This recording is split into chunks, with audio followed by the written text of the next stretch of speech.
花もに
Oops.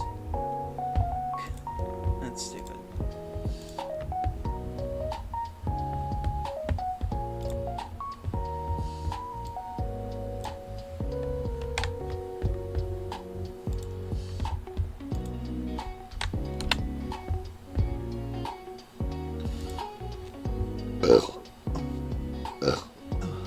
Excuse me.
dude.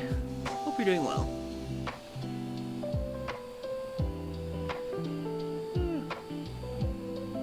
I'm a little early, but I should probably get the ad break out of the way now, so that way we can just get the show started. Okie doke. 3 minutes, I'll be right back. But thanks for joining in, dude. See you in a minute. Or 3.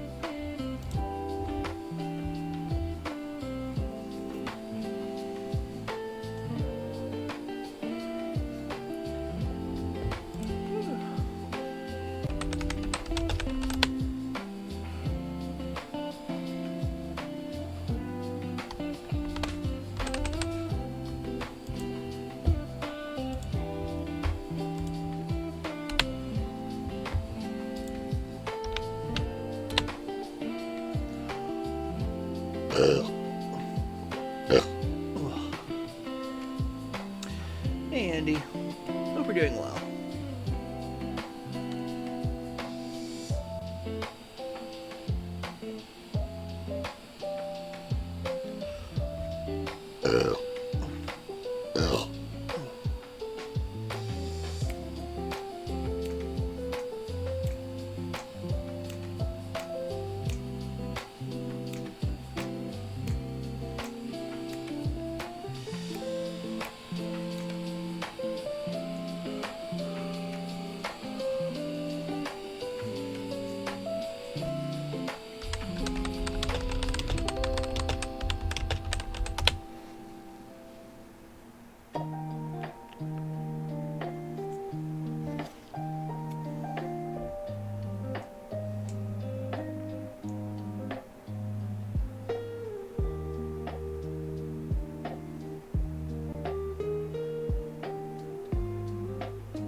This music makes me want to go back into VR chat sometime.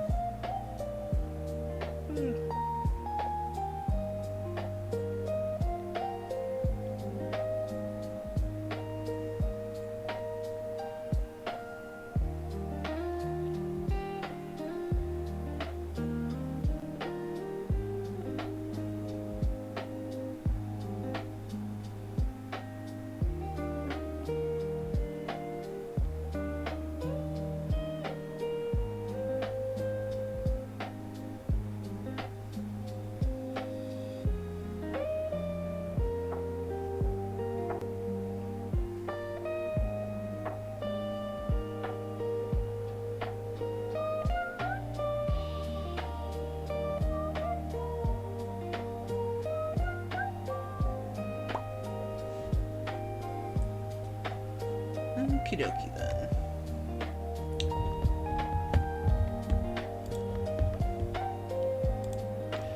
Hello everyone, welcome to the Q-Den once again. My name is Deacus Q, the American Kangaroo, and I hope you're all having a wonderful start to your weekend so far.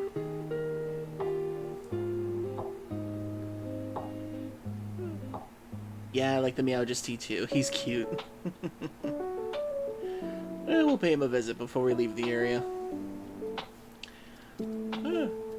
And so yes, we are continuing Ni no Kuni Wrath of the White Witch Remastered on my PlayStation 5. I was thinking about returning to Sonic Frontiers, but nobody really seems to care about that game right now, so I guess I kind of missed the hype on that one, so eh.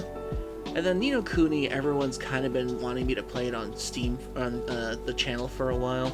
And since I haven't really gone through the entire game myself, I figured, why not?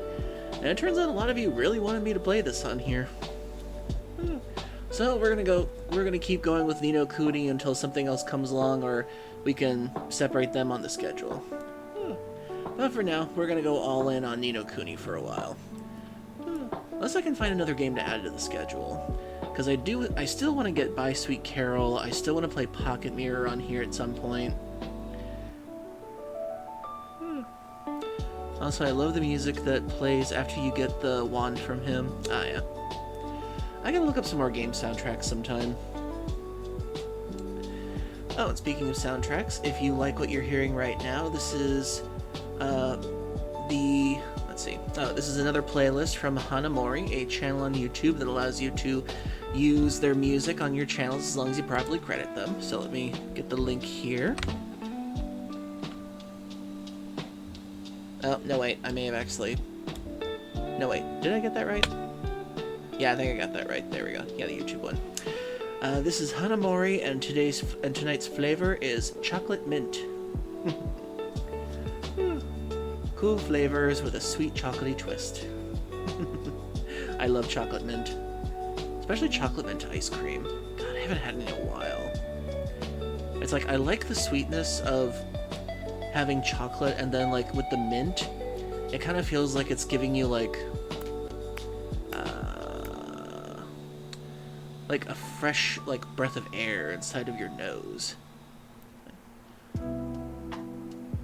So it's Girl Scout music.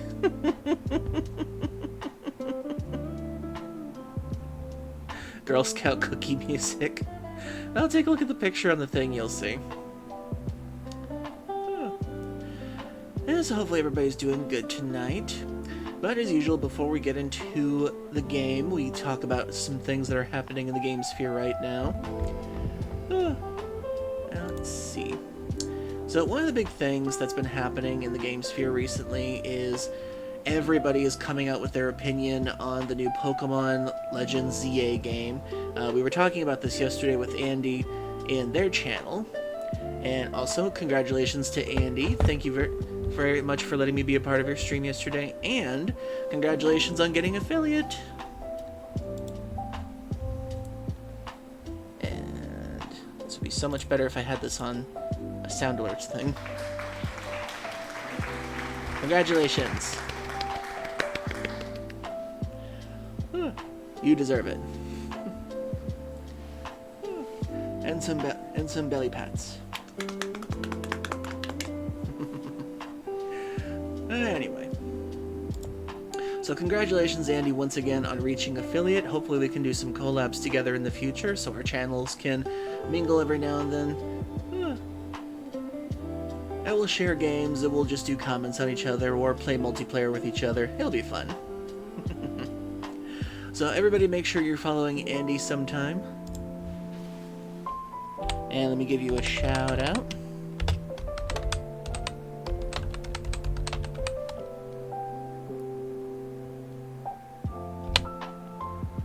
There we go. So everybody knows to follow them.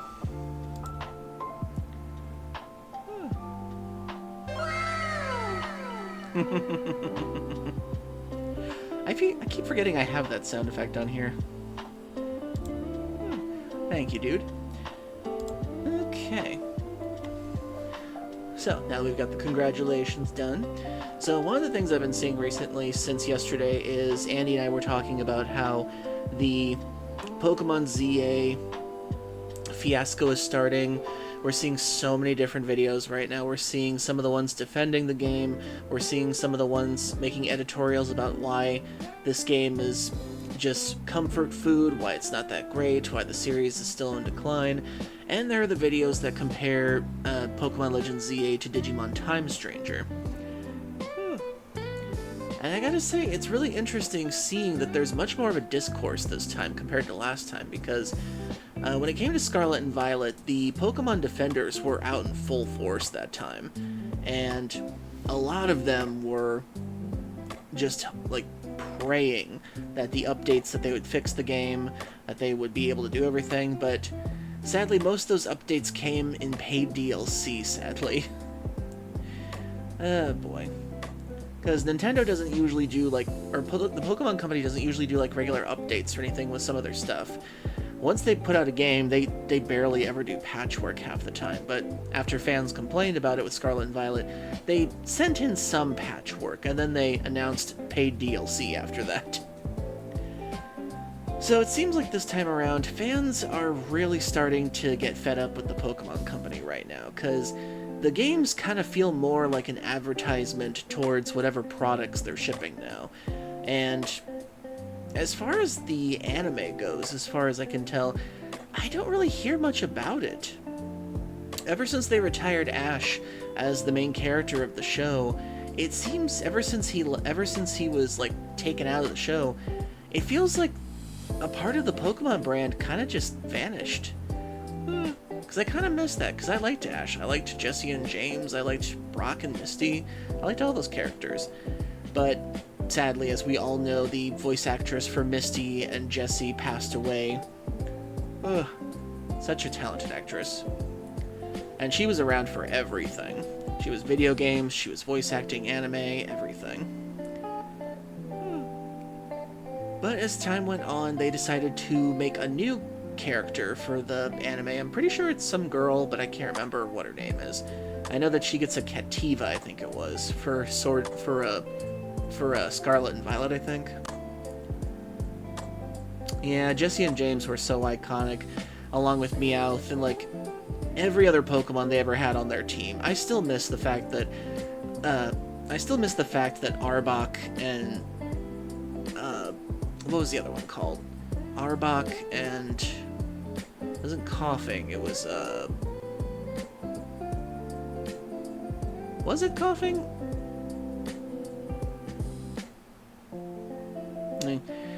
Even after their Pokemon like left with their own little posse and everything, I still miss them so much. But in any case, one thing that actually struck me the other day, I was watching another video editorial. Let me see if I can look up what video it was. It should be in my YouTube history. One sec.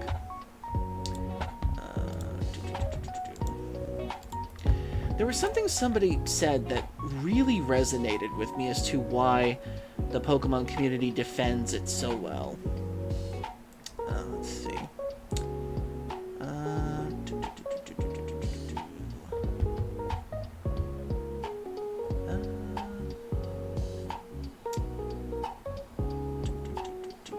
Where is this person?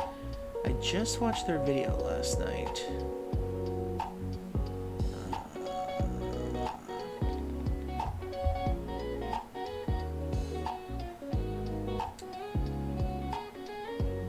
Was it Messy Dev? It was one of these people, but let's see.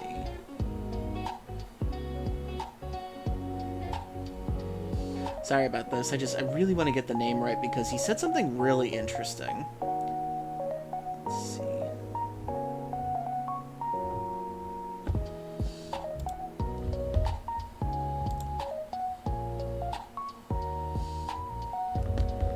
No, that wasn't the person. Let's see. Was it this person, Manix?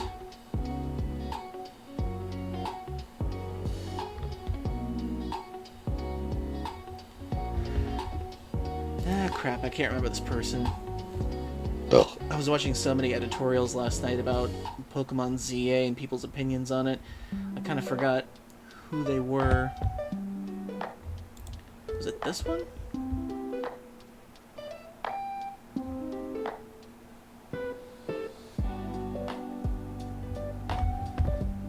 Nope, not that one. Sorry about this, everybody. I'll just be done in just a second. I just want to make sure that I got the person right for who was talking about all this.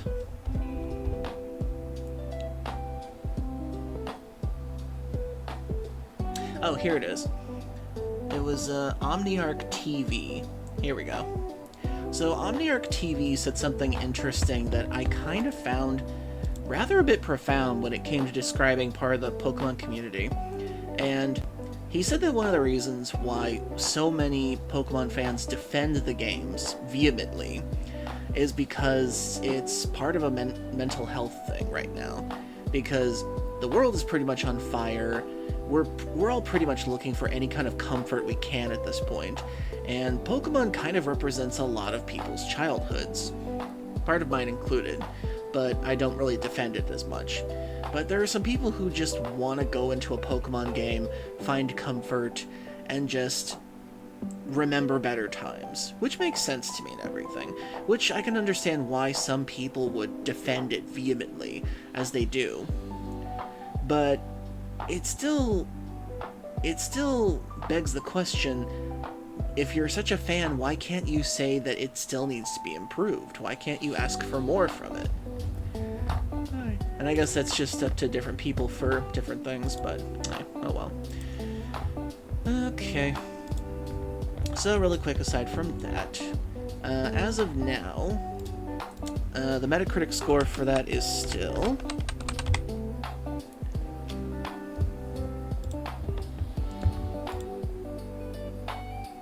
Ooh. Oh dear. Oh, you gotta see this. Let me bring up the window capture. The scores for the regular people came out. Y'all see that? That is a 4.5 on the average person scale. Oh dear. Oh, I don't think I've seen the user score that low before on something like this. Usually, I think Scarlet and Violet got like a 5 or like a 6 at one point. But in most cases, let's see what the generally unfavorable scores are. This should be interesting. This is based on 246 user ratings. Okay, apparently this John Rotter gave it a 10 out of 10. Solid 10. I love the Pokemon and I like the game. I can't wait to finish my Pokedex. Apparently nobody taught him how to spell the word wait. Played it for Nintendo Switch 2. Someone gave it a 0. Dracula Mihawk. Pokemon Legends ZA promised a fresh take on the series with real-time battles and a Kalos return, but it stumbles badly into mediocrity. The core flaw is suffocating single-city setting in Luminos, which feels lifeless and restrictive. Let's see. Far from the vast, untamed wilderness of Arceus. Ooh, this is a big comparison, because a lot of people have been comparing this to Arceus, too. Exploration is shallow, with repetitive side quests and a bland narrative that drags on without meaningful progression. Technically, it's a mess, underwhelming visuals with flat textures, sticker-like buildings, and constant pop-in of NPCs, stuttering camera during cutscenes and battles, longer load times on older Switch hardware, and performance hitches even on Switch 2 that undercut the chaotic Rogue Mega Evolution fights. The overhauled real-time combat sounds innovative, but often overwhelms you with poor pacing and clunky mechanics, making boss battles frustrating rather than thrilling/good. Or thrilling/song? Song Do This Ever Again Bring Back Turn-Based. No voice acting leaves dialogue feeling dated and relic-like. While the overall presentation screams laziness from Game Freak, after 30 years you'd expect polish, not this unpolished relic. It's a step down from Arceus, providing the series coasts on nostalgia without real innovation. Skip it unless you're desperate for Kalos filler. Damn! Okay, so even though they gave that a 0, that sounded like a very well thought out review when it comes down to it, and they hit on a lot of the points that a lot of people are talking about with this. Ooh, let me get a drink after that.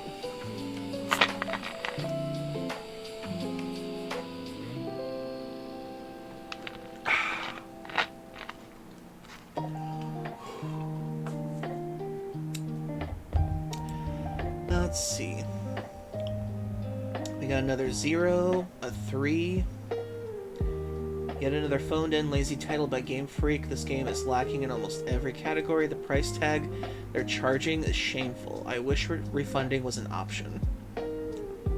Another 0. Another 0. Oh, and that's in Japanese, too. Wonder if I can translate that.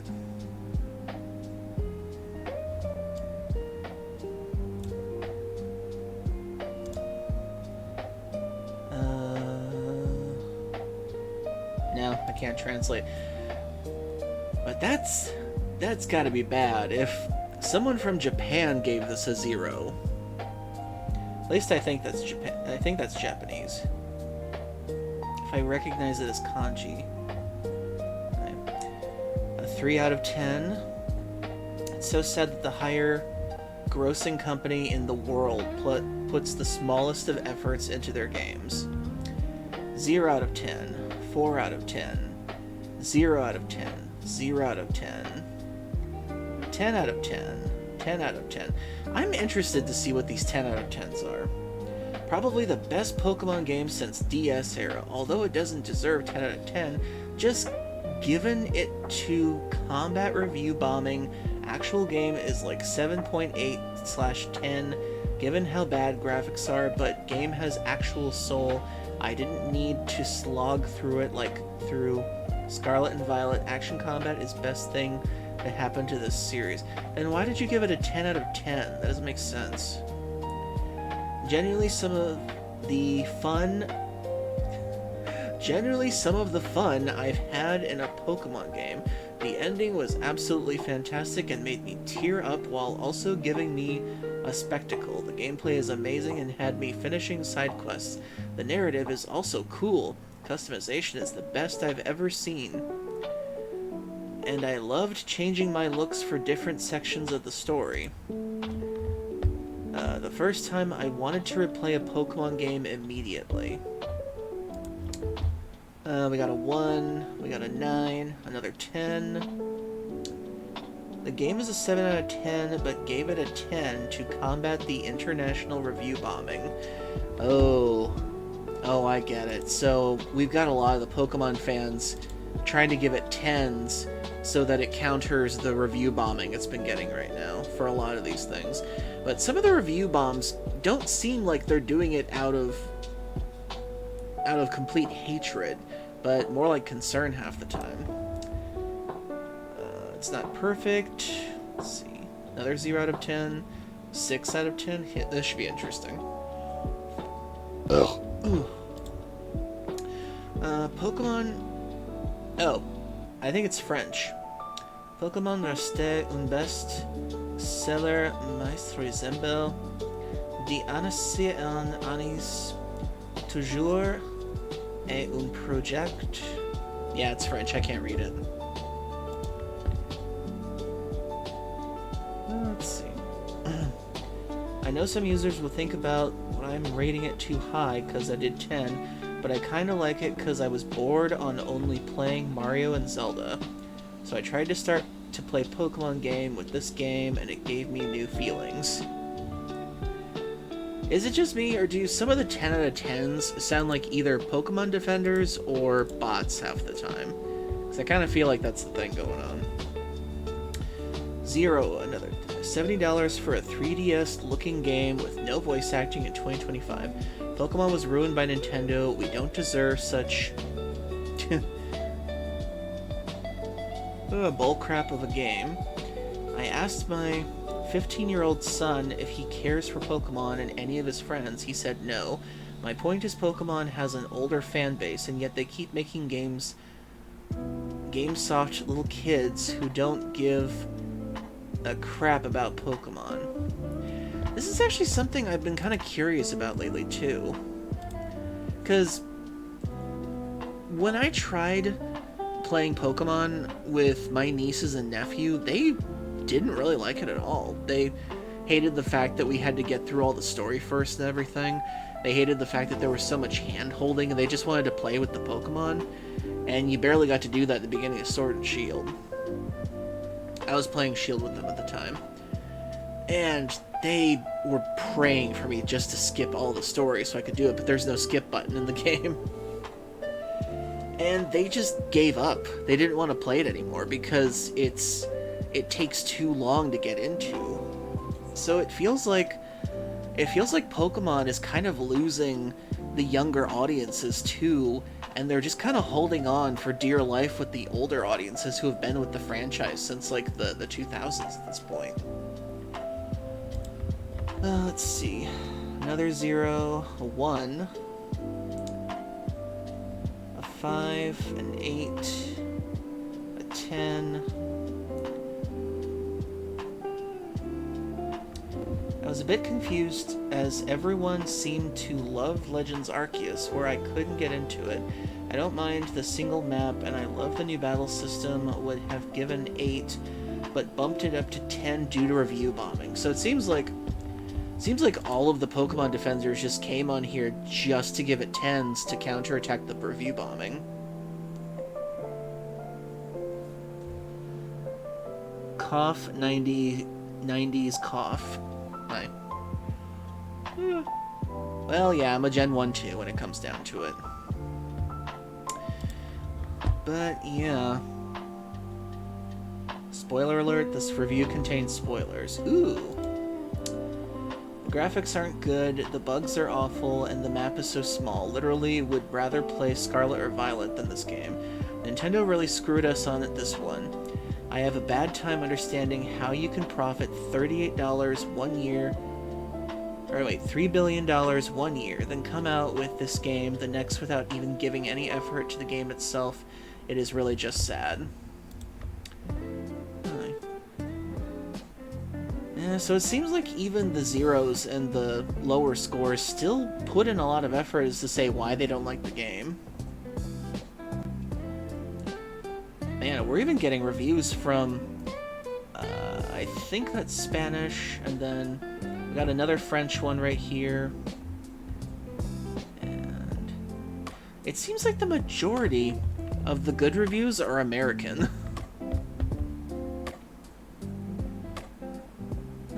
But yeah, I guess that's pretty much what we're getting from this. So, the Pokemon fans are trying to give it 10 out of 10s to combat the review bombing, and it seems like the people who are really disappointed with it have some interesting things to say, but... oh boy.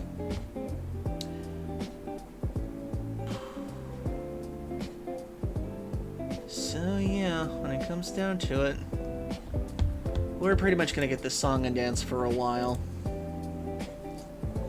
There's going to be people defending the franchise like crazy because they're defending their childhood. And there's going to be people that are just slowly realizing that this franchise doesn't really care about people anymore. Yeah.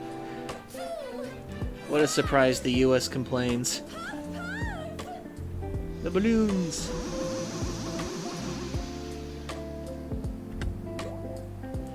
Puff puff mode activated.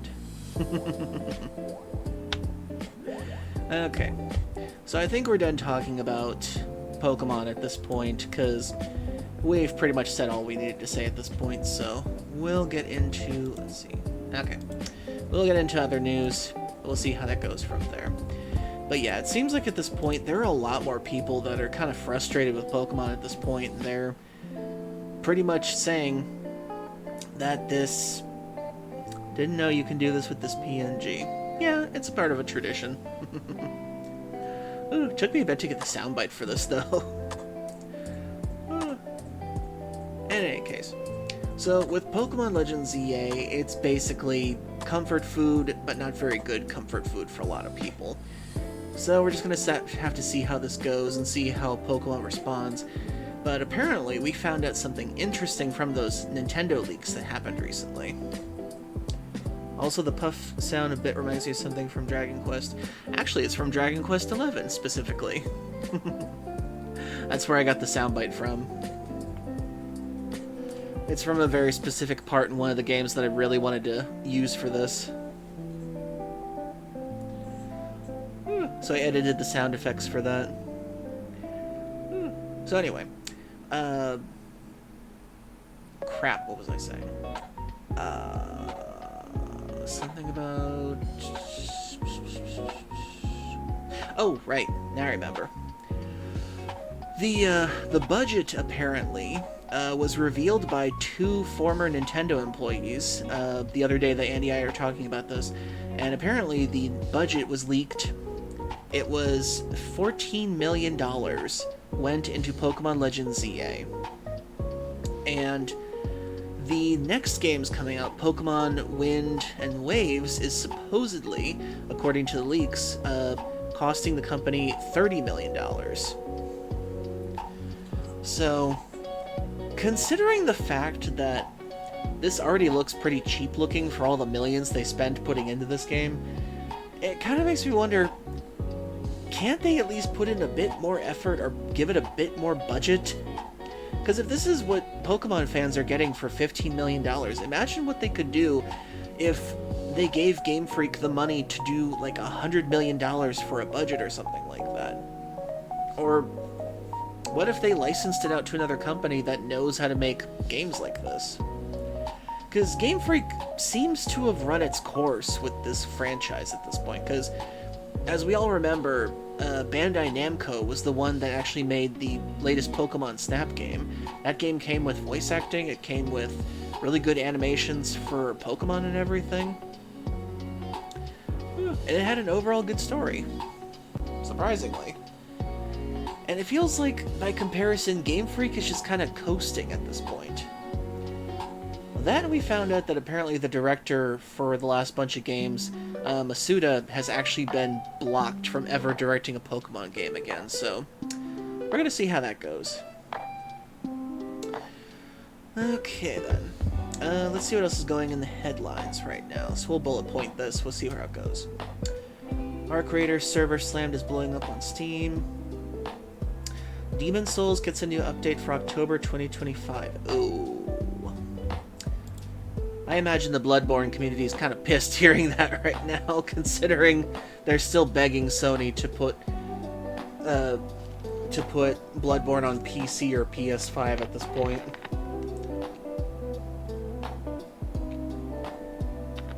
Or to remake it.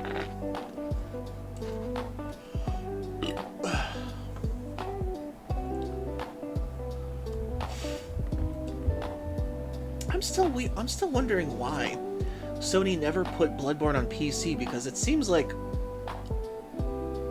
such a huge moneymaker at this point. Let's see, Borderlands 4 finally confirms how loot drops work. Former God of War director gives a warning to major publishers.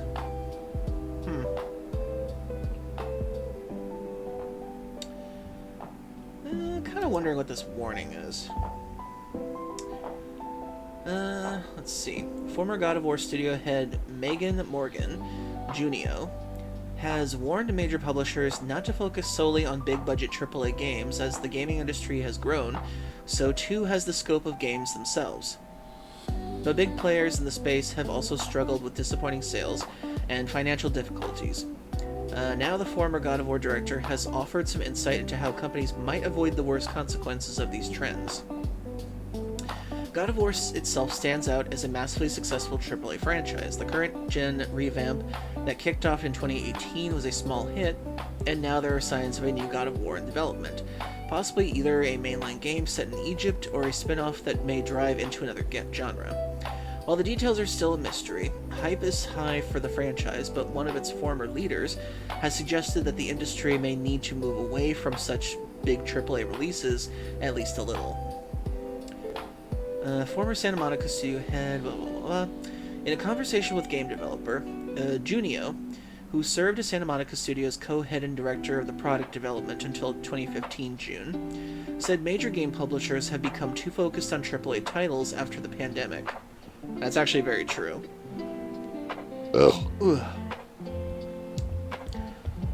Publishers really invested in video games, like, of all kinds of AAA sizes during the pandemic, because it was a time when we were all just stuck inside for a year and a half.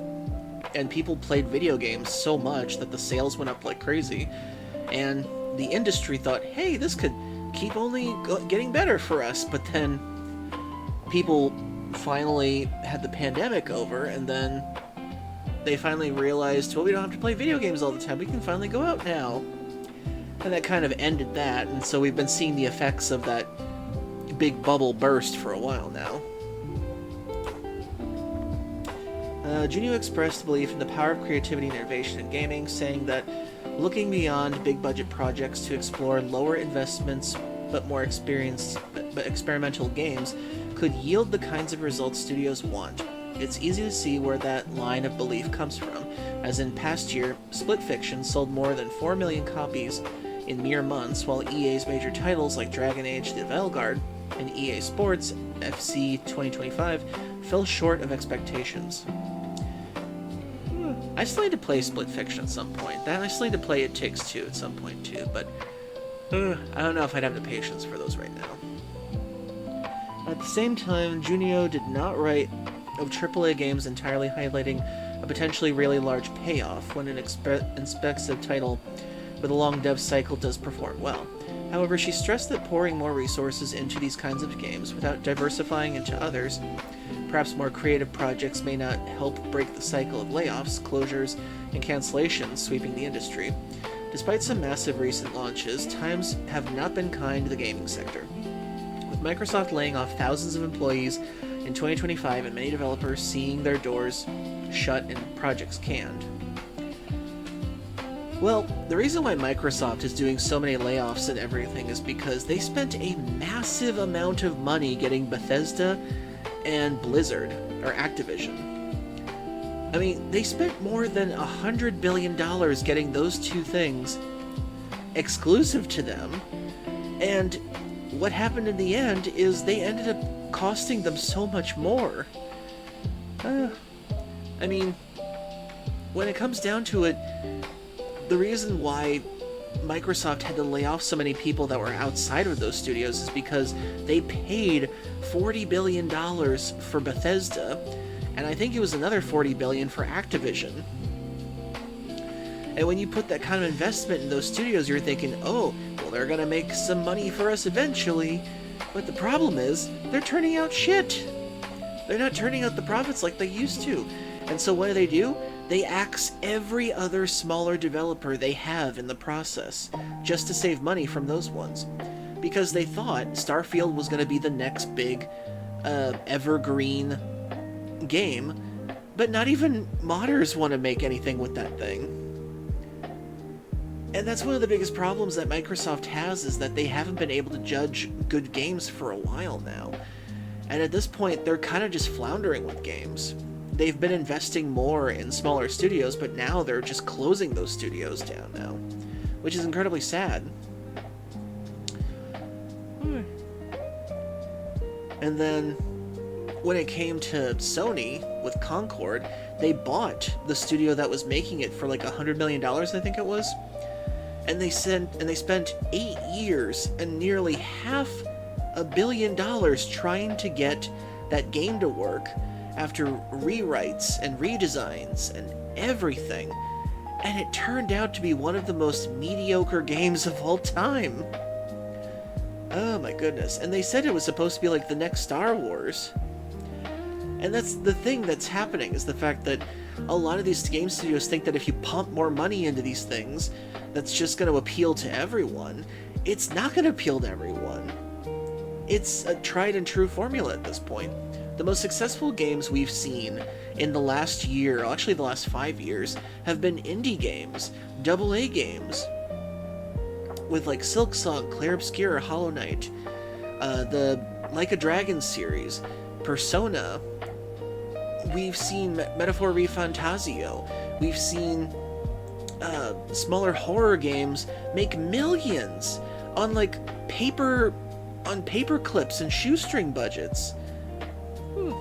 Lethal Company made millions, and that thing was just assets put together on that one, in like PS1 era 3D graphics kind of thing. And that's the thing that the studios don't seem to understand, is that you need creativity, you need a good plan, and you need passion to be able to make these games a success like these people have. Because indie developers know how to experiment, they know how to take chances, they know how to risk it, in order to make things either good or bad for themselves. Some of my favorite video games have been indie games for the last couple of years. I mean, all of you know how much I loved Little Goody Two Shoes because I love its 2D aesthetic and its classic fairy tale horror style that hasn't been touched on in a long time. And then Claire Obscure, that was one of the best AA games I've played in a very long time. You all saw how much I love that game, despite how depressingly tragic it was.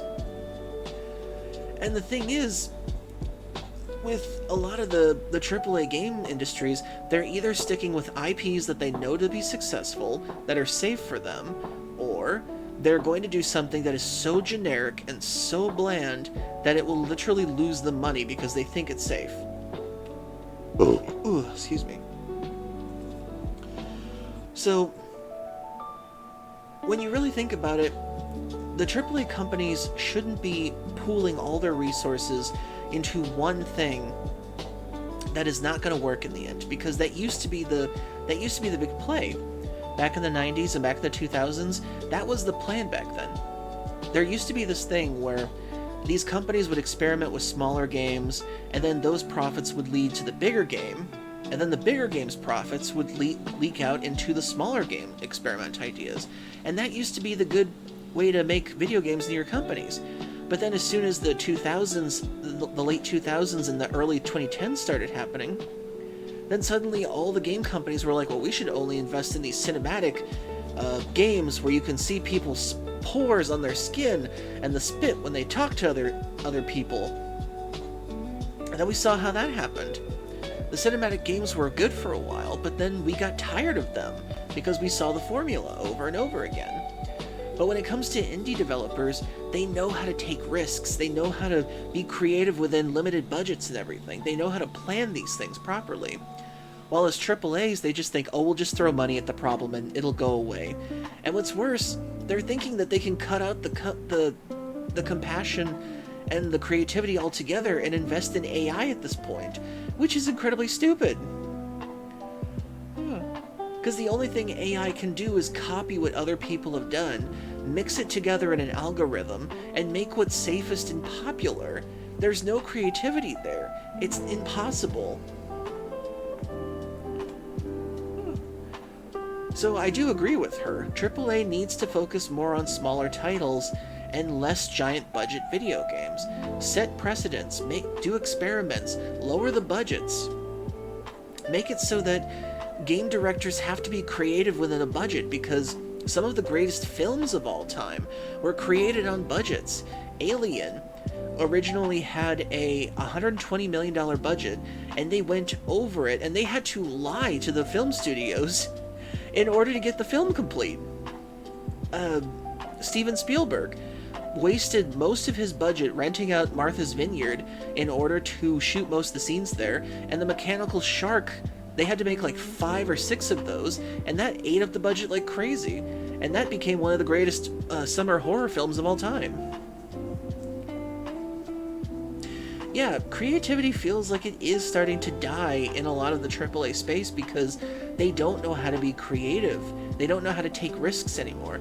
I mean, for God's sakes, Ubisoft has been making Assassin's Creed games for close to 20 years now.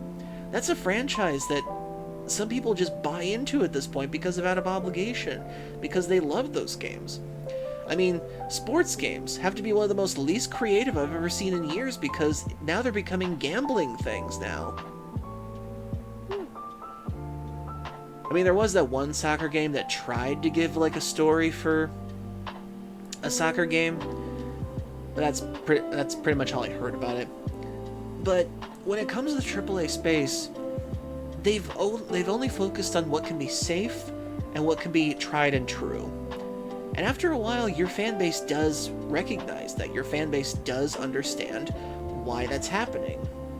Because you don't want to take chances, you don't want to experiment. And if you look at some of Squaresoft's games before they became Square Enix, there were a ton of experimental RPGs and video games that they used to do all the time because they were trying to see what works. But now Square Enix is putting out more crap again, sadly. The new Dissidia game. My heart weeps. So yeah. that's my thoughts on that whole thing. Let's see. Dragon Ball fans should circle January 25 on their calendars.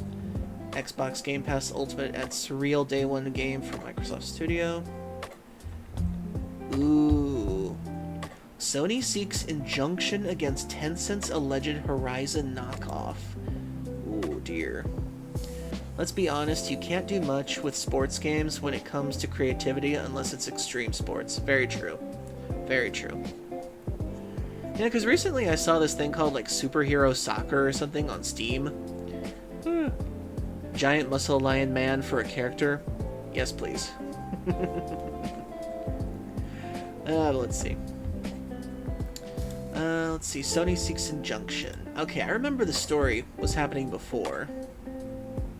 Sony has asked a federal judge to bar Tencent from using multiple elements of Light of Matrium, a game that it claims to infringes on the Horizon series copyright.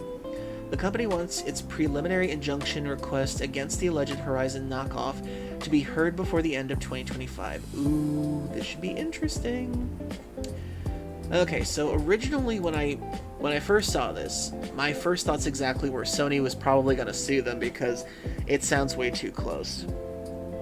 Turns out that wasn't actually the thing. So the original story behind Lights of how do I pronounce this again? Light of Motoram. Motoram? Huh, okay. Lights of Motoram. So the story of how Lights of Motoram began is because Tencent, a Chinese developer company, they loved Horizon Zero Dawn so much that they actually pitched to Sony they wanted to help make the next one. Sony, however, said, no thank you, this is our game, we don't want you involved in it. So then Tencent apparently must have thought, well, if we can't make Horizon Zero Dawn, let's just make our own. And when you think about it, there isn't really a big thing in terms of like the futuristic tribal thing. That's kind of a new genre that Horizon Zero Dawn kind of started with itself. Well, in terms of video games, I imagine there's others.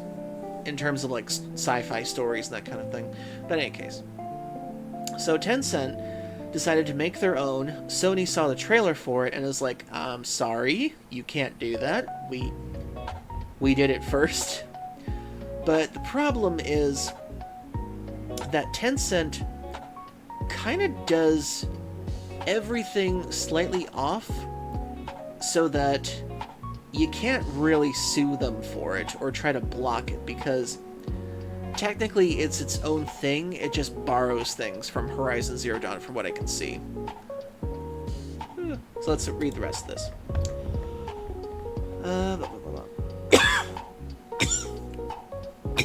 Sorry, need a drink.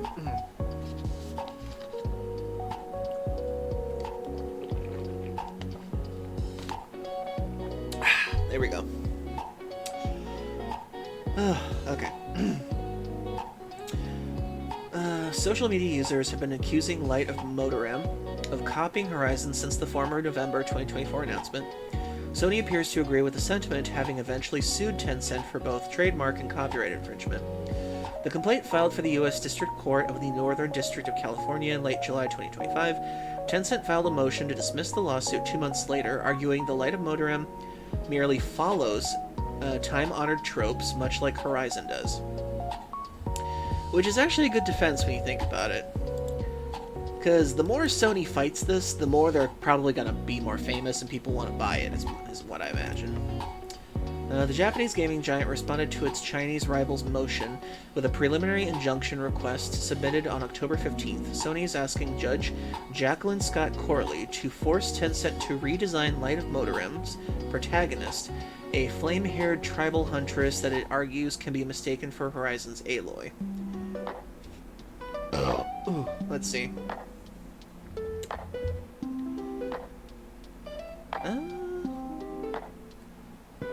Yeah, I can see some of the resemblance in terms of just the hair color, but they do look different.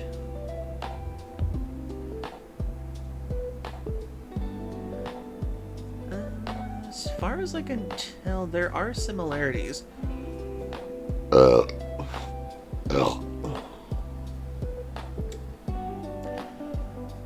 seems like Tencent is a bit more fantastical.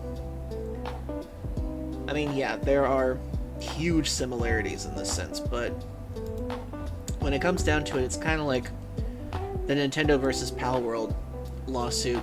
Just because it looks similar doesn't mean that you can sue them over it. I guess if anything, the fact that they designed her to be a redhead does feel like Tencent was kind of coming after them with that. So, I guess if anything, they could probably give her like different hair color, and that'd probably help, is what I can imagine. But the fact that even in the trailer, it kind of does some of the plot from Horizon Zero Dawn 2, where it's like, this was the time we tried to fix the world, and this was the time we tried to fix the world. It's kind of mirroring Horizon Zero Dawn too much in that aspect, so it's kind of tricky there.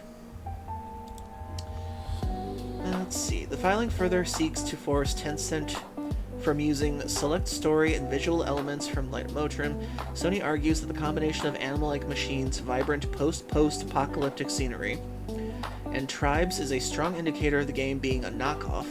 SIE invested years and redacted 9-figure sum to express each element as a unique and creative way. The October 15th motion reads, "Rather than doing the same, Tencent copied. The core of this argument was already established in Sony's original complaint against Light of Motorim." Sony requested a November 20th hearing date for the injunction request. Judge Corley could grant the hearing, postpone it, or deny it altogether. Games Phrase IP analyst Florian Mueller suggests a preliminary injunction may not be realistic at this point, not least because the Light of Motorim is still in active development, so the extent of the prospective infringements, if any, is impossible to deduce since the game itself isn't yet set in stone. Tencent has already made some limited changes to Light of Motorim's promotional materials following the copyright infringement lawsuit. This is standard practice for legal clashes of sorts and doesn't constitute an admission of guilt, but merely a precaution that limits potential damages, set the stage for settlement, or both. Tencent's attorneys are expected to argue against Sony's preliminary injunction request in the coming weeks, possibly as early as late October 2025. Okay then, so this should be interesting.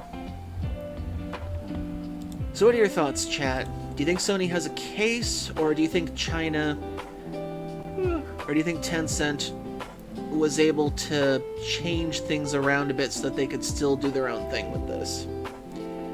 Because, yeah, it is. We can all tell this is kind of a copy, and more or less a blatant one, because I saw the trailer for it. They copy a lot of American studios' concepts with this one, but it's still different enough to be its own thing, I think.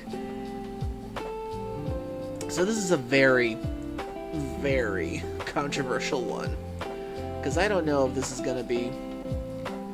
Okay, I'm on Sony's side, honestly. Yeah, I mean, I guess it's kind of hard for me to decide, because on one side, Tencent did copy a lot of this, kind of in retaliation for not being involved in Horizon Zero Dawn. And there is enough that it's different in the promotional material. Like, there's a lot of things that you can do in Light of Motorim that you didn't see done in Horizon Zero Dawn. But I think, if anything, they should probably change the main character's look, at least, for starters. Because, I mean, if you have a red-headed main character after you were told that you couldn't make the other game with them, then that kind of feels it's more out of spite than creativity. And it does feel like, let's look at the picture again. Yeah. I mean, when you really look at it, she kind of looks like if you gave Aloy the anime treatment in a way. You get what I mean? It's like if you take, like, a regular American designed character that tries to go for a more realistic look, but then you run them through like an anime like filter, and then that's what you kind of get. That's what it kind of looks like to me in a way. I mean, she is different from the look of her, but at the same time, you can see the resemblance. And as far as a lot of the robot animals in the trailer that I originally saw, there is enough to be different. Like, these ones kind of look more like animals than the ones in Horizon Zero Dawn. Because with Horizon Zero Dawn, they kind of went for a more realistic idea of like how people would design robots. And in Light of Motorum, it looks more like a fantasy of some kind. So I'm kind of on the fence with this one. Because, I mean, I still have to consider the Power World Nintendo thing. But that's kind of different because they're suing them for faulty patents that they made. But in terms of, like, copying, I don't know, I guess I'm kind of leaning more towards Sony in a sense, because this does feel like a clear copy slash ripoff in some sense. But then again, I guess we'd have to see more gameplay or something like that, because technically this game would have to come out for any of this stuff to actually stick, I imagine. Well, realistic in the sense, like, let me show the designs of the robots real quick, like, in a sense. Let's see. Horizon robots.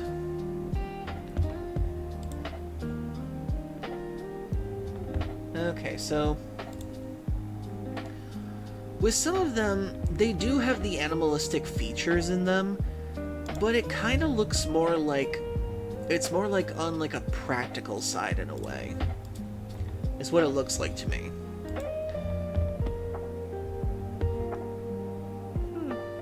Although I guess when I think about it, technically one of the AIs designed them in the in-game universe lore for that kind of thing. But it feels more like how people would design it kind of thing. But then if you look at the robots for Lights of Motorum, let me see. Light of Motorum robots. These look way more detailed and anime-fied.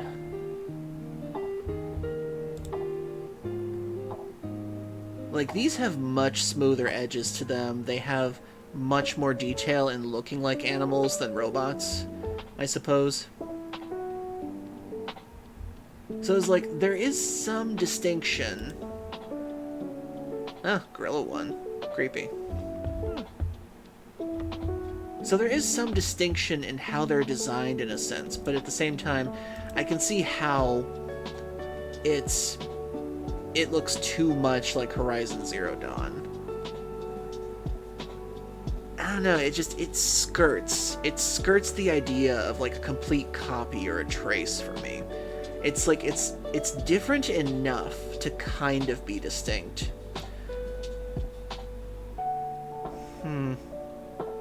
I don't know. I guess we'll have to see how it goes later. But I guess when it comes to like my own personal feelings on it, I guess I'm kind of more on Sony's side in a way. Especially since they're going after them with the whole copyright idea. So that's what it kind of feels like more with me. Okay. So yeah, they probably could have designed her as someone other than a redhead when it comes down to it. That's just my thought, though. They could have designed her differently, because, yeah, it does look like they just put Aloy through an anime filter. So yeah, I guess I'm kind of leaning more on Sony's side on this one. Let's see. Silent Hill 2 Remake hits major franchise milestone. How much time we got? Okay. I did not walk away. Former Assassin's Creed franchise boss clarifies his departure from Ubisoft. Wait, I thought he quit on his own. Following the news of his departure from Ubisoft, former Assassin's Creed boss Mark Alexis Code attempts to set the record straight on what happened, disputing initial reports he chose to leave. In recent months, Ubisoft has found itself in an interesting position, namely with the formation of Vantage Studios. Andy and I were talking about this the other day, which is now in charge of many of its core franchises.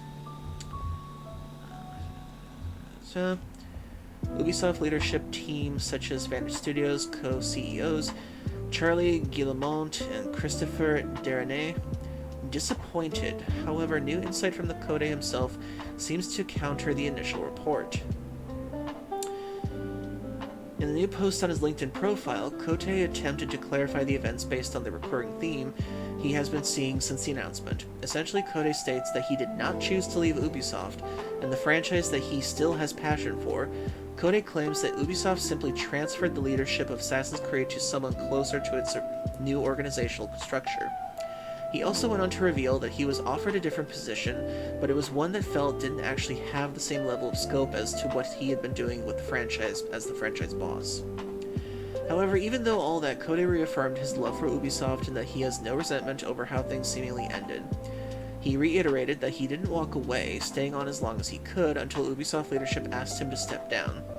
Even with new content on the horizon, such as Assassin's Creed Mirage Valley of Memory DLC, the long-term future of Assassin's Creed franchise now enters uncharted waters, with Vantage Studios firmly in control.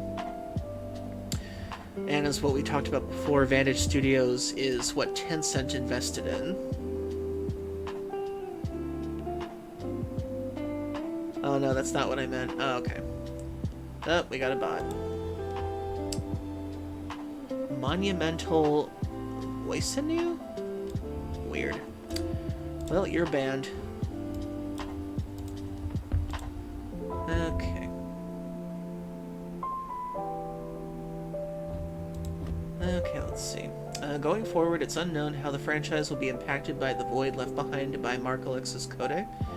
Starting in 2005, Kote had his hands in some of Ubisoft's biggest releases, including serving as lead-level designer for Assassin's Creed Brotherhood, before taking on the game's director role for Assassin's Creed 3 and Black Flag. It was Kote's dedication to the franchise that ultimately helped him excuse me, land him the role of franchise boss, which put him in a unique position to essentially chart how the future of the Assassin's Creed franchise went. Interesting. So, they basically gave the job to somebody else, but he didn't want to be second fiddle to somebody else when it came to the franchise that he loved. Okay. Well, I guess that's a clarify. Let's see. Battlefield 6 makes fan requested change. Battlefield 6. New looter shooter. Marvel Rivals. Nintendo is reportedly ramping up Switch 2 production. Oh dear, that's not good. So when it comes to the Switch 2, it's not as rare as Nintendo and a lot of other outlets like to say it is. In fact, some places across the world are actually lowering prices to get rid of them now, because they're kind of piling up now. And the fact that Nintendo is trying to now ramp up production on Switch 2 kind of feels like a really bold move right now. Oh dear. Pokemon Legends ZA shakes up how shiny Pokemon spawns works. Don't care. McDonald's introduces Street Fighter burgers. There's a catch. Seems like McDonald's is doing a lot of video game collabs these days.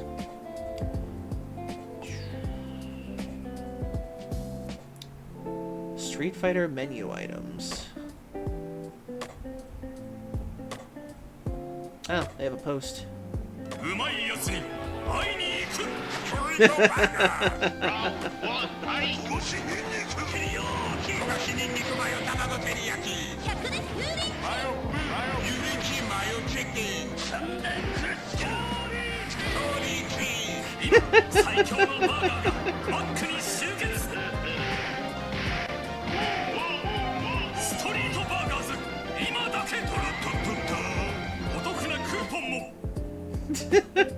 They just look like regular burgers.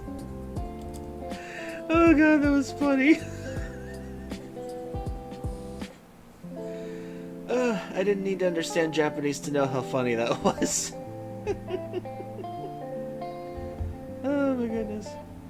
Okay, let's move on to the next story.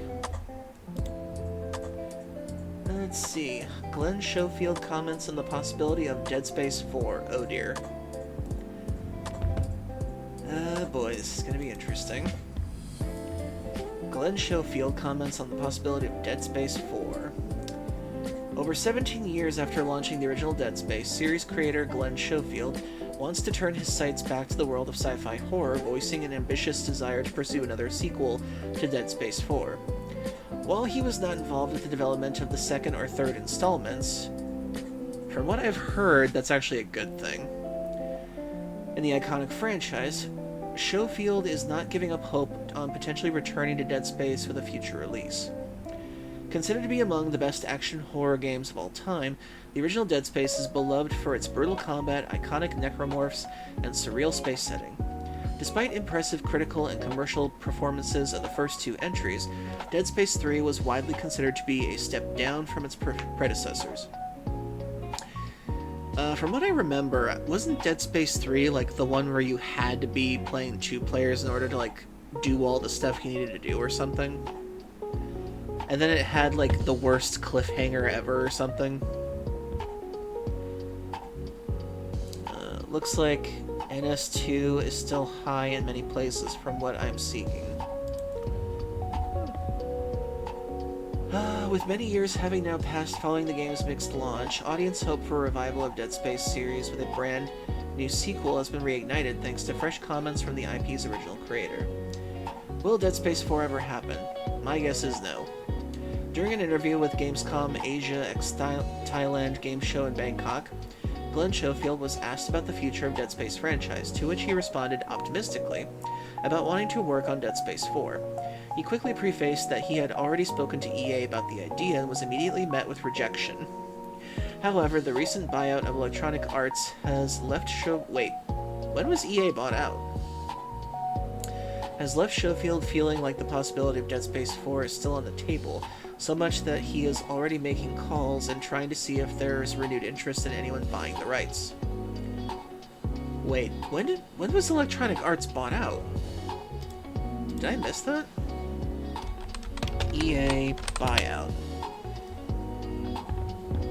United Video Games Workers CW statements on proposed Electronic Arts buyout 2 days ago. What? Video Games Electronic Arts to be bought in largest ever private equity buyout valued at $55 billion. Why did I not hear of this until now?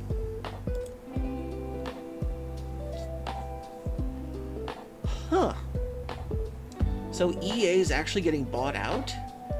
Why is this not a bigger story in the game sphere right now? This is interesting. He announced his agreement to be acquired by PIF. Oh. Now I remember. We were just talking about this the other day. PIF, that's... if I remember correctly, wasn't that supposed to be the big Saudi Arabia thing? Where they're, like, trying to buy out certain American companies right now? Oh, that's right. Andy and I were talking about this the other day on his stream. I forgot about that. Oh, thanks for the hydrate and stretch. Like, why did that not register with me?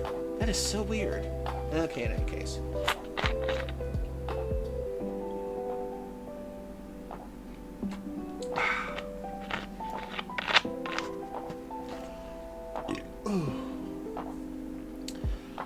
It's like, I keep hearing about how EA wants to be bought out all the time, but I didn't actually think it was happening. Oh, stretch.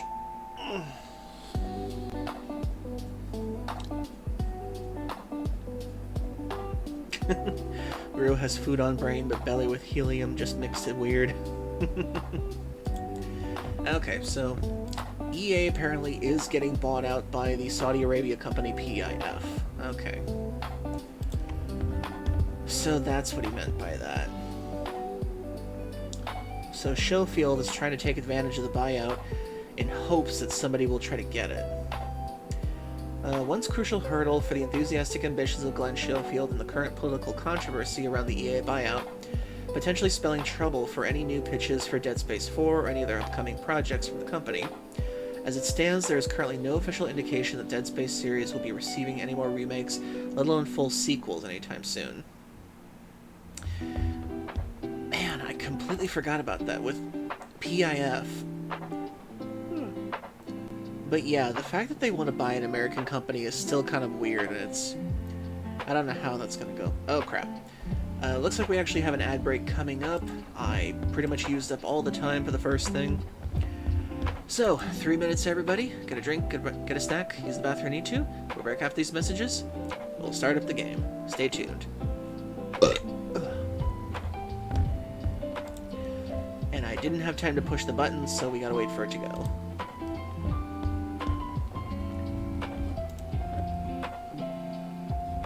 Should be starting any second now.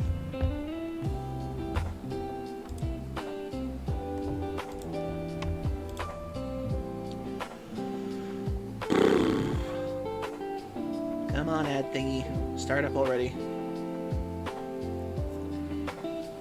This is why I have to pay attention to push the button. Any second now, Twitch. Takes a nap. Okay, there it goes.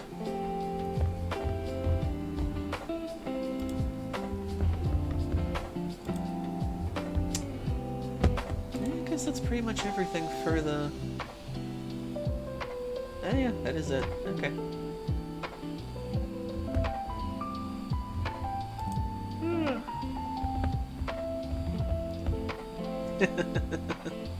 It's cute seeing your emotes now, Andy. I love the blip one.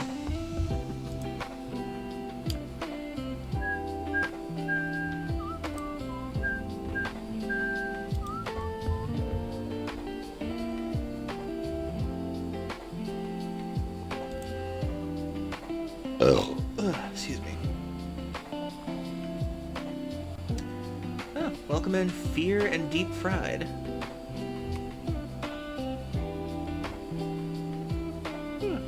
Feeling good so far. We're waiting for an ad break to stop so we can get into the game.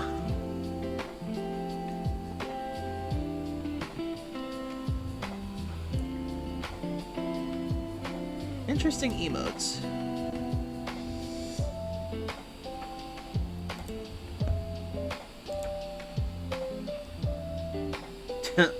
Rainbow puke.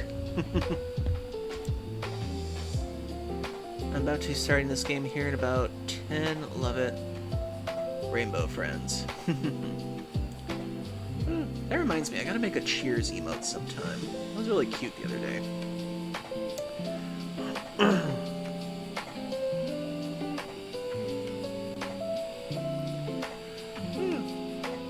Well, this will be my part 2 video playing this so far.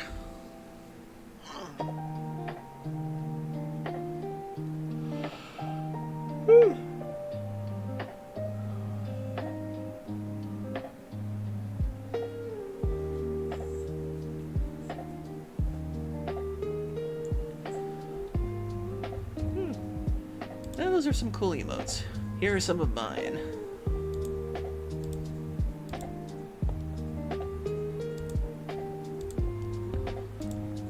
Ta-da! Well, thank you. Thank you, Fear and Deep Fried SG. Thank you very much for the follow. I greatly appreciate it. And I hope you enjoy the free emotes that come with your follow.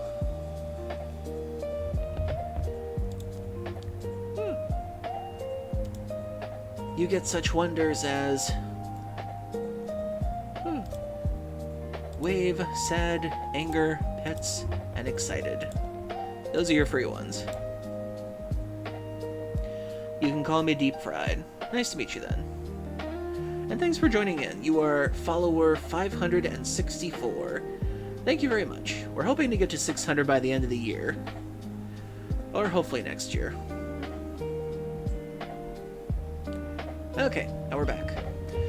So, to iterate one more time, for those of you who like the music in between for chill, this is from Hanamori. As long as you credit their channel, they let you use it in your streams and stuff, as far as I know. Thankfully, I haven't gotten copyrighted striked on YouTube yet whenever I upload these. Bye. I got affiliated over a month ago. Oh, congratulations.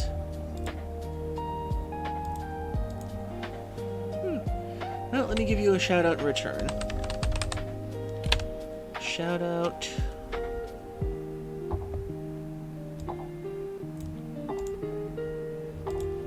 If I can type everything in.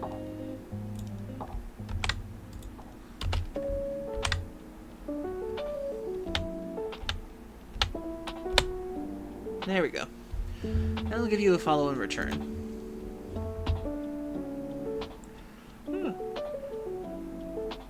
And we actually have somebody here who also got affiliated too, and that was Andy Dead Sky in the chat. Everybody gets affiliated. But still. Congratulations. Okay, let's turn off the music. I love that track. Chocolate Mint. Okay then, now let's get into the game.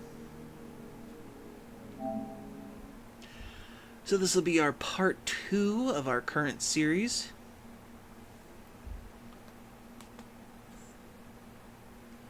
I kind of miss the old logo for Bandai. The new one's okay.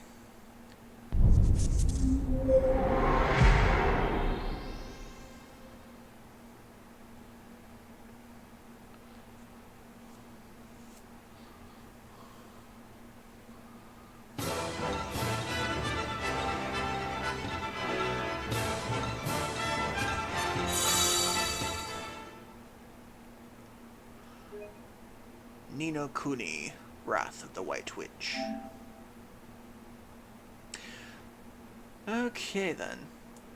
So, last time on Ni no Kuni, this kid's mom got Disney-fied. So now we're going to another world to see if we can try to bring her back from the dead.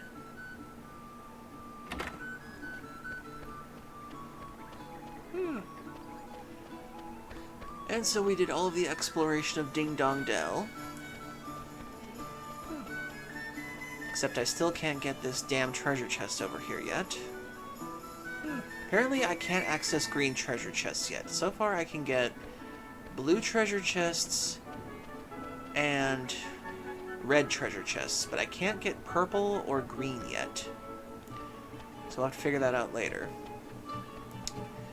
And while I was here, I finished up another one of the quests that we couldn't do at the end of stream last time. Well, I mean, I got a feather to wake you up. Oh, jeez. They don't have Phoenix Downs in this world, though. And those only get you when you get knocked out. Okay. Yes, this is my first playthrough. I've only gotten to a certain point in this game before because I bought this years ago, but kind of stopped playing for some reason. I can't remember why, though. But I'm pretty sure I did all of Ding Dong Dell, but I can't remember what happens beyond that. So I've never actually beaten this game, and I've never played it all the way through. So from here on out, it's pretty much a blind playthrough now. So let's see. I bought some stuff last time. Okay, I got some stuff.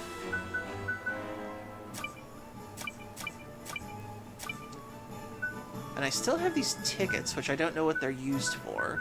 Which I guess I'll find out later. Okay. And just in case, I brought some enthusiasm. Just in case we need it later. And I did all the extra little quests in this town. And I finally figured out the other quest that we had to do on the outskirts of town. So now, we just have to move on. Oh, but before we do that, we must do one more thing before we leave.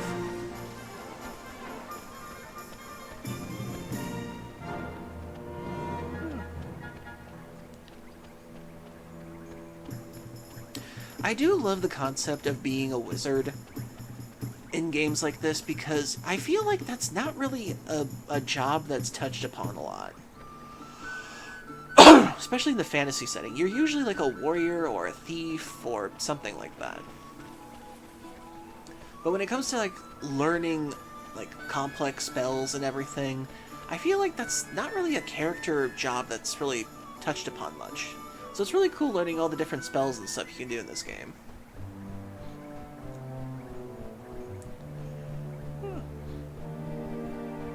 We must say goodbye to His Majesty. Almamon lies on the other side of the forest as the Golden Grove.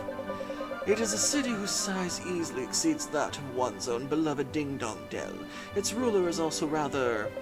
well, you shall soon see for yourself. Goodbye, Your Majesty. I will see you later.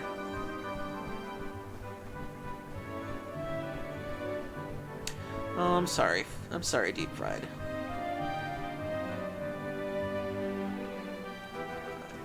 Hopefully you're doing better.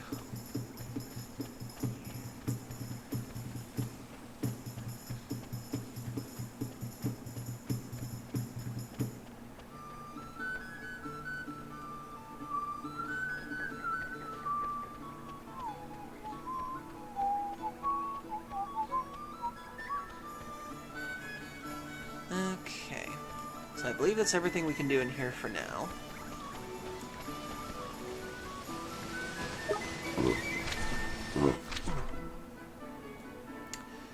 And if I remember correctly, let's see. Ding dong. Well, I got all the chests in there so far, except for that green one I couldn't get before.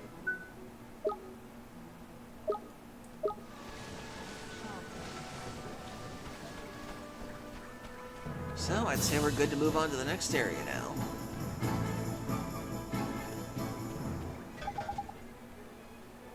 Still don't know what those are for yet. And now for one of the greatest world themes ever.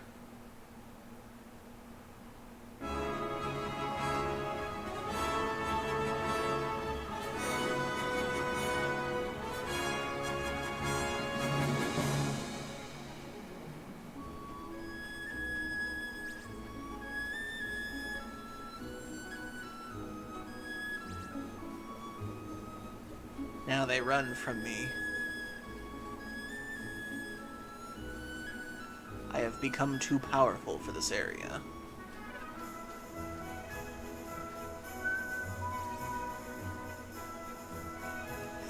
Except for some of these annoying ones. Watch this!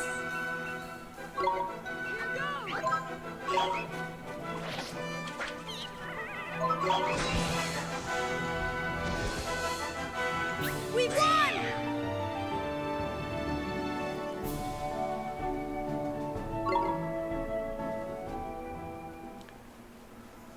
The Golden Grove.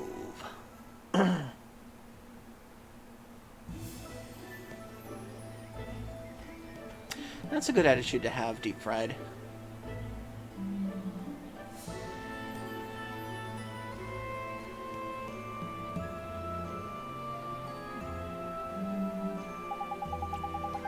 Here we are, Golden Grove. A quick stroll through here, we'll be out to the other side and into the desert in no time. Tidy. Jeepers creepers, just look at the giant mushrooms. It's so different from the deep dark wood. You are not wrong, Ollie boy. It's another type of woodland altogether, this is. No offense to the old tree face, but the soil by here is just better. Proper fertile it is. The trees are weighed down with fruit and nuts and all year round. That's why they call it the Forest of Plenty, see? The Forest of Plenty, huh? Ah, it's been a while since I dropped by. There's nostalgic, full of fairies. This old place is... Shall I give it a boys a shout? Yes, please, Mr. Drippy. Oi-oh! How do, boys? Anyone about? It's me, Drippy. Nobody's home. Nah. Hey, furry cares. The balloons.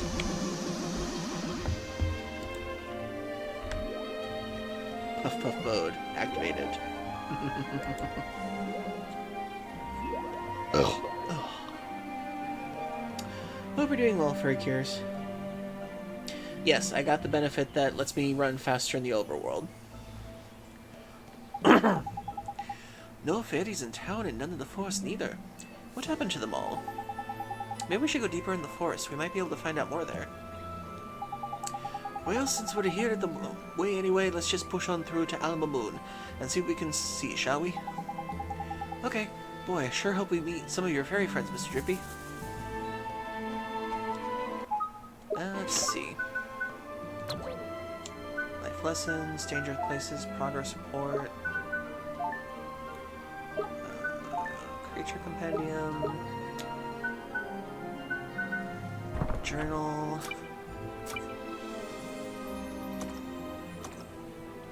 Oh, stamp cards, here we go. Yeah, I got Jack Be Nimble, allows you to run faster on the hills and plains of the wild world. And Little Jack Corner, occasionally makes you more foraging efforts more fruitful. So I got those for now.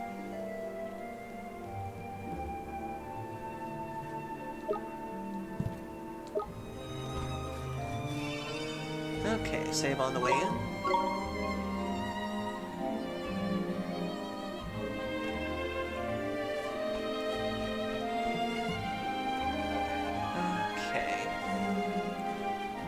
God, there's nothing like cel-shaded in like graphics like these. The colors just burst out more. Oh, it's a pig.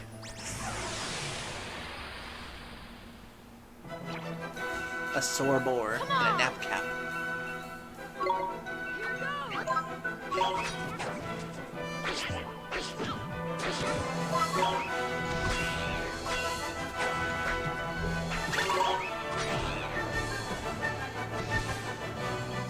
We did it!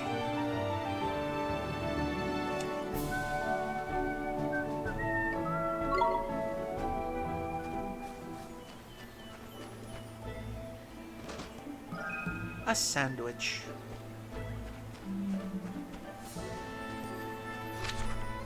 Okay. Doesn't seem like we have to run around too much.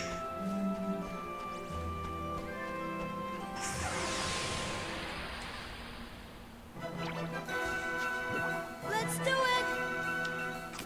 Let's see how Scuttles does.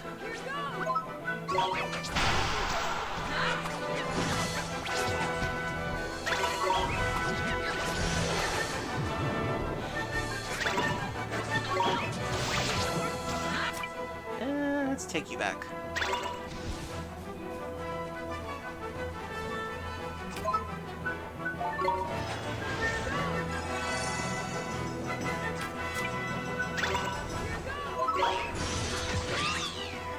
Oh, jeez.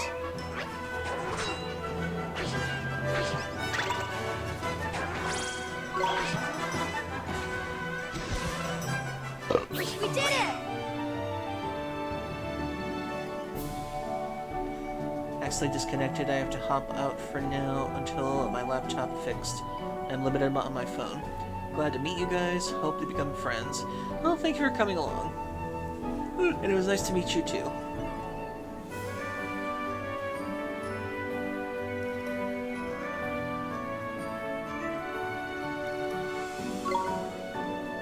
There we got a Sunday from that.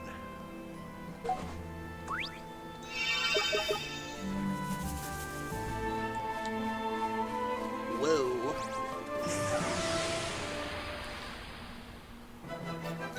Incy. Let's go!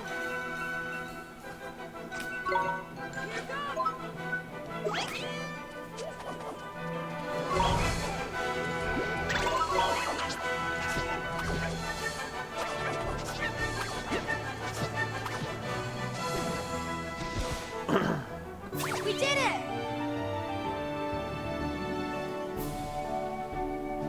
I don't know why, but Scuttles always looks like he's seen too many things.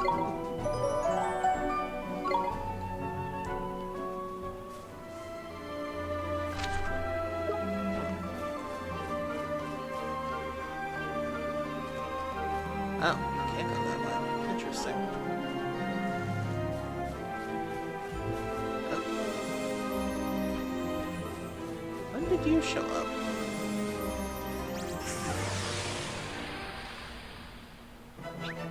Tyke. We can do this!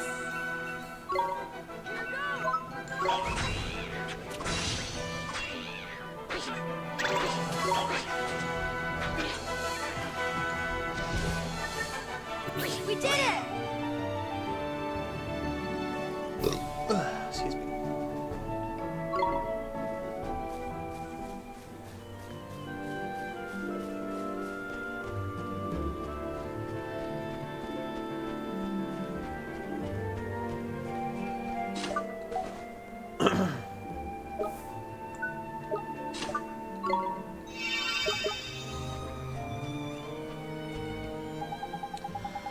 giant mushrooms are blocking the way, Mr. Drippy. What should we do? What do you mean? Jump on the flippin' things, of course. Huh? But won't they break? No, man. It'd take more than a slip of a lad like you landing on them to finish these formidable fungi. You'll be fine. Sure hope so, because you don't have much of a choice, huh? Jump, jump, jump, jump. Okay, what's this way? Ah.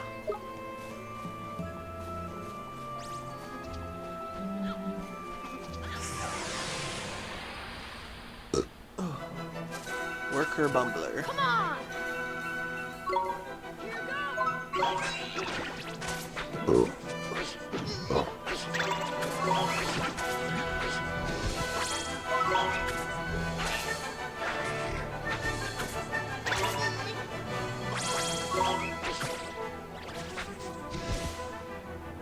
We did it!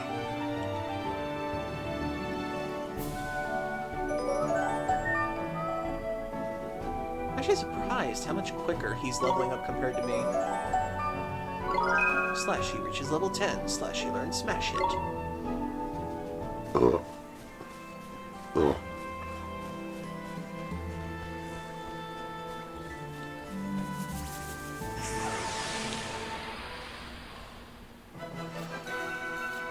We can do this!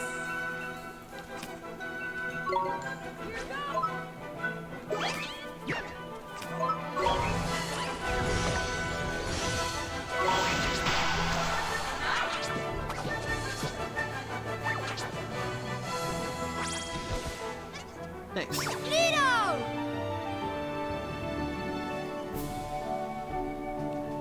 I like Ringo, but yeah, he looks shocked. I know. It's like his eyes have like enough eyelid to say, I've seen things, man.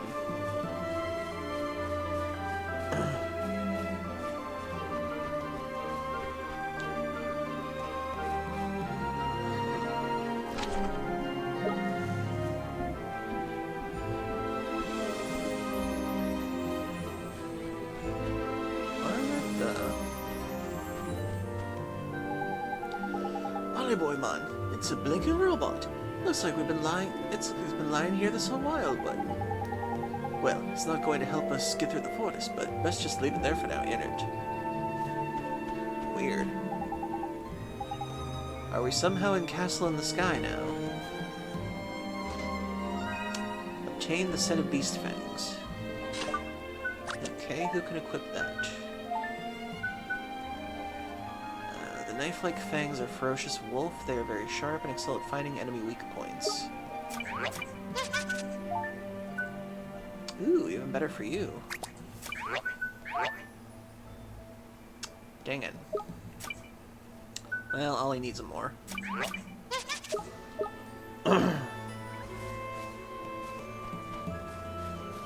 Still interesting we just find a random robot out here.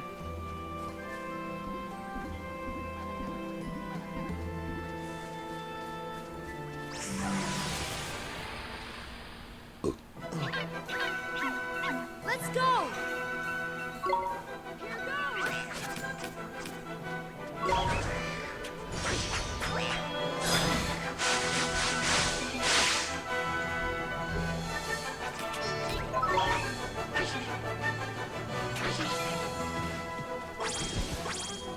We did it!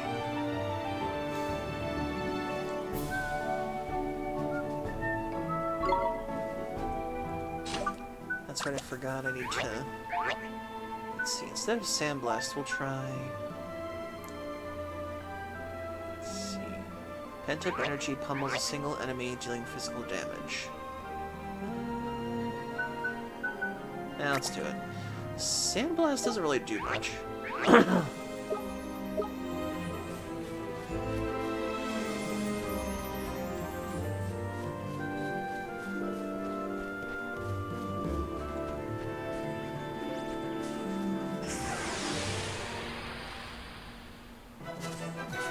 Pom-pom. Come on!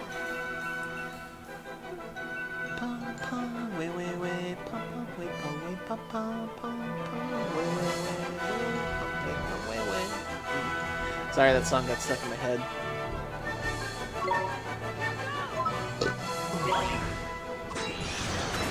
Heliotosis, crap.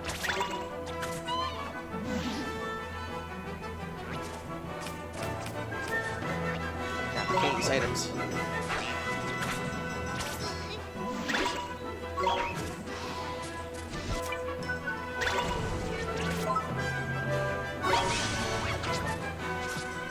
And everybody got poisoned. We won!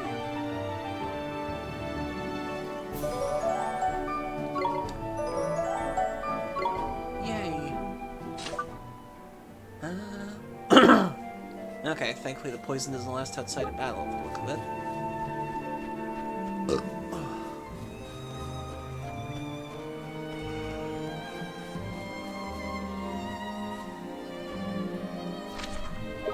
Okay.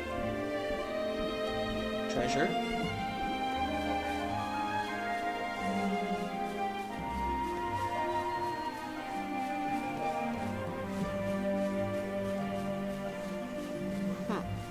You would think there would be treasure up here.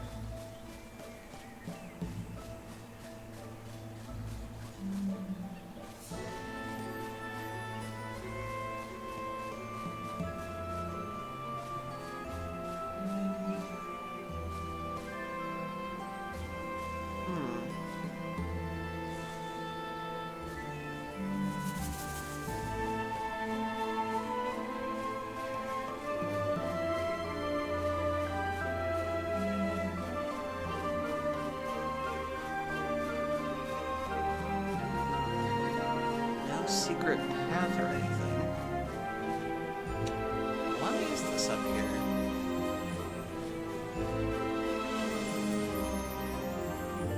Anything across the way?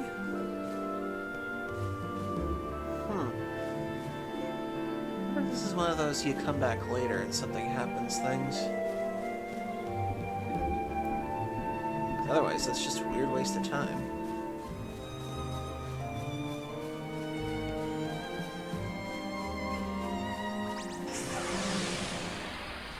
Oh, excuse me. Watch this!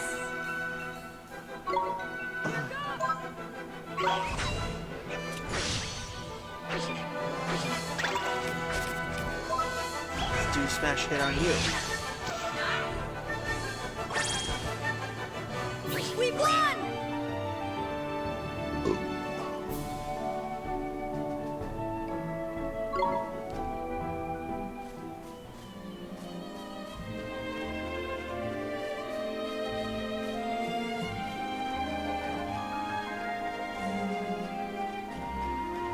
I was about to say that was weird.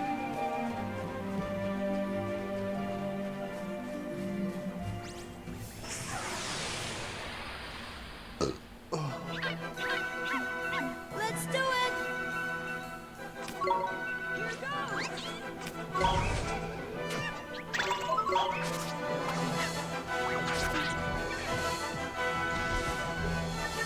We did it!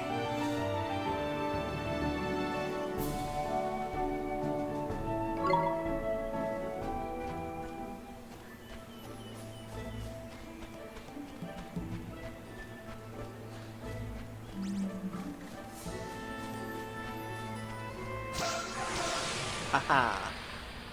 I snuck up on you. Watch this! Here goes!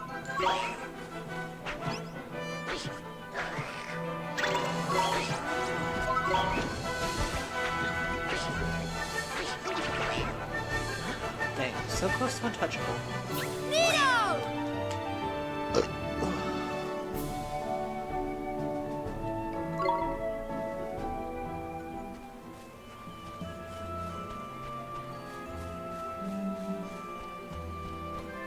Treasure, treasure, where is some treasure?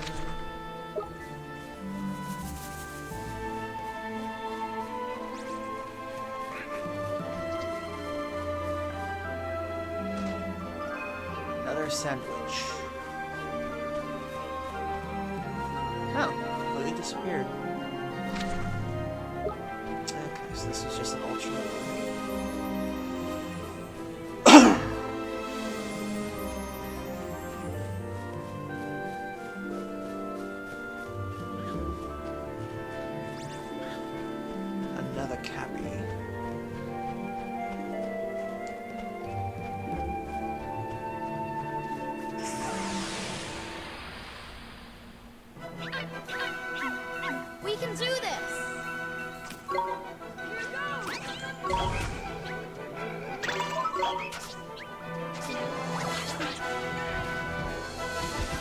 Nice.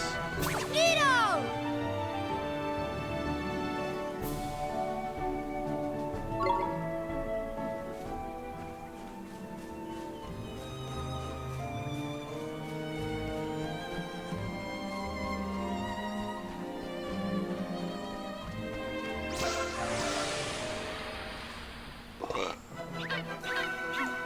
Let's go!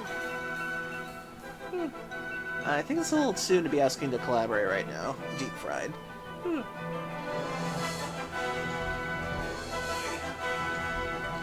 It takes a bit to get to know me.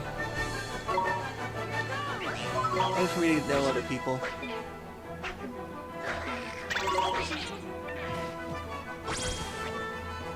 We did it! Excuse me.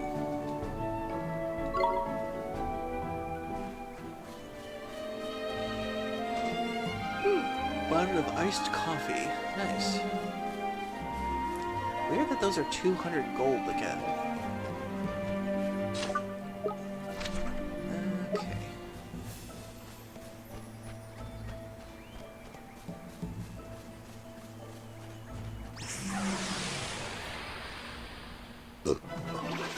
Ah, crap, pom-poms. Let's do it!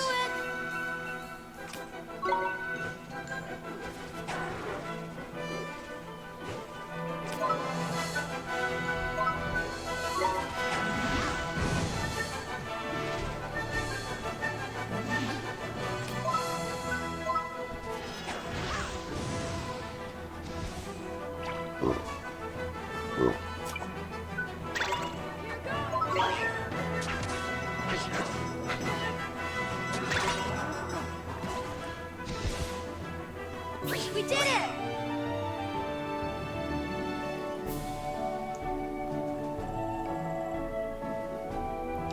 Well, thank you, dude. I appreciate it.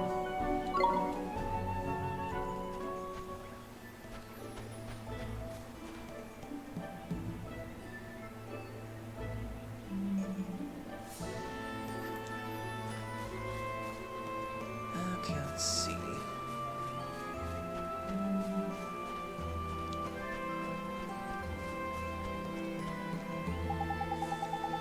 There's no jumping on that mushroom. We'll have to look for another way around.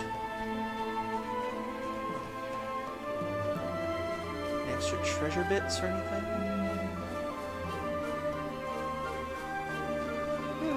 What if I get a spell later to grow things?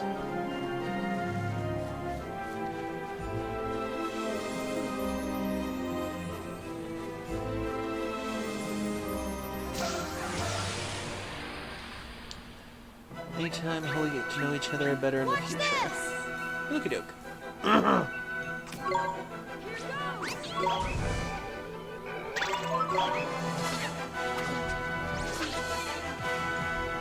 Nice. We won!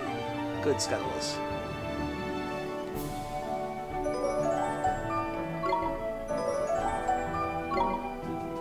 Scuttles reaches level 10.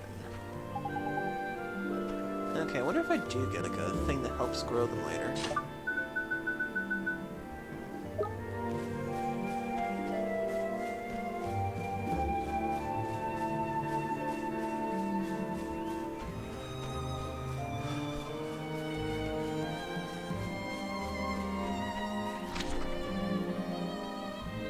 Okay, I've explored everything I could for now.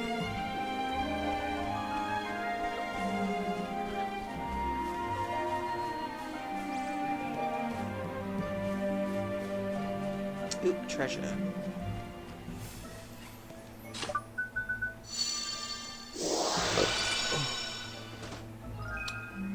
The Hoarfrost Harpoon. Interesting. Who uses that?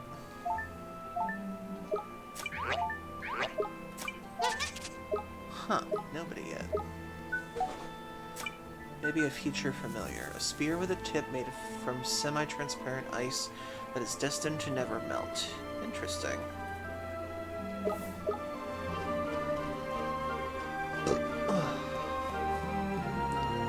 I found out I'm an original last name related to everyone in the world whoever existed and had it. I looked into it and found all different kinds of people of different ethnicities and backgrounds. It's pretty cool. I accept all with open arms, would love to get to know everyone. Okie doke. I'm more of a slow person, that kind of department. It takes me a bit to get to know people.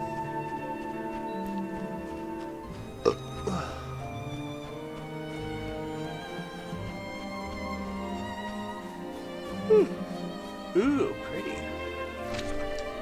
Yep, this is probably a boss arena.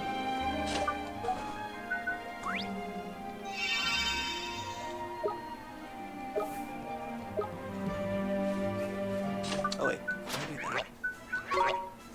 Got 2 Sundays.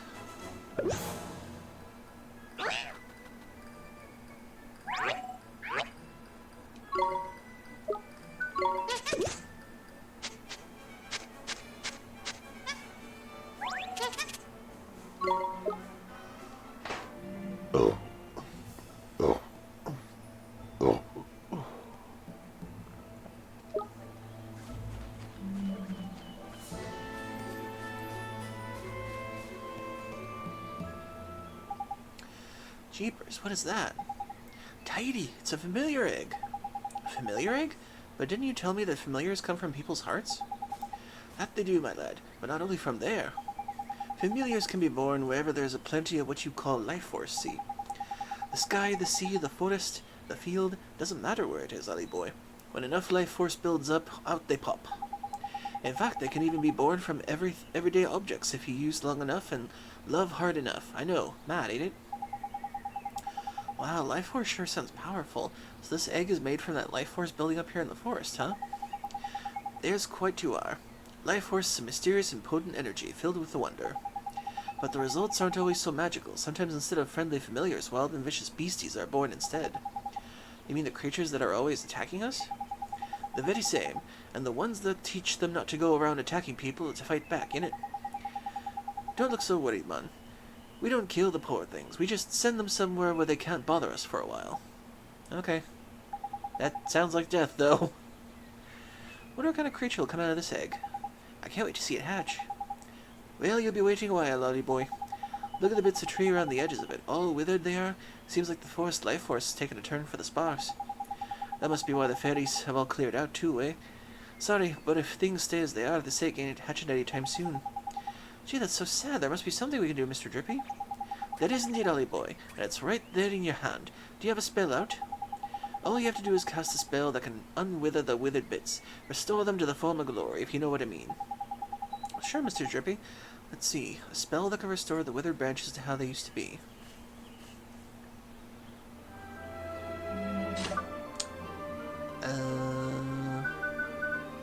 Oh, rejuvenate. Oh. Oh, I wonder if I can use rejuvenate on those mushrooms back there, then. I feel like I'm gonna get into a boss fight if I do that now.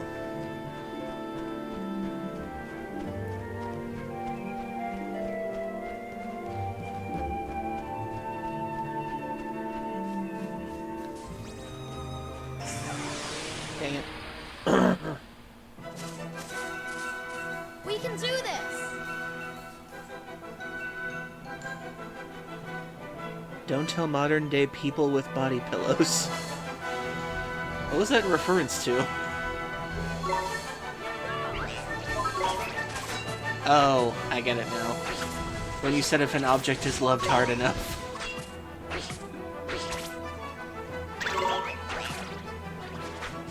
Honestly, I've never gotten the whole body pillow thing myself.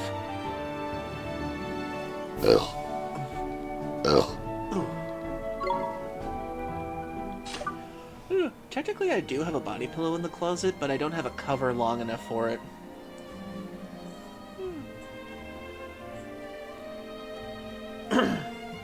It's like a good quality, but I would really like to find a cover for it so that I can actually use it, but I don't know.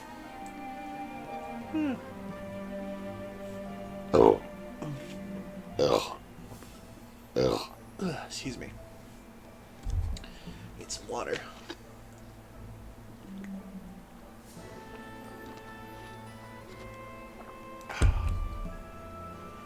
Also a good one, Andy. Okay,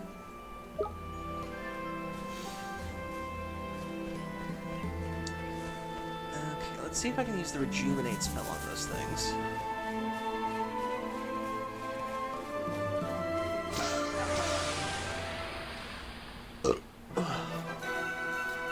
Watch this!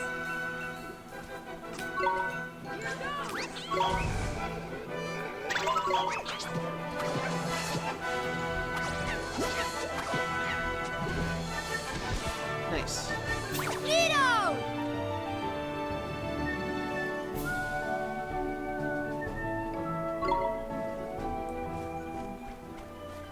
Okay. Rejuvenate. Okay, that doesn't work. Healing touch. Nope.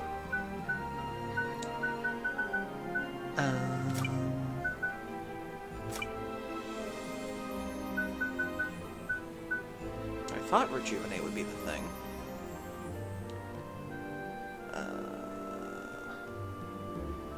I love the back attacking mechanics. It's like Earthbound, in a sense. I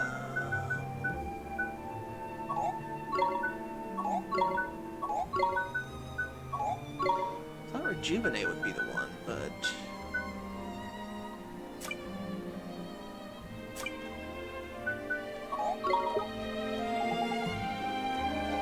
I guess I have to use that on the tree before I can actually use it on the mushrooms.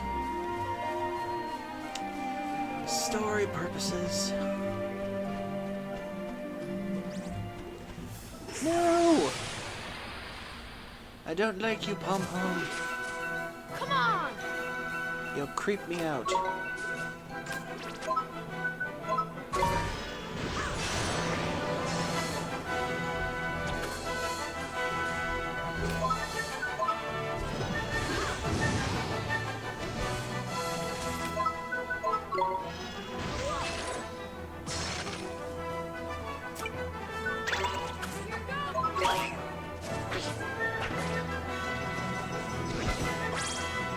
We won!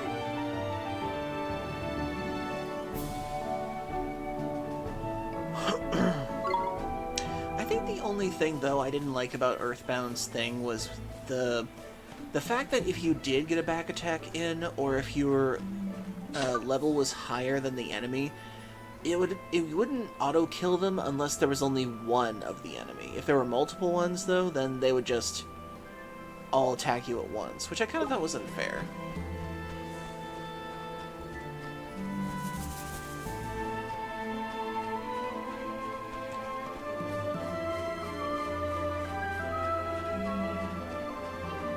Okay, we use the rejuvenate spell on this tree. First, we need an iced coffee. Or two.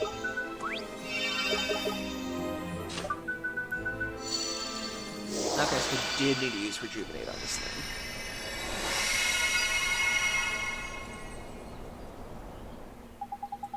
Tiny, look, Ollie boy, it's hatching. Witness the miracle of new life. Jeepers creepers, should we help or something?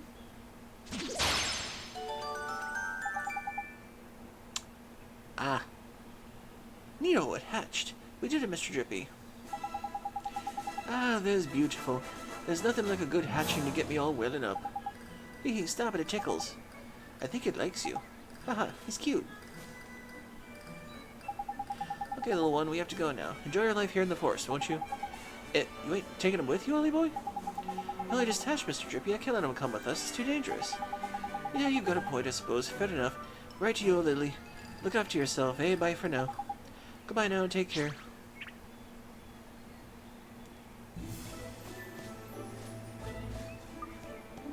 Ooh. Okay, so I guess now I can use the rejuvenate spell.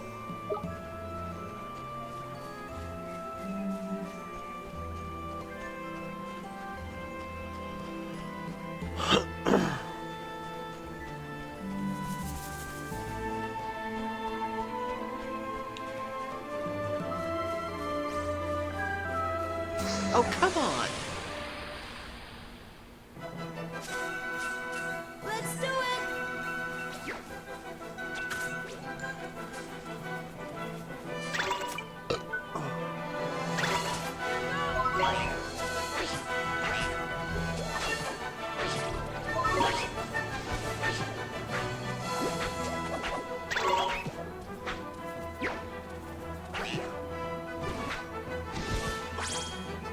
We won!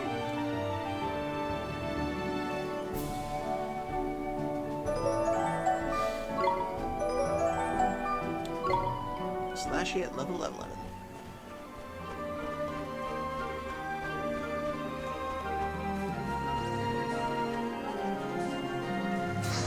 Oh, damn it. Let's do it!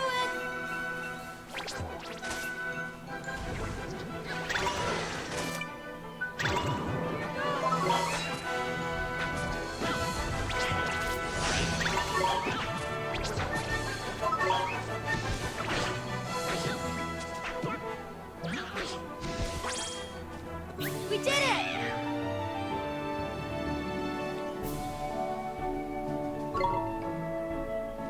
You were only unconfident because you had a buddy with you.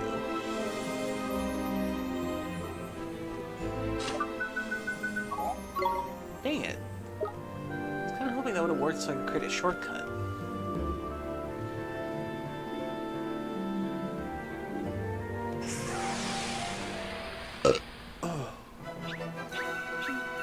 Watch this! Here goes!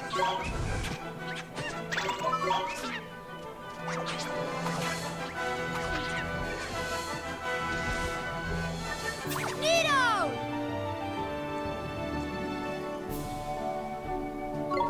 Bye.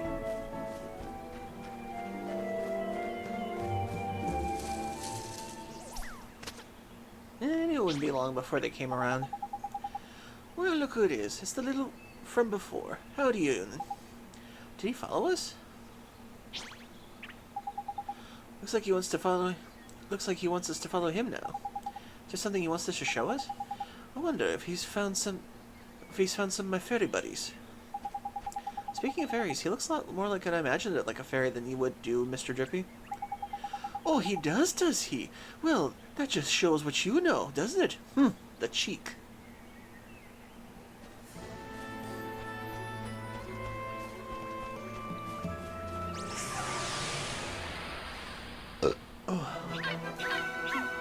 Watch this! Here goes!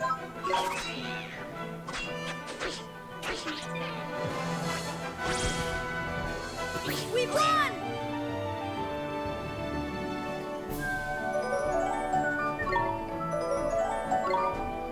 Yay, level up.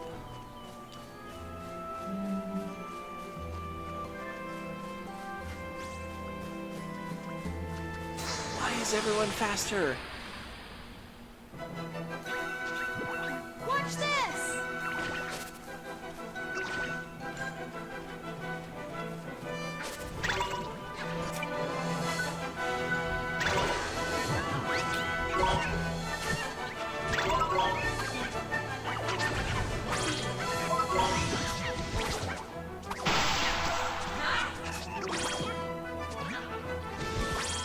Haha. We won!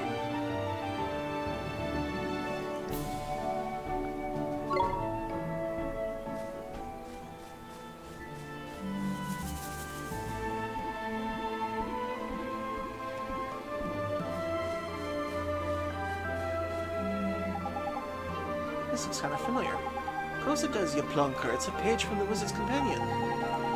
Let's find his keepers around these parts. It's the law of the jungle or forest. You know what I mean. Just grab it. Neato. Quick and grub. Oh, we do get a spell for that. Cool.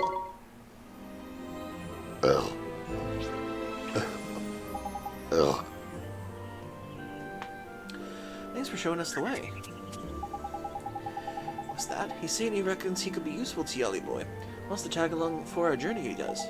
But he's just a kid. It's too dangerous. Ah, little cheeky so-and-so. Look who's talking, he says. He means you are just a kid yourself, ain't it? And he got a point. He really said that? But don't fret, Ollie boy. Creatures like him are born to be familiars. And traveling around with wizards like yourself is what familiars do, ain't it? Gee, I guess. Okay, you can come with us. Get inside my heart. You better give the little fellow a name then. That'll seal the deal, make it officially your master. Sid. Saeed. Planter. Seymour. Oh, I hate Seymour. Sorry, after Final Fantasy X, Seymour is one of my least favorite names. Okay then, chat, what should we name the little bud?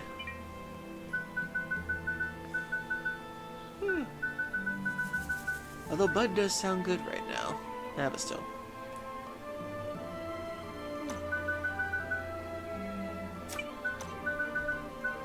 Bud. Twinkle. That is cute.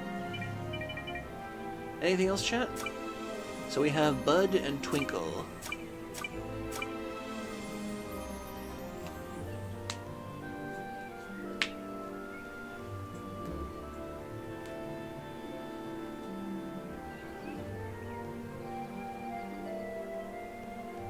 I think Bud's a good one too. We'll go with Bud.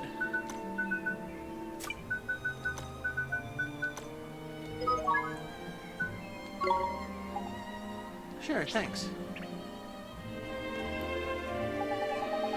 That's 3 whole familiars you got down in Ollie, boy. And look at that! This one can evade attacks and all.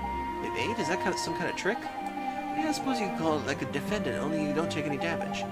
The thing is proper quick, so you have to be a bit nifty with your timing. But then you're getting pretty tasty at old fighting lark, eh? Ain't it? In fact, might as well let you in another trick of the trade while we're here. You know what is it? What it is if you do an attack at the exact moment an enemy's attacking, you can hit back with what's known as a counter-attack. And if that works, your enemy will be stunned. They'll sit there and let you whack them even more tighty, eh? You can tell them when the perfect time to is... Okay, we got it. Okay. So now I can regrow the mushrooms.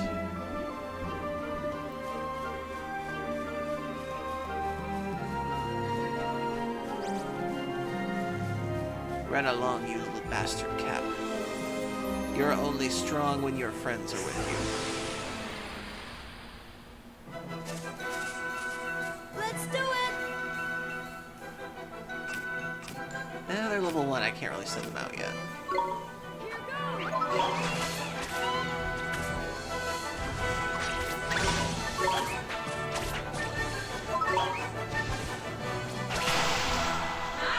Damn!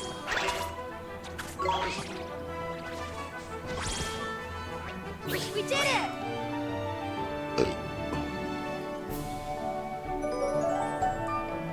Okay, Bud is now level 3. Bud learns Water Bomb.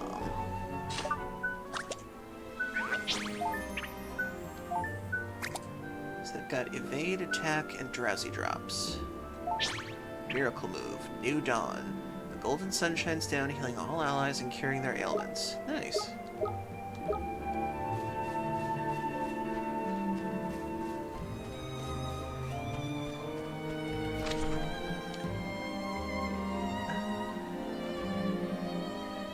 Okay, so I know south does that, then north I can go back up and heal with a save.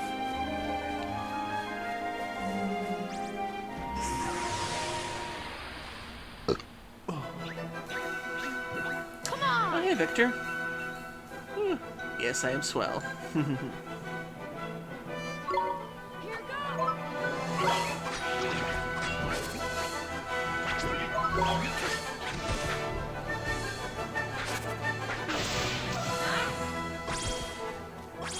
We won! And I hope you've been doing good, Victor. Bud, level 4. Oh, god damn it. I wish I could at least back We can attack do these guys this. somehow.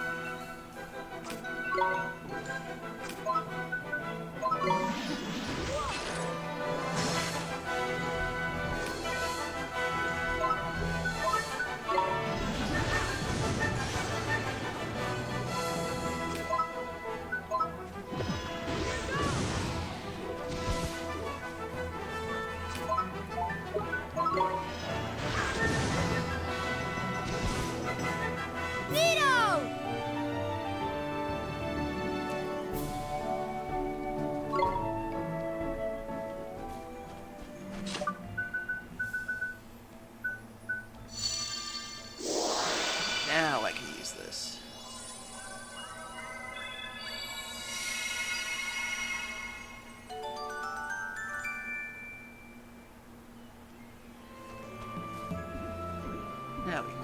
save point, heal up, and then continue on. God damn it. Watch this! I do wish some of these fights were avoidable. Here goes!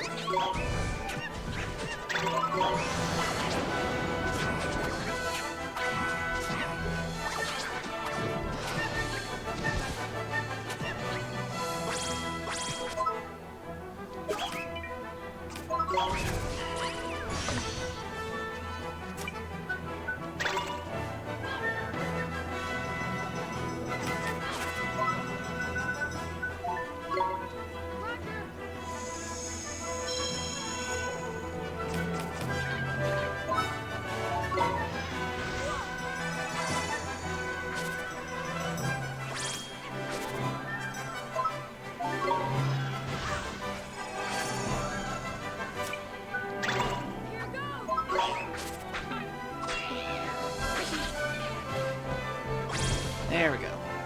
We won!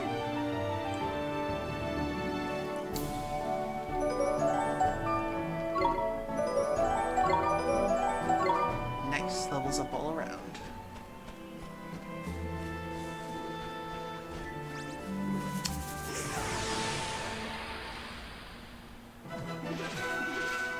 Watch this!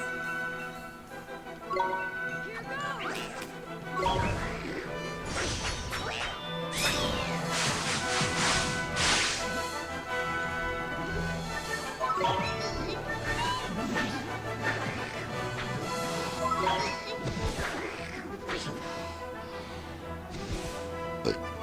We did it!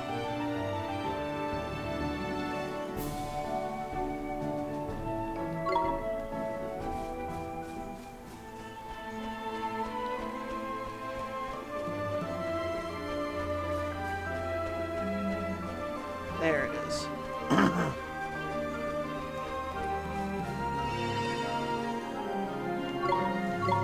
Yay! Okay, since I'm saved real quick, we have another ad break coming up, so 3 minutes everybody. Get a drink, get a snack, use the bathroom, need to. We'll be back after these messages, so stay tuned.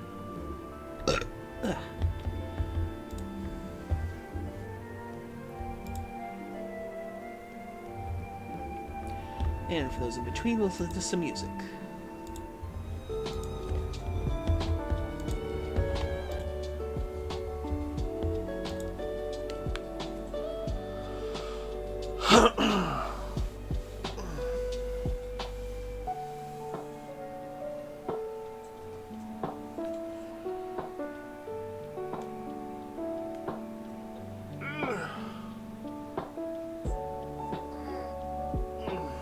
Stretch.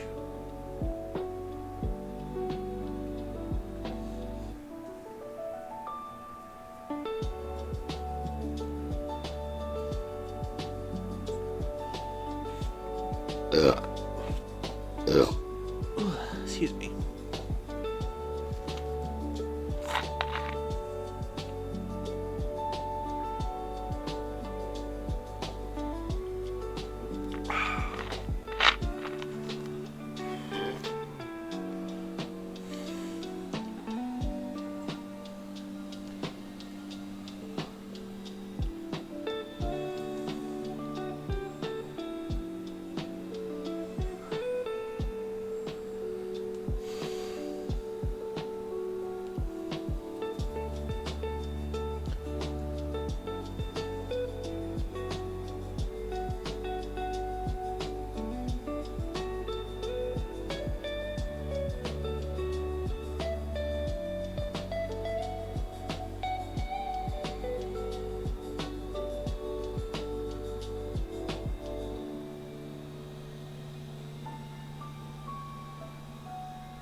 Okay, we're back.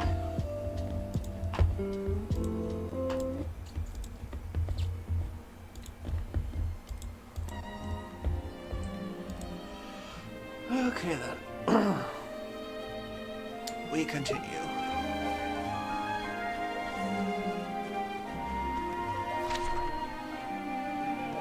Okay, so just gotta make down to the central path there.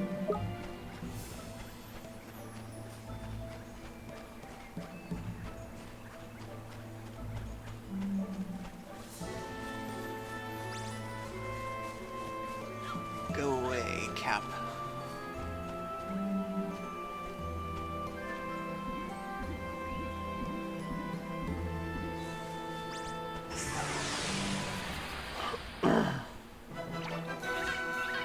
Let's go! Here goes!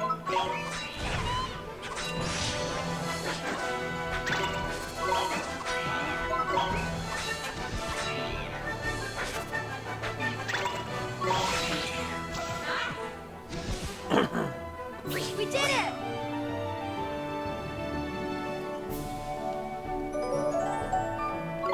Nice. Bud reaches level 6. Do we have any food for them? We can give them a pie.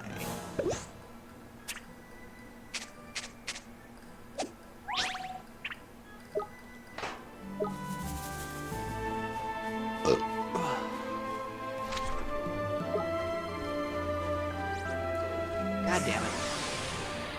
I do wish you could avoid some fights. Let's do it! Here goes!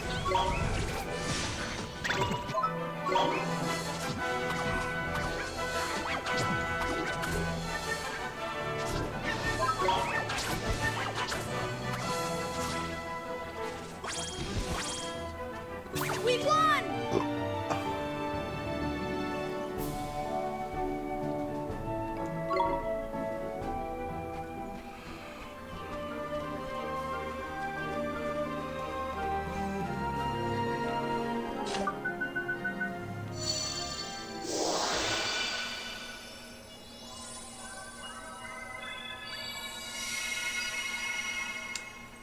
Yay! More mushrooms. Boing, boing, boing, boing, boing.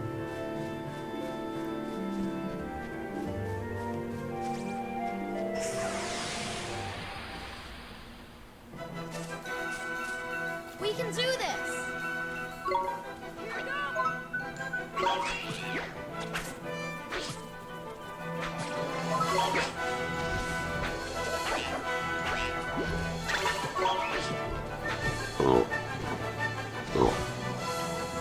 Neato!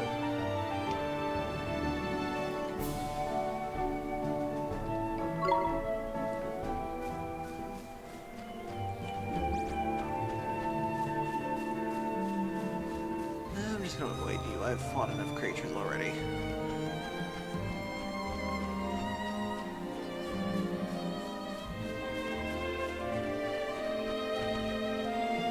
And sadly, I cannot open purple yet. Dang it.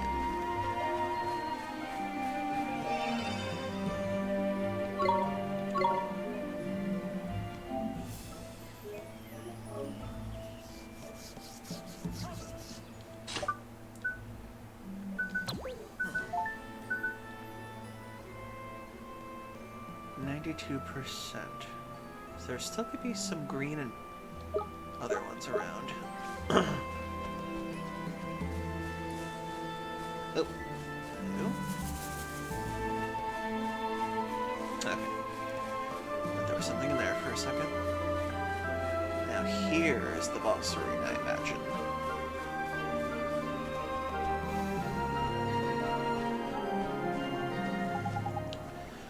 Look, Mr. Drippy, it's a fountain. But it's all dried up.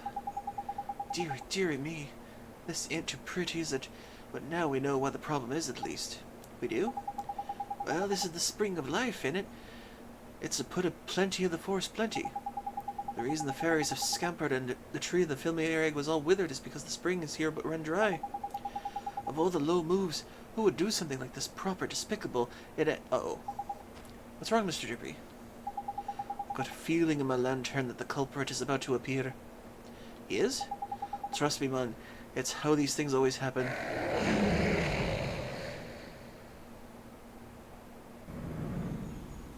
See?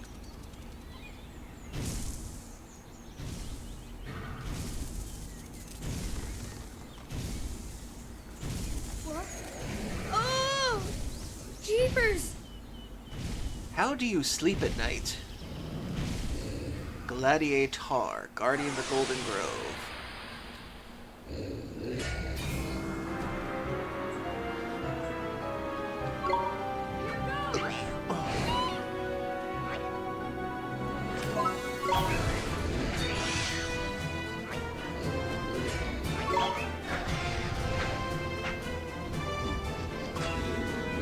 Uh-oh. Should I really defend it? Oh god.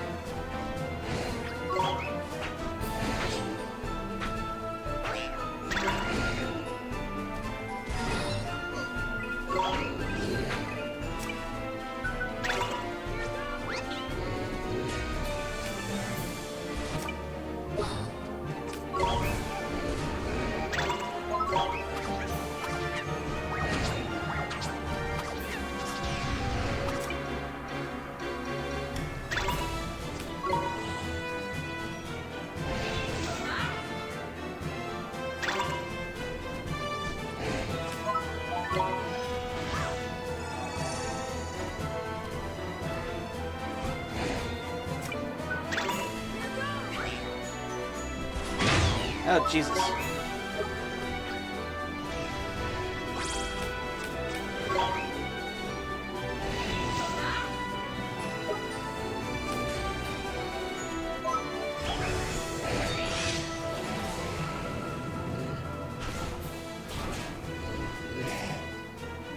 Well, apparently I made him extra mad.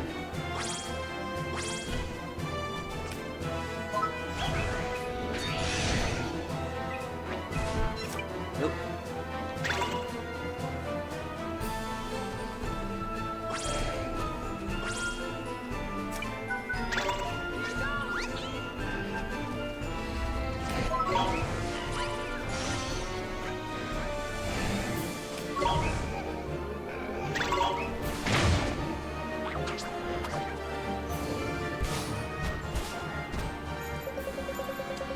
I've got a bad feeling about the silly boy.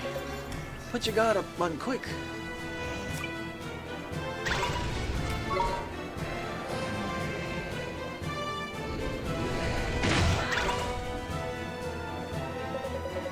Oh, I know. Hold on a sec, Ollie boy.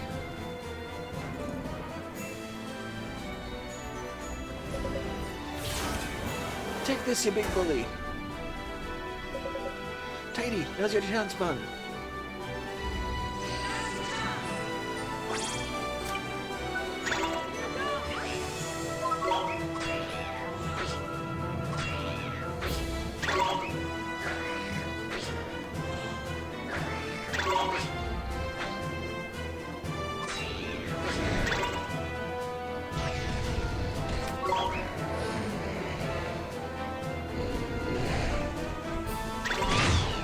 Oh, crap.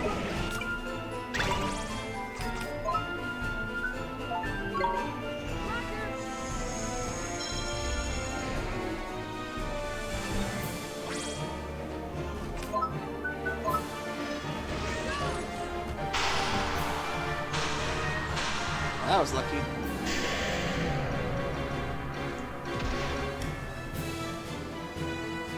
Nito! I thought that was going to miss completely by proximity.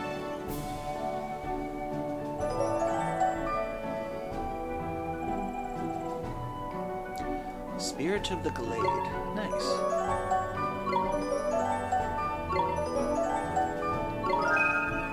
Bud learned Healing Tier. Nice. You obtained the page describing Gladiator.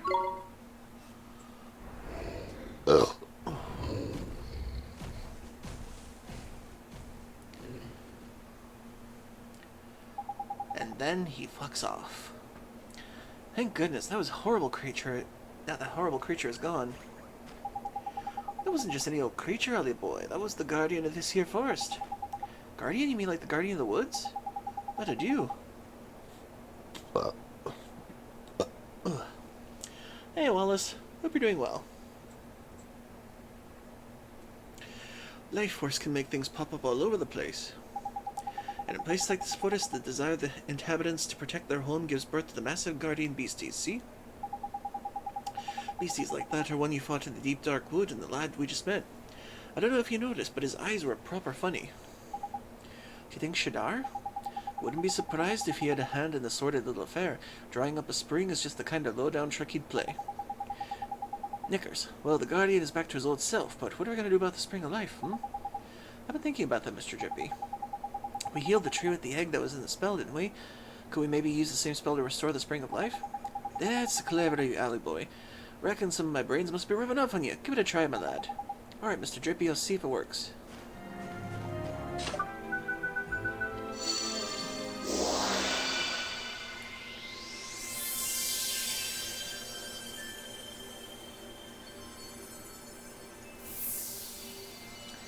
Doing fantastic, and was really happy to hear that you are playing this. Oh, nice. Well, this is my first time playing this game, and after Ding Dong Dell, it's pretty much a blind playthrough, because I only played up until Ding Dong Dell originally when I first got this. At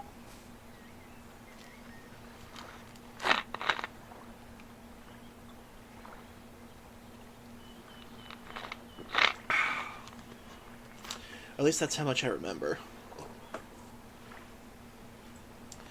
This is the Spring of Life. It's so pretty. Indeed it is, and now the Guardian of the Spring is back to their normal selves. The fairies won't be behind tidy. Neato. I'm sure I hope we can meet some fairies the next time we're here. Me too, Ali boy. Me too. To Al Mamoon. Yes, sir.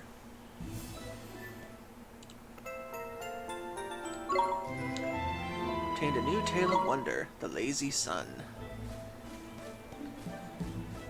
Okay. Ah, there's our exit.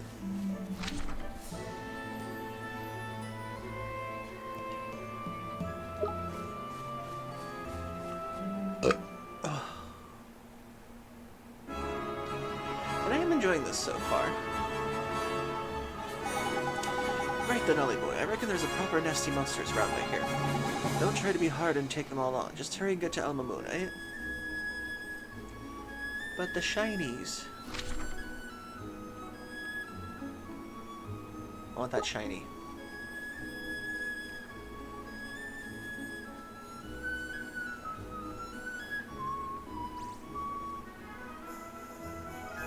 Two glow caps. We'll probably need those for later.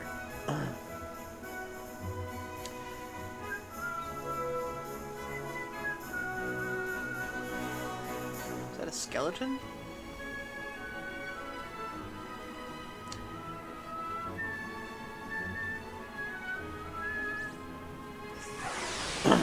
Something Naruto ran at me. Aww. Let's go!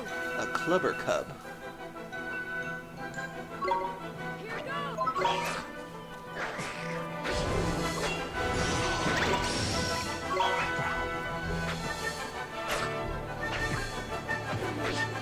That's adorable. Neato!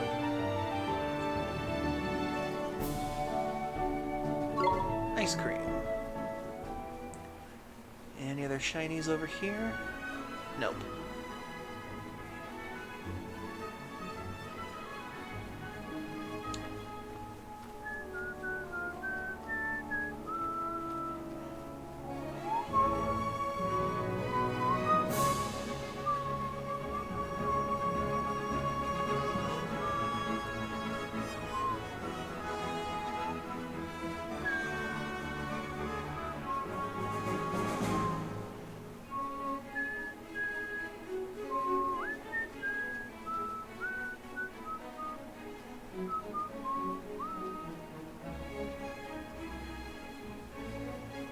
I don't see any shinies over there, sadly.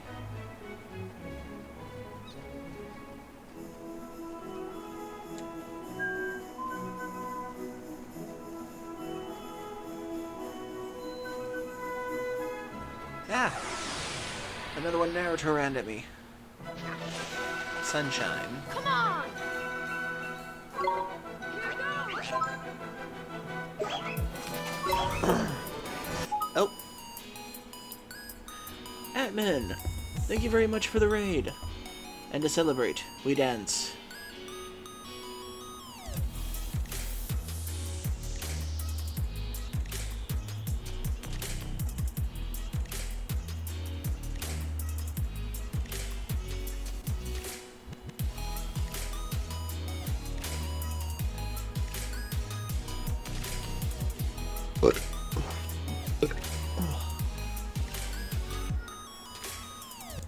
Welcome in, Atman, and thank you very much for the raid.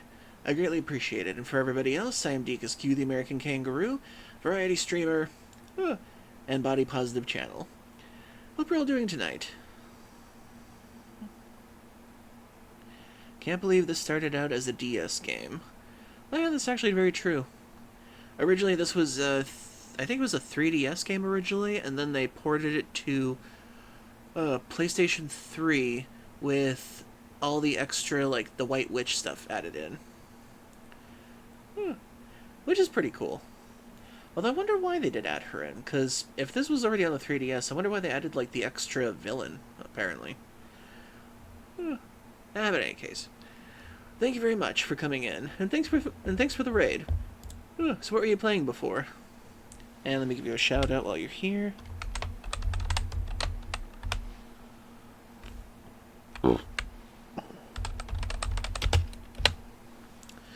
There you go.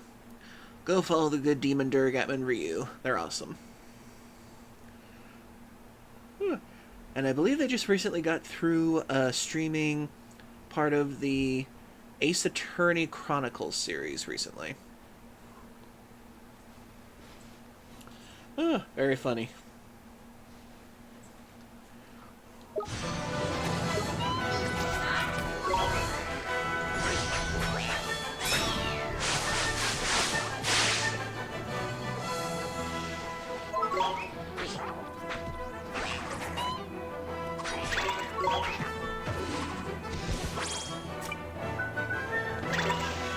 Okay, bud, let's see what you do.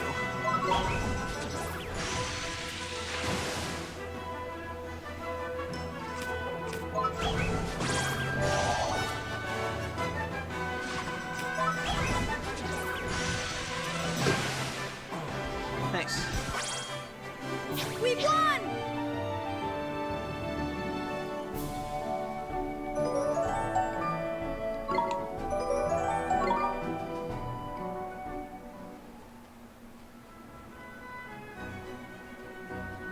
Okay, now where's the city? Okay, it's over the next dune.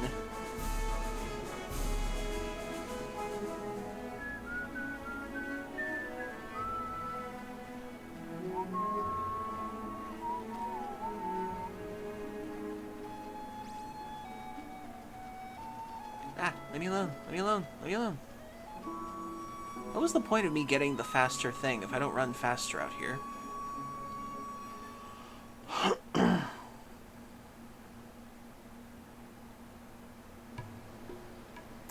Al Mamun, Court of the Khalifa.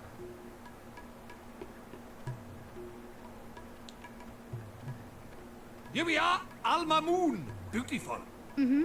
It's different from Ding Dong Dell, huh? Well, of course it flipping is. It's slap bang in the middle of the desert for a start. What's that delicious smell? That's the babanas, innit? Babanas are what Al Mamun's famous for, see? Never eaten a fruit like it. Gorgeous they are. Tell you what, I'm starving. Fancy a babana split? Really? They're that good, huh? Wow. Too flipping right they are. This place was built on the babana trade. There's tasty fruit. Okay, let's try some. Before we go, Babanas, though, we should try and find this Rashad, innit? That's what we came here for, after all. You're right, we should ask around and find out if anybody knows him.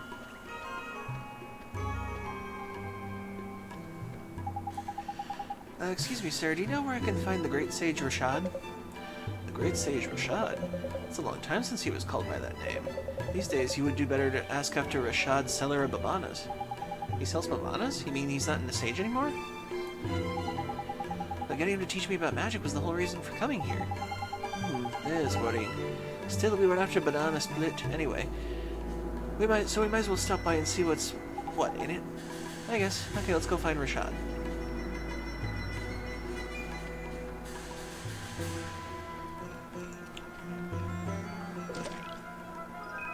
$15 guilders.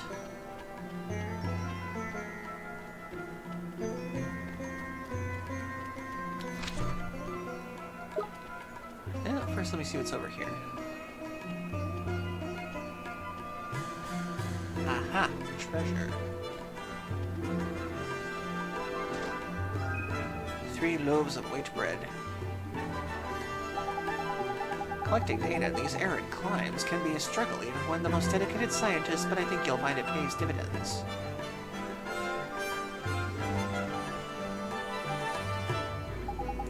Alma Moon is a town rich with commerce, and alive with the cries of merchants. I myself sell ice creams made from delicious creamy milk. My fine ices are known throughout this fair city. You must try one the next you visit. A loaf of white bread. People are leaving bread everywhere.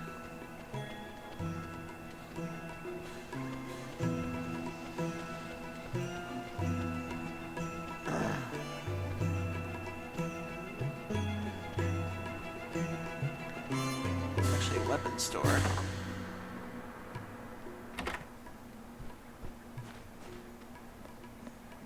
Any extra treasures in here?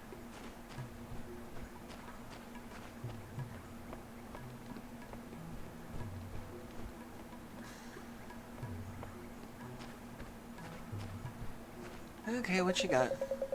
Caw, customer, I don't mean to crow, but the wares are the finest in the lad. Don't get caught short now. Grab some exclusive items before we fly out the door. Apparently everyone is required to use puns depending on your species. Let's see, a bone sword, flint dagger, a flint spear. Actually, what about that spear we just got from the thing?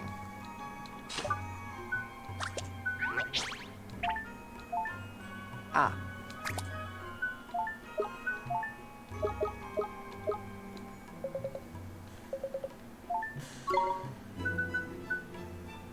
Okay.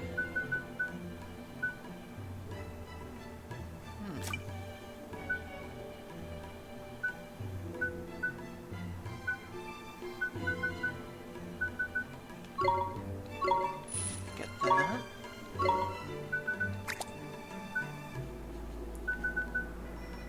Maybe we can get you a new shield.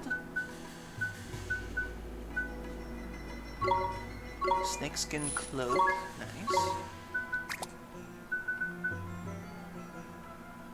Occasionally auto blocks enemy attacks. Nice.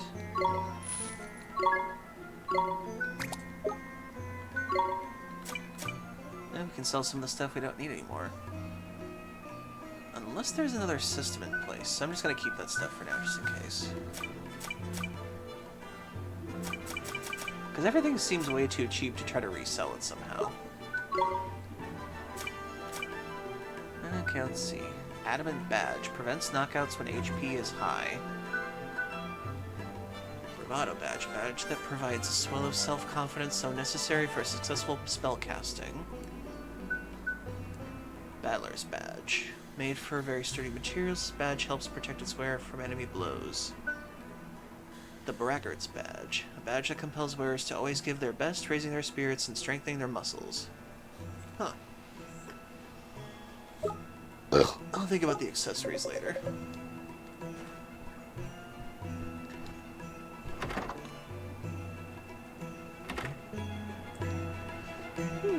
So what were you playing tonight, Atman? Anything interesting? Let's see, what's this place? Oh, it's the... this place. New errands now available. A pair of traveling merchants have been seen having an intense discussion in Alma Moon. The young woman in Alma Moon seems very worried indeed about something her husband has forgotten. Wouldn't they write the troubles on here in the first place? An elderly merchant near the milk fountains in Alma Moon appears to be worried about something. Okay.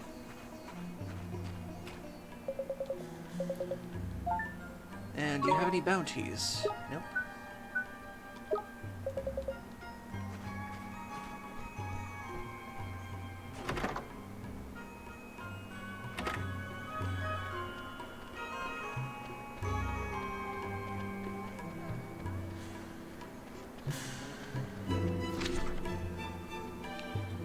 Okay, they're all the way over there.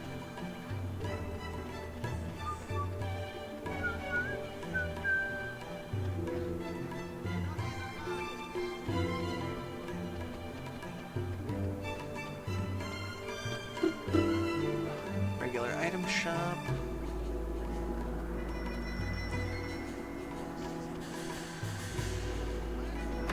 Let's see if there's any extra treasure in here. Huh, owl lady.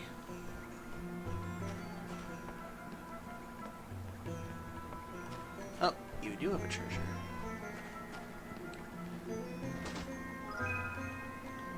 So many things of bread in this town. Let's see. Sleep be gone and curse be gone. Phoenix feather. Huh. They really do have those here.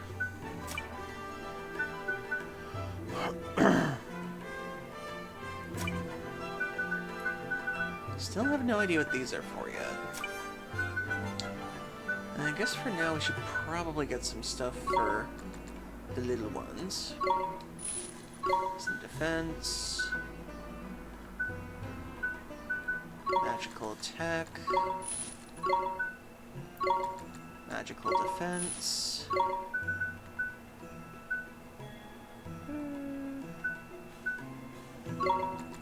Evasion. And might as well just get everything.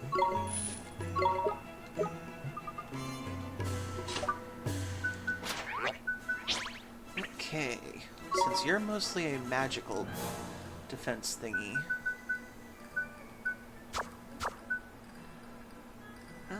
let's get your accuracy increased.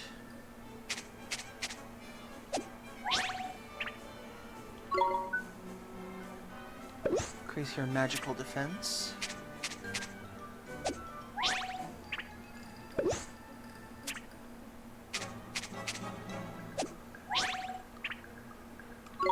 And your regular defense.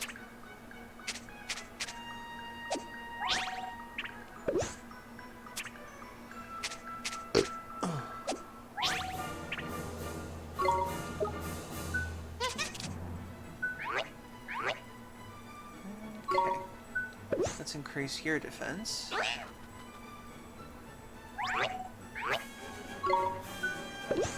We'll give you some more attack.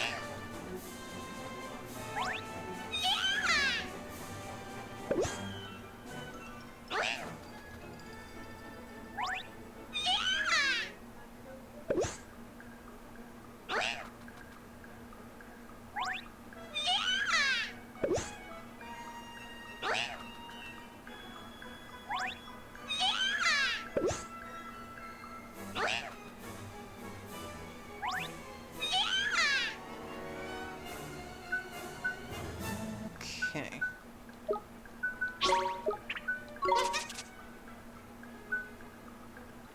Let's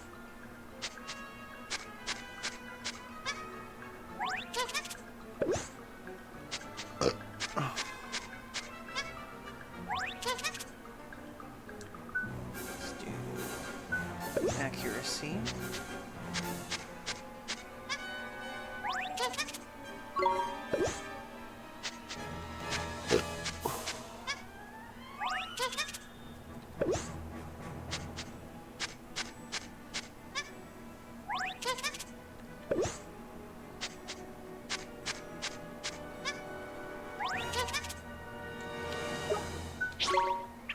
The rest we'll probably give to you.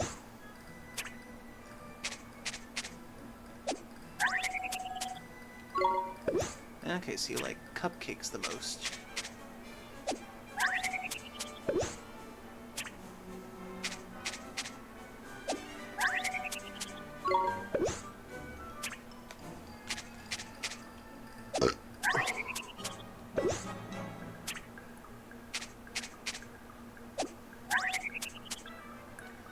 Oh, you're full.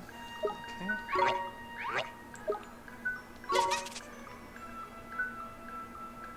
And we'll spread things out with the others then.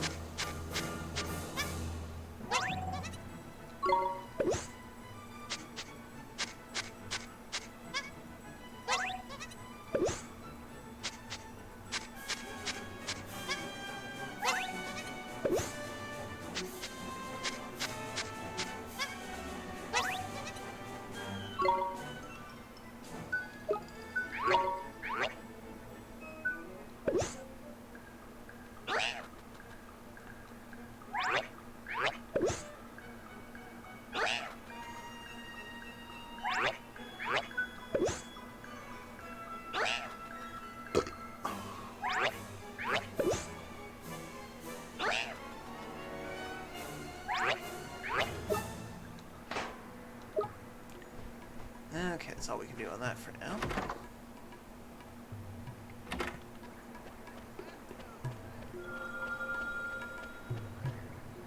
Well, I assume these are bananas, or bananas? Wait, what do you call them then? Excuse me, are you Mr. Rashad? Yes, I am. Mr. Rashad, sir, I need you to teach me magic. I need you to teach me the most powerful spells there are, so I can defeat Shadar. Defeat Shadar? You? Yes, sir. Your journey has been wasted. I no longer practice the magic arts. Huh? But why Oh, not? Babana, that's what it was. I thought you were one of the 4 great sages who knows everything there is to know about magic. It matters not what I was. I use magic no more.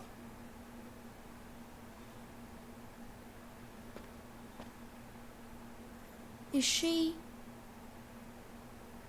What do you want? Who are you? Jeepers. The poor thing's broken-hearted, looks like. Shadar stole a piece of her heart. It was my fault. I defied him, and to punish me, he did this. That is why I fight no longer. I cannot risk my child's life. I will not. We must accept our fate and live out our days in peace. Mr. Rashad, sir, you're wrong. She wouldn't want this. She's not in pain because a piece of her heart was stolen. It's because you gave up fighting. Because you gave up on everything. That's why she's in pain. You are sure of this? Yes, I am. I see. I see now that you would say anything to enlist my aid. Huh? Begone! You're making a mistake. I wasn't trying to...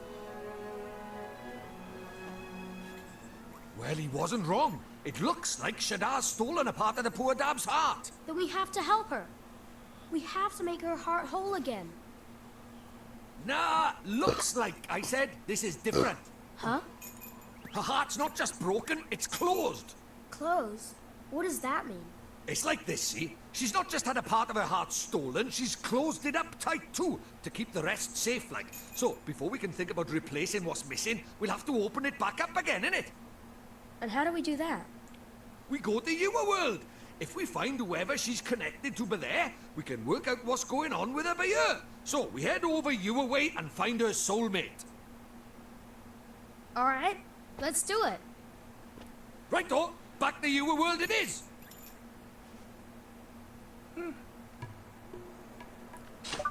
Okie dokie.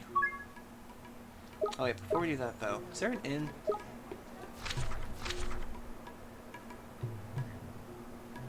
Oh, it was back there. Okay.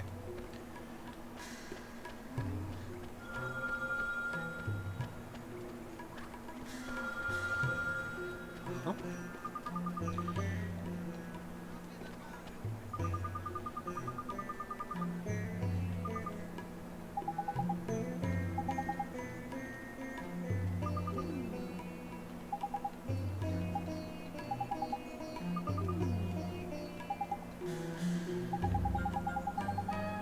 Extra enthusiasm.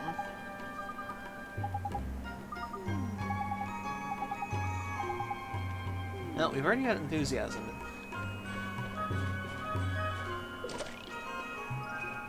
Lioness be gone.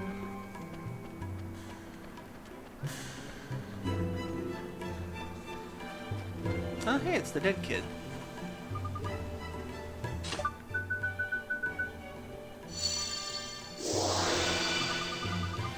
Nice to see you again. Did you have fun crossing the desert? Thought it was flippin' boiling, man. Boiling for you, maybe, Pipsqueak. I'm a ghost, and ghosts don't feel the heat, so there. What are you doing here, Horace? I'm looking at these fountains. They're amazing. They squirt out milk, all the milk a boy could drink. They're what Alma Moon is famous for. Ah. So they do. But the spicy smell coming from that food stall is mixing with the smell of the milk. It's strange.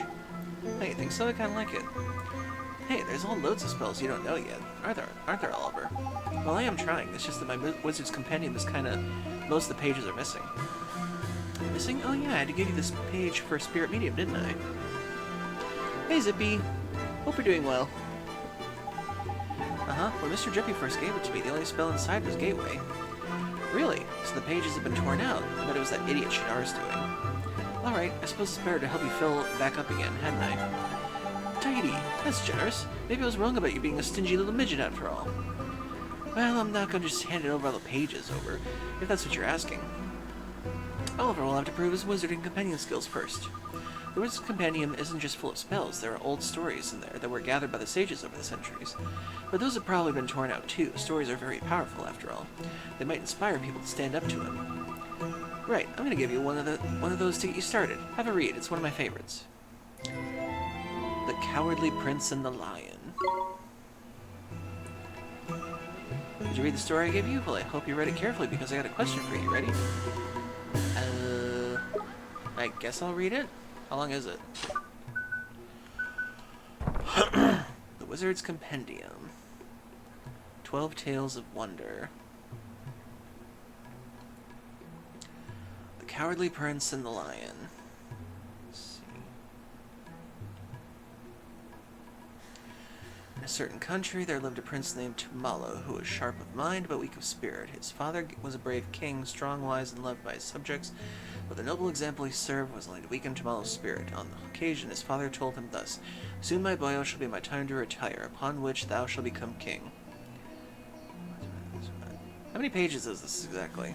Okay, so 1, 2, 3, 4, 5. Okay, 5 pages. Not too long. I can speed read this. The prince tried to flee, but the lion caught up to him easily with a paw, lifted him to his gaping mouth, and swallowed him whole. First the prince thought he was doomed, but then at length he began to wonder at his position. At least I no longer have to be king, thought the prince. After taking a deep breath, he said to the lion, "Mighty lion, I am the prince of the country, and one day tomorrow I was due to become king. Since thou hast swallowed me, however, thou must needs become king instead." "King, eh?" replied the lion. "I shan't complain about that." Thereupon the prince led the lion back to the palace. Apparently this lion did not digest this kid. I looked up the answers. Well, if I can't get it the first time, we'll see. The courtiers were shocked to see that the lion entered the palace, but the prince pleaded with them inside his stomach, and the lion was accepted as king. The lion proved he had quite the aptitude for royal duties. Whenever there was a dispute in the kingdom, the lion would simply growl at the quarrelers. "Stop complaining or I shall eat you alive." Whenever a bridge was swept away by a flood, the lion would simply use his paw to rip down a tree and lay it across the river. Regarding taxation and legal matters, the lion was utterly ignorant, but whenever the problem arose, Prince Tumalo would speak to him from inside his stomach and provide him with a sound solution. How long did this kid live inside the lion? This truly is fantasy. After some time, news reached the king that 2 dragons were ravaging the east and western edges of his kingdom. People were terrified to look at their king to deliver them from this terrible evil. Upon which the king announced that he would soon go smite the dragons himself, but even the fearsome lion stood a chance of eating such terrible dragons. "My dear stomach dweller," said it then, "what in the wide world should I do now?" Prince Tumalo considered the lion's question and at length provided him with a suitable scheme. The lion headed east, to part of the kingdom that was being ravaged by the larger dragon, and roared in its ugly face. "Dragon, I shall soon slay thee. I fear thee not, for no matter how large thou art, thou shalt never devour me." "Oh ho," scoffed the dragon, "we shall see about that," upon which he ate the lion whole. From inside the dragon's stomach the lion said, "Dragon, thou art now the king of this land. It is therefore thy royal duty to defeat the dragon ravaging the western part of thy kingdom. At first, the dragon paid him no heed, but when the dragon witnessed the humans around him bowing down in defense, as Prince Tamala had requested them to do so beforehand, he decided to do his royal duty, whereas upon the western mountains and slew the other dragon. Once the other dragon had been slain, the lion commenced to scratching the inside of the dragon's stomach. "Ow, it hurts," cried the dragon, rolling on the floor in agony. "Have mercy, I beseech thee." Can no one digest anything in this world? Never watch a person named Tiger. Okay. To which the lion said, "If thou wouldst not feel this pain, thou would promise never again to hurt the people of thy kingdom." "Oh, very well, I promise," cried the dragon. But the dragon was a cunning beast. The Prince Tamala knew that he would break his promise the moment the lion was out of his stomach. He therefore had a lion take out the babbling berry that he told him to bring with him and place it inside the dragon. This berry was known to make noises that sounded like someone muttering to himself. With this babbling berry in his stomach, the dragon shan't notice when the lion escapes, thought Prince. Later that night, when the dragon was sleeping, the lion crept out of his gaping mouth and set off back to the palace. The dragon left the king and his subjects alone forevermore. The kingdom had been in peace for 10 years, and the lion said to the Prince Tamala, "Stomach dweller, it is time thou camest hence from there. I would have take thee my place for the throne." Prince Tamala was shocked and replied in quivering tone, "I fear that I do not have the spirit to become a king, but thy judgments over the past 10 years have invariably been wise." "That as it may be, but I am a coward," the Prince Tamala said. "It is only because I was protected by a great strong lion that I could act so decisively." Yet the lion paid no heed. With the almighty sneeze, he ejected the Prince Tamala from his stomach. It had been 10 years for to see the lion's mane was now full white, and his face was covered in wrinkles. Shut up inside the lion's stomach, Prince Tamala had been quite unaware of this. "As thou canst see with thine own eyes," said the lion, "I have grown old. 10 years hast thou resided in my stomach, and yet not once did thou scratch me or cause me any pain. As I myself did that to the dragon, thou couldst have done at any time. The courtiers and subjects of this kingdom did not accept me because I am strong. They accepted me because I have been given them my all, by which I mean thou hast given them thine. Thou art the true king of the country. Thou lackest not the spirit, I assure thee." In like manner, everyone at the palace beseeched Prince Tamala to become their king. "Prince Tamala, everyone is humbly grateful for everything thou hast done. Our country needeth just such a great king as thee." Upon hearing those words, Prince Tamala felt his courage swell up within him as King Tamala gave still more of himself to the country. Despite the fact that the lion had retired, he continued to live as long as the king in his palace. Though many courtiers are ruled by animals these days, in ancient times all kings were human. Indeed, the magnificent lion about whom you had just read was the first ever animal to be acknowledged as a king, and the world had never been the same since. When furries rule the world. Okay.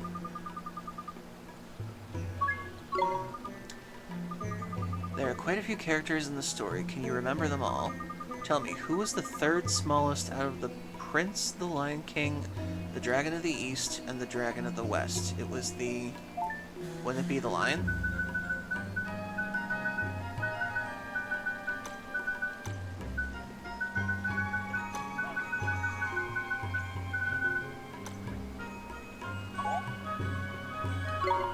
What do you mean? Third out of all four would be the lion. Because you had the western dragon, the eastern dragon, then the lion. Third smallest. Oh no, wait. Third smallest. If you went smallest to largest, then it would be the...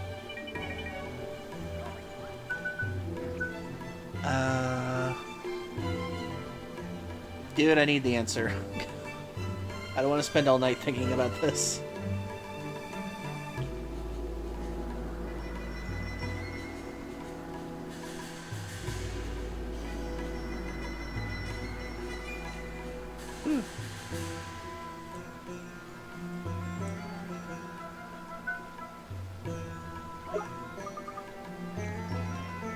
Okay, how do you spell them? Who was the third smallest out of the Prince, the Lion King, the Dragon of the East, and the Dragon of the West? Pretty sure it was the Dragon of the West. Dragon...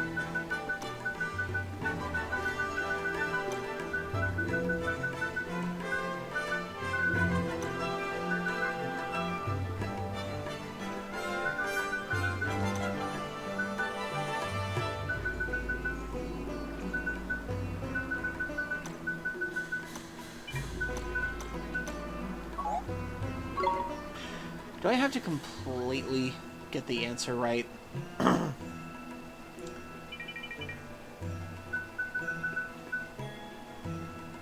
Yes, read off the answer. Thank you, dude.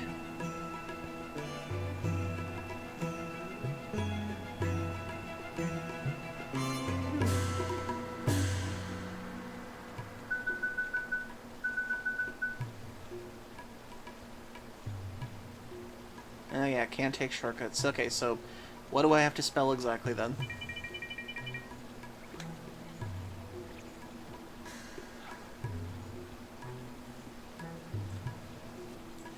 You were correct, you just gotta add of the in between. Oh.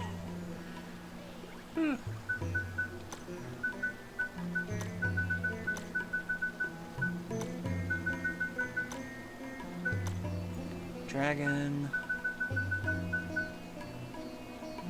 Ah, okay. Of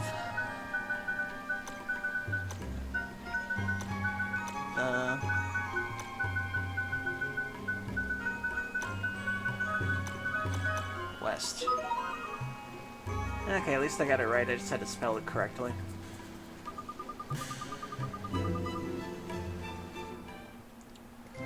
Draw poison spell. Nice. Thanks, Horace. I suppose it was a bit mean giving you a question like that, but you worked out eventually. And that's what being a wizard is all about, learning to look carefully at every detail and understand what's going on.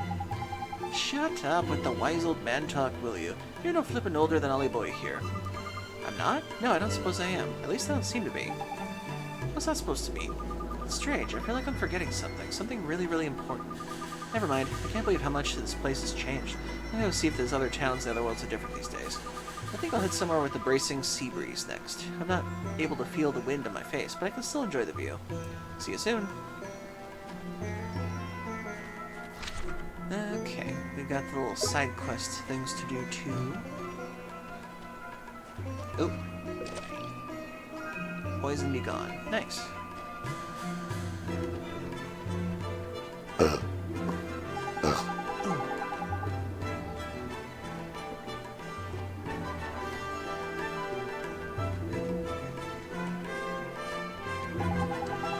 Oh, this will never do. It's very bad for business, very bad.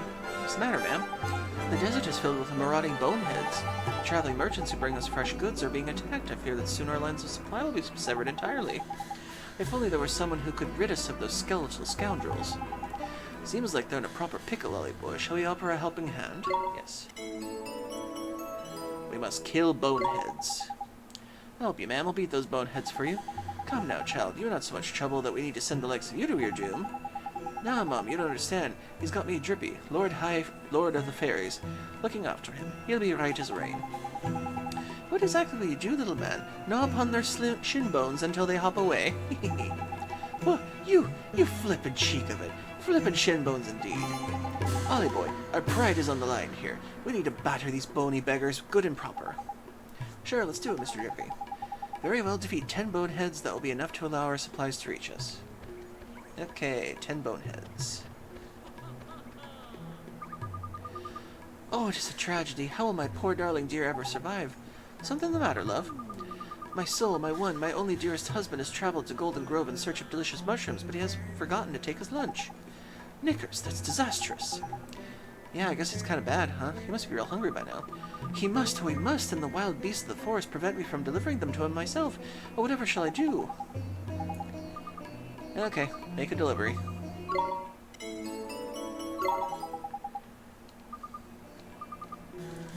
To Golden Grove. Okay, we have the 2 other ones down there. Okay, she's the one with the extra enthusiasm. Then... It's no good, I can't just be bothered. Leave me alone. What happened to you? We were full of beans when we set out for Ding Dong Dell. Is everything okay? Well, we're traveling merchants, you see, though. Since we arrived in Almamo, my husband has completely lost his will to LaSalle. After we went through all the trouble of leaving Ding Dong Dell and traveled to a world and earned enough money to open our dream shop. Who cares about that stupid shop? Selling things is a lot of effort. It's not about... Oh, lack of enthusiasm.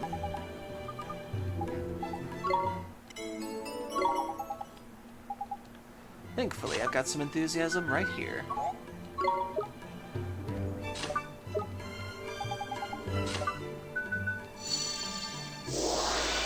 I took some from Ding Dong Dell before we left.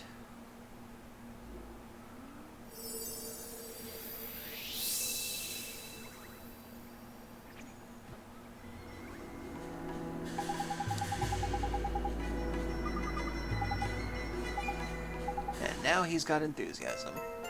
3 blindness be gones and $100. Nice. 2 stamps. You receive 2 merit stamps plus another as a bonus. Ooh, nice. Okay, and if you will, please, ma'am.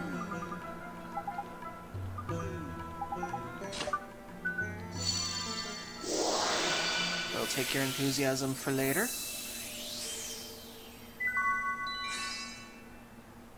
Wonder what other emotions we'll see. Because we've only seen enthusiasm so far.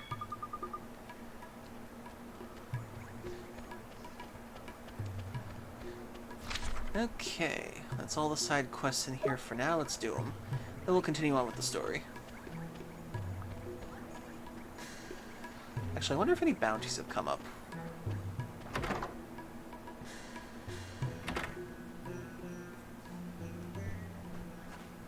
Any bounties, then? Nope, nothing. Any other errands on the board? Nope, okay. Let's do it. Okay, we'll sleep at the inn, save, and then we'll start the side quests. I like that the side quests don't feel like they interfere too much with the story in this game so far.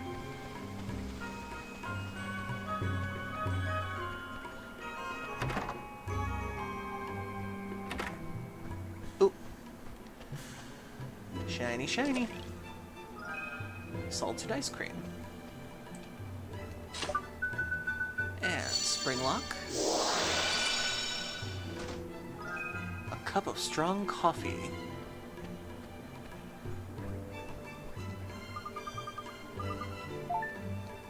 We shall stay.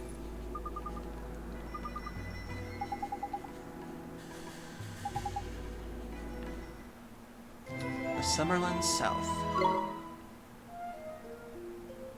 Nice.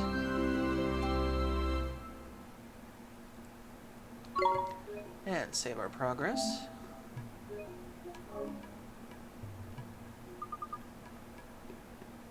Okay. And it looks like we have another ad break coming up, so 3 minutes, everybody. Got a drink, got a snack, use the bathroom, need to? We'll rack off these messages, so stay tuned. And if you're new to the channel, I do a 3-minute break once every hour.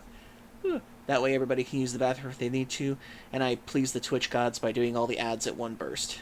Okie dokie, see you soon. And for those in between, we'll enjoy the music.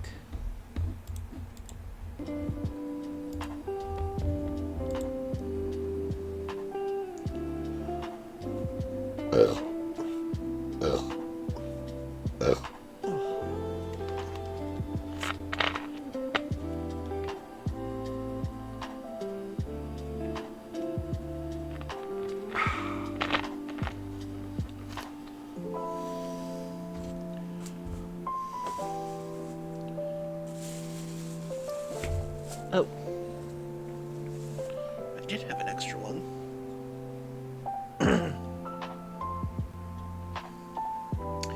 So only thing to note is I got most of my stuff updated, but I'll just need help with one thing tomorrow when you have a chance to talk about it. Okie doke. No problem, Andy. I'll be glad to help you out.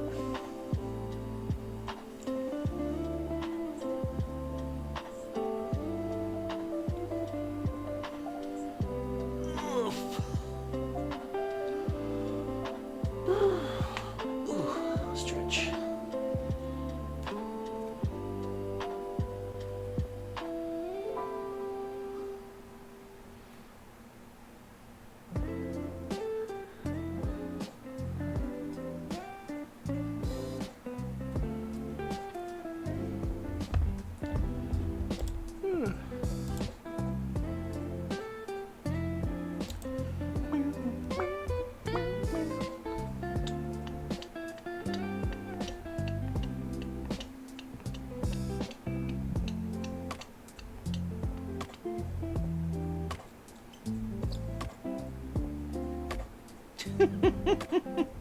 That's cute. The big ears posting.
Okie doke, now we're back.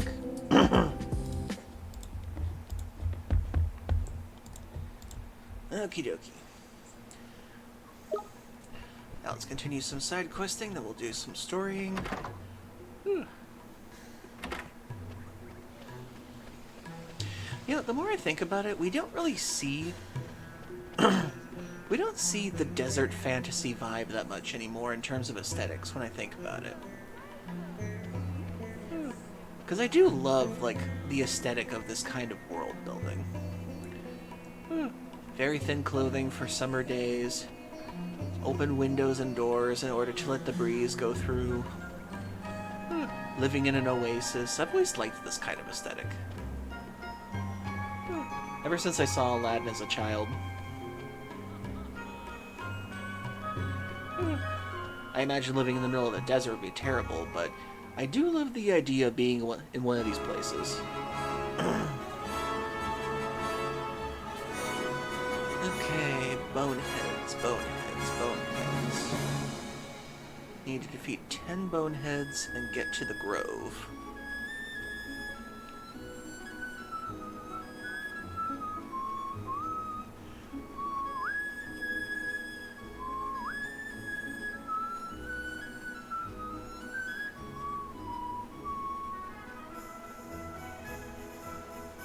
Can I go in these? No, I can't.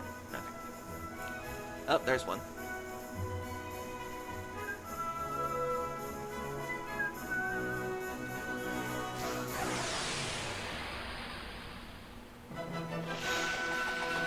One bonehead. Start with you.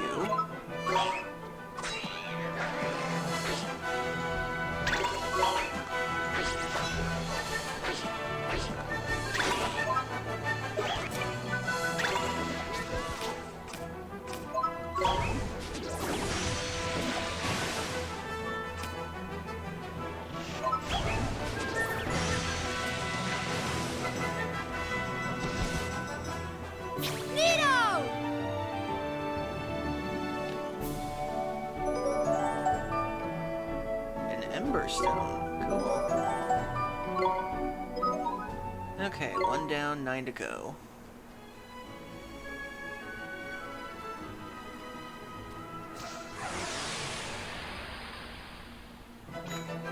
Ooh, 2 for 1. Let's Nice. do it!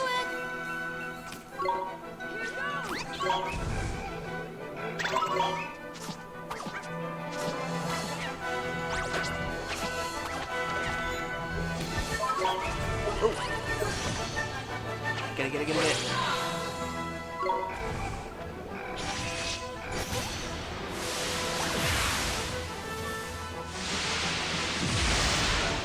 Damn, that was cool. We won!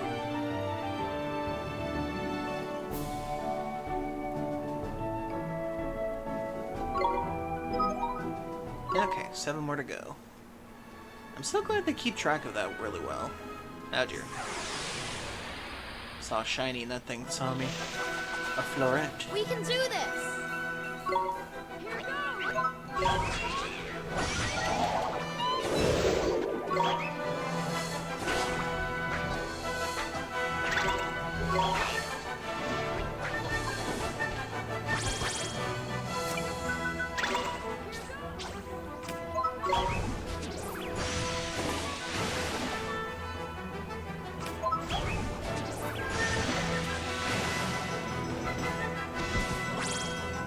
We did it! Nice. Good combo.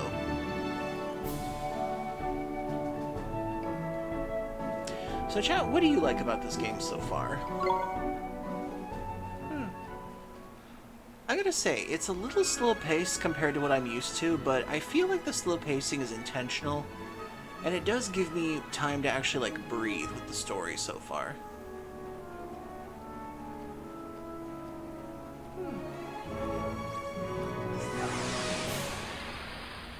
I do wish I could run a little faster, but Come on! I can do it. I can go with it.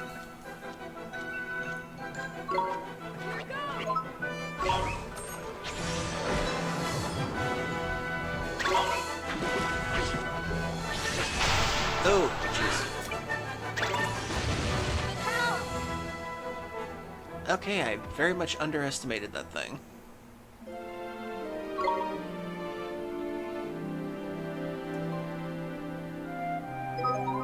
Crap, second game over.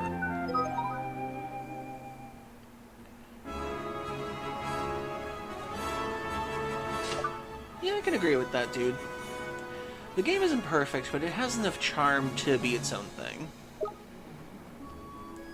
Okay, do I have to do all that all over again? Oh, there's Bonehead.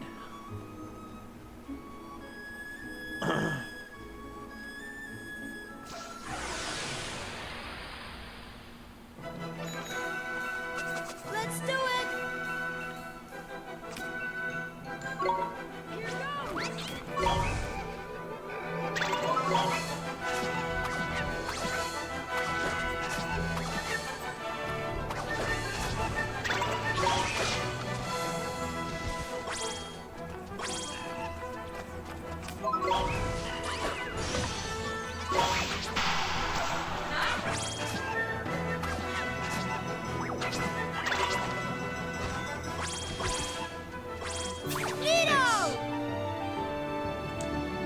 Note to self, remember to heal more often. Okay, good. It basically continued from the last thing, thank goodness. I was a little worried for a second there. Okay, 5 more to go.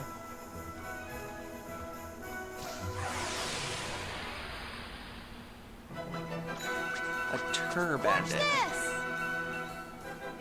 I don't know why, but for some reason that sounds like a slur in some ways. I don't know why.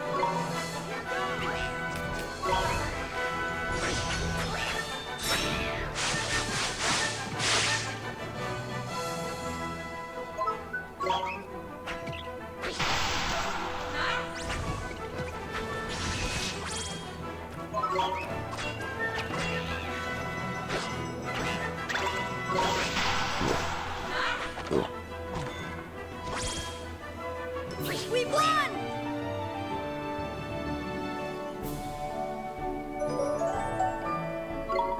Nice. But it's led over 10. 4 more to go. What is that up there?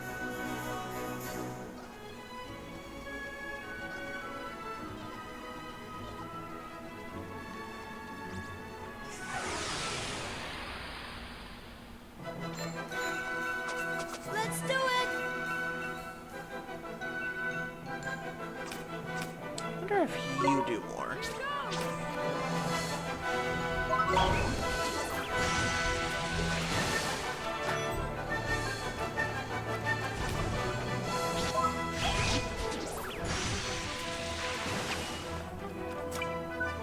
Probably better if I do this.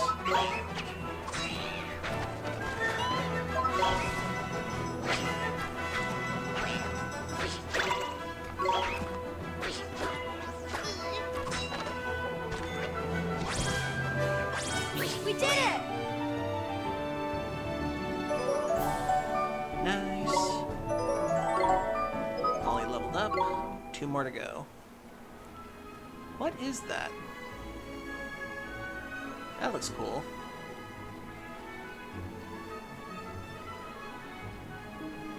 Okay, 2 more to go. 2 more to go.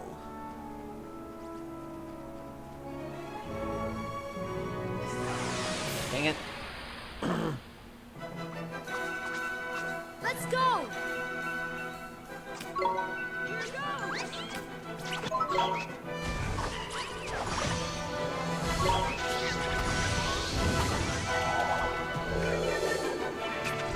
Crap.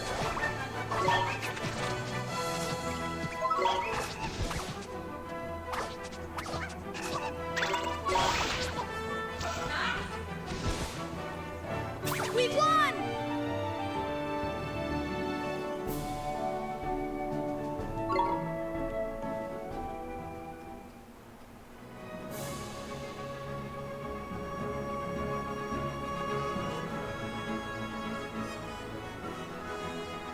Now, they said fight boneheads in the desert, but I don't know if it'll count if I fight by the grove. Well, I'll probably find them on the way back. Doesn't matter.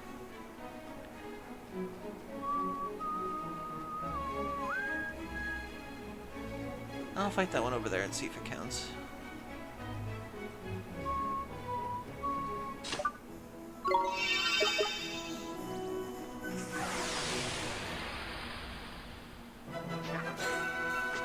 Come on! Here goes!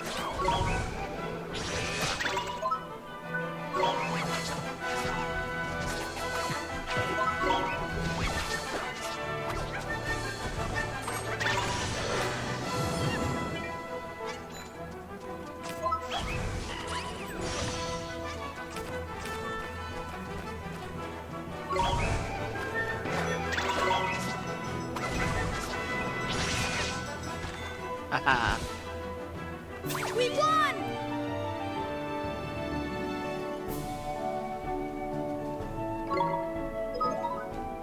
Okay, it counts. One more to go.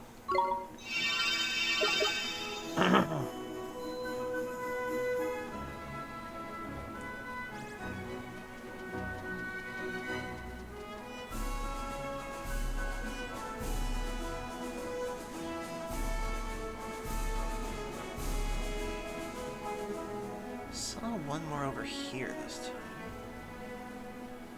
Ah, there it is. Come over here. Gotcha. We can do this! Here goes!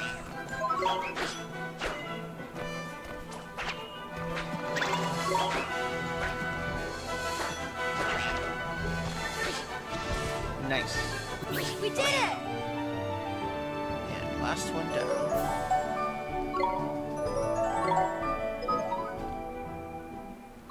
Nice.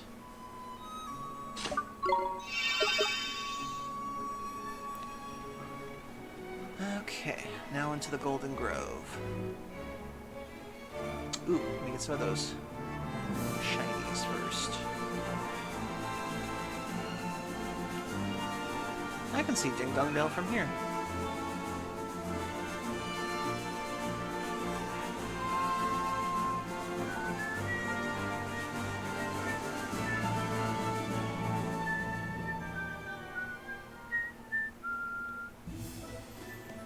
Okay, where is the dude? Okay, he's over there.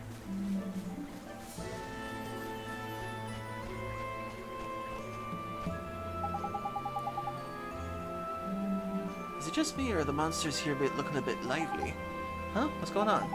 I know, man. They sniffed the lunch basket, and they probably what the appetite it as. Oh, jeepers. I guess we better be real careful. What does that mean?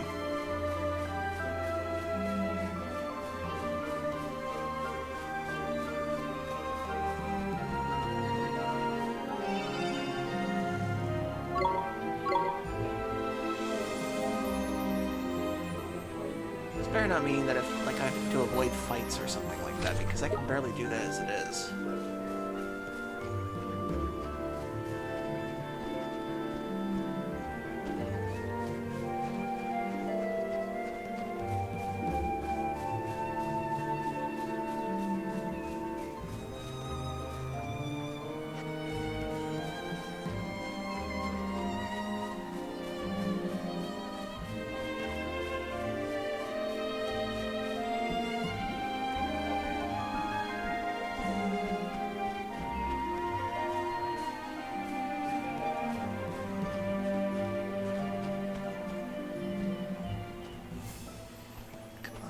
Go the other way. I don't want to risk it.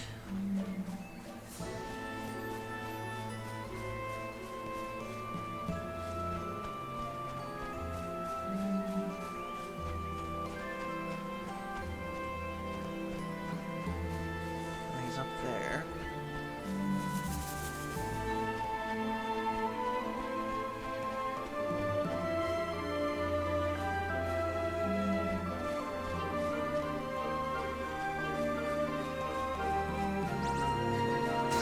Crap. Come on!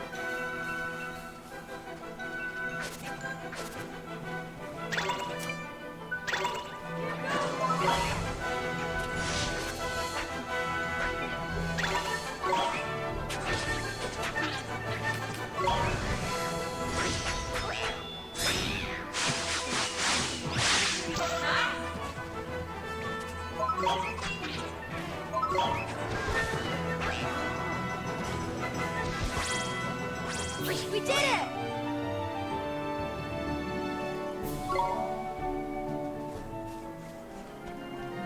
That doesn't mean they get like a low score or something.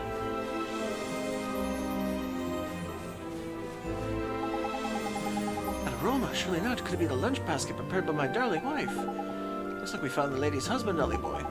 Your wife has to bring you this lunch basket, sir. What blessed relief. Verily, I thought I was about to expire from hunger. Now, may I trouble you with your request, my own young one? Would you be so kind as to deliver a message to my beloved? Sure, I'd be happy to. Wonderful, my message is simple. Why didn't you give me white bread? Why did you give me white bread? I wanted wheat bread. When we are apart, it is winter in my heart, but how much more sweet seems reunion heat. Crikey, that's one proper poet. Come on, Ollie boy. Let's get that message to his missus before we forget how it goes. Alright, Alma Moon, here we come. Wait, what was it again? Okay. Back to the place.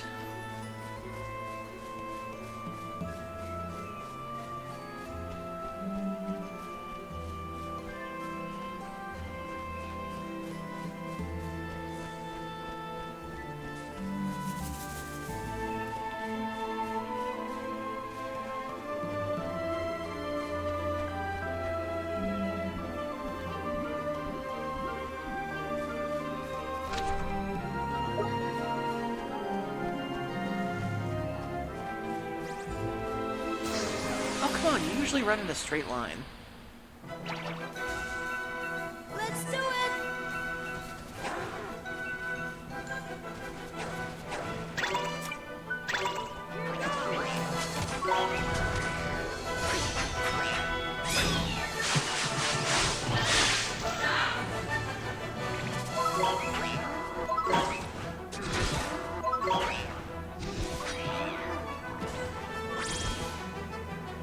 We did it!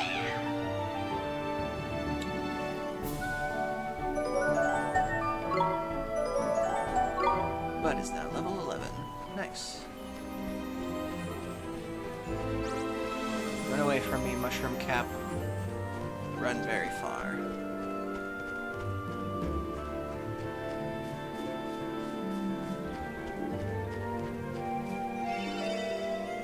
How dare that purple chest just sit there taunting me?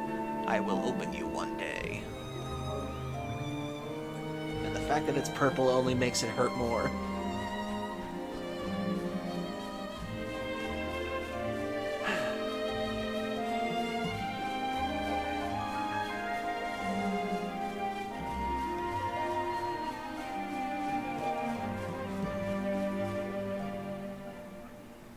Okay, back to On the Moon. Turn in the quests and continue the story.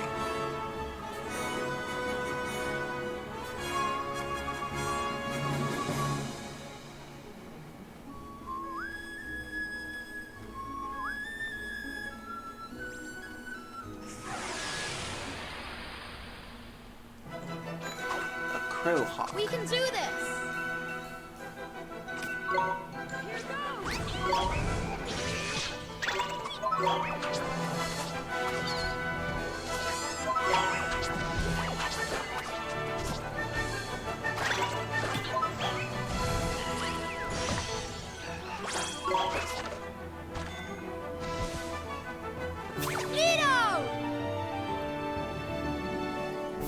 I do like the fact that, thankfully, whenever you run away in battle, they can't always hit you, because I remember in Final Fantasy XII, that was one of the reasons why I hated that battle system so much, is because you had to outrun the enemy for like a full-on minute or 3 just to be able to get them to stop hitting you, even from a distance.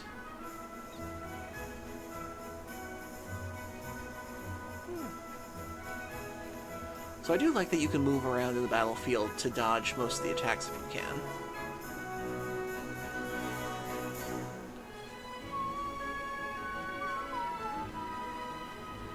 Leave me alone! No! Damn it. Let's go!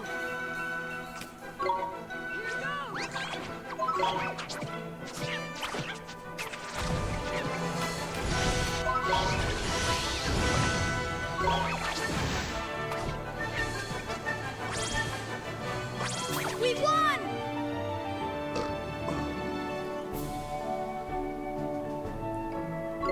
Got a sandwich for that. At least killing you got me a sandwich.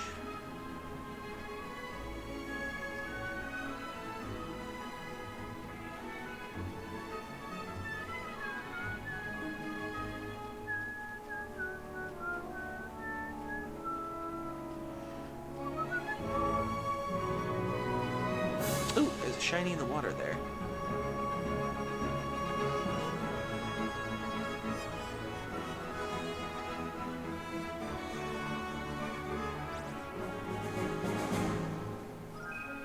Spring water. Lovely.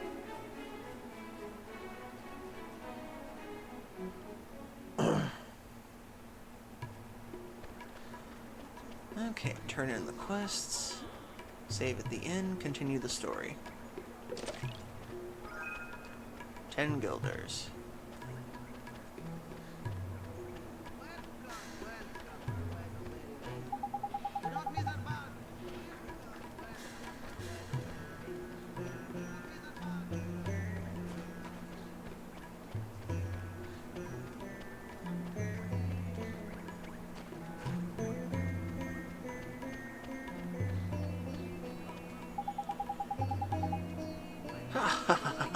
Oi, doubting dillies. We batter those 10 boneheads for you easy flippin' peasy. By the beards of the ancients, you bahow. Now your supplies can get you through safely, ma'am. Have a nice day. Cannot thank you enough. You have saved my livelihood. Please, you must accept this as your reward. A bone sword and 200 guilders. Nice.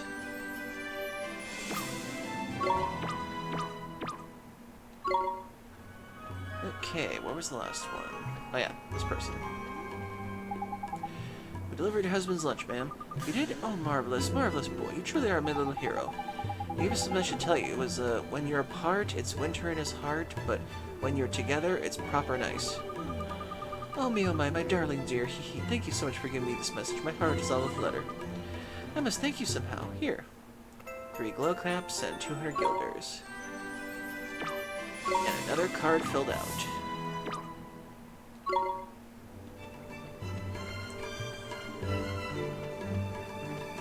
Now, let's let's see. What's the other thing we can get at the thing? Oh yeah, first. Bone sword. Cool.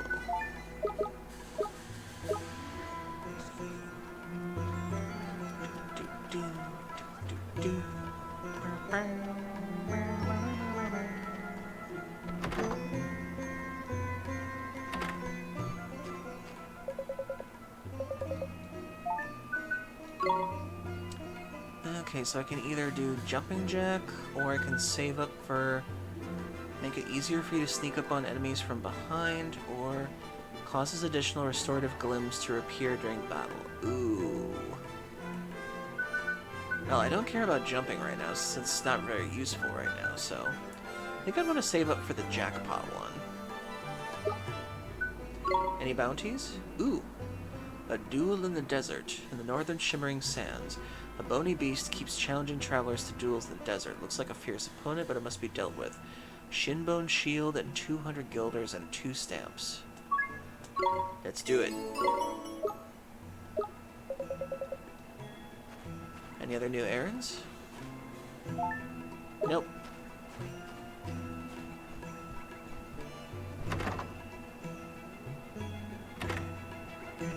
And that's another thing. I feel like the side quests don't feel like they go too out of the way, which is something that a lot of RPGs don't really get right sometimes.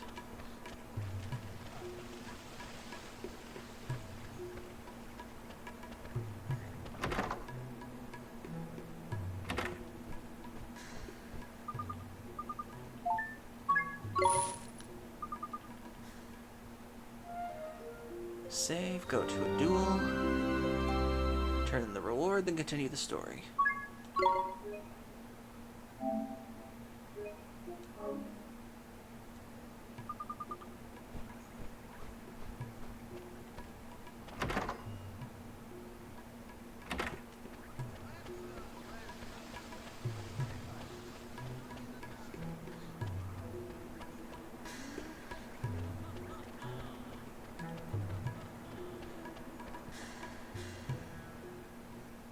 Okay. Okay, it's right there.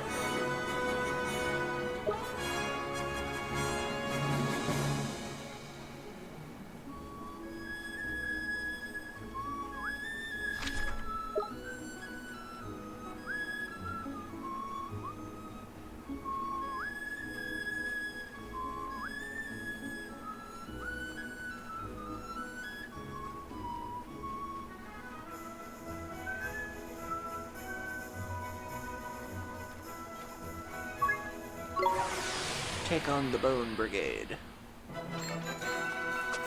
Let's go!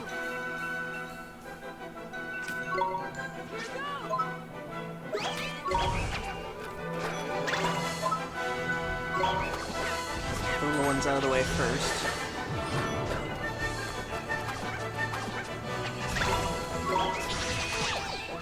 Oh crap.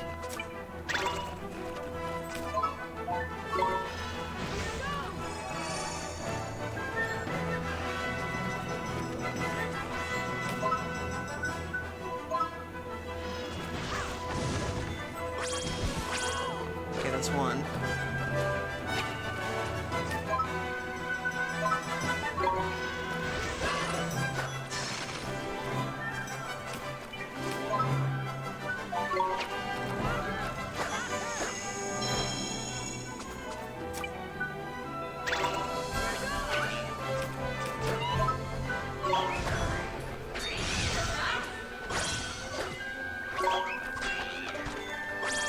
That's two.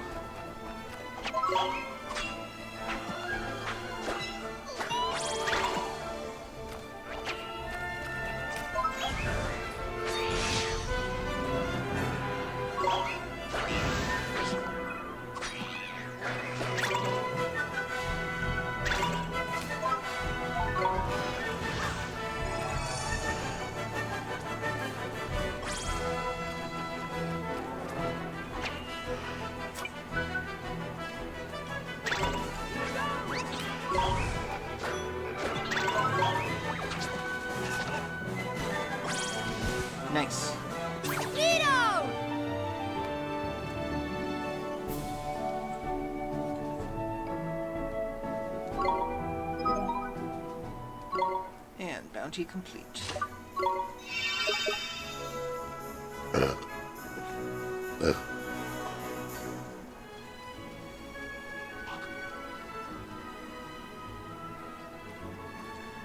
Ooh, spring water rejuvenated. I shall get that.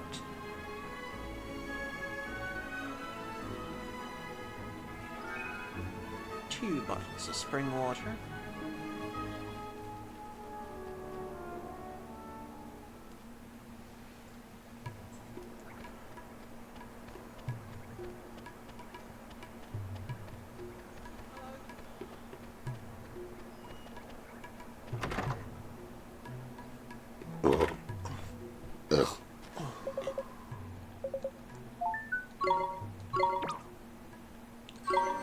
Yay!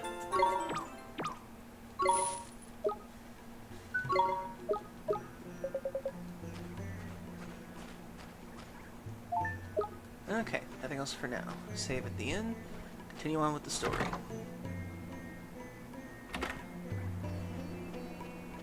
Oh, but first we can probably get some accessories too.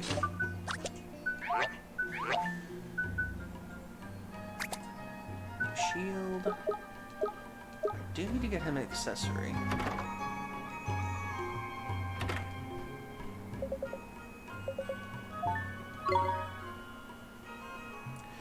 I'm actually really glad I didn't buy that bone sword yet. Ooh, I should get them the crude claw though. That would help a lot.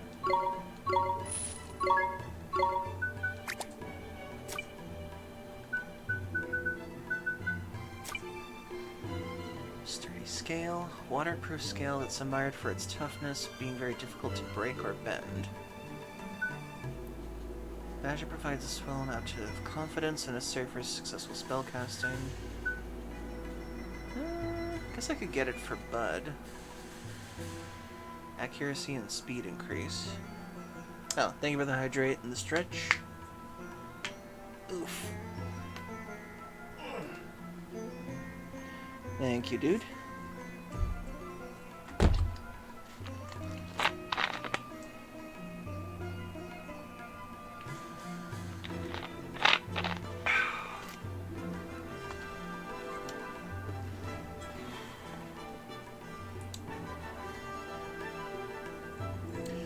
Thanks for using the emotes, Deep Pride. Adamant Badge.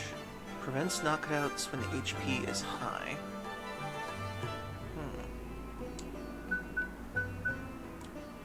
I think I'll get him something that gives him more defense. I'll get him... Well, actually, if I get the sturdy scale for him, I can give the Battler's Badge to Slashy then. That'd be good.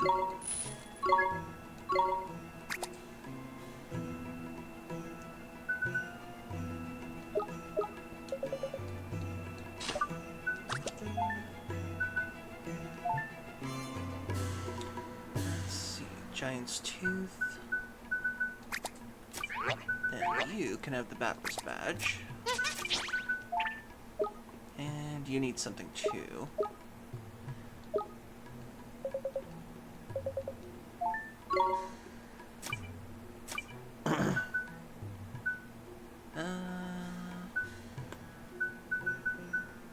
This could really help.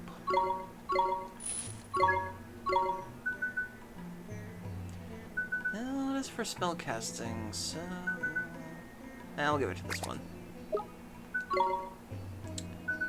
Ooh, 400. Restores 30 MP, though. Keep that.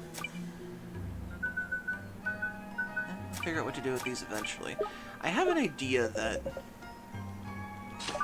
I think this is going to become an alchemy thing, because level 5, back when they made RPGs like this, Dragon Quest VIII had an alchemy pot, and this looks very similar to that. That's my guess anyway. Okay, increase evasion. And we'll give it to them. Have this ice cream, little one. What does salted ice cream taste like, though? I'm curious now. I don't think I've ever had any. Magical defense. There you go.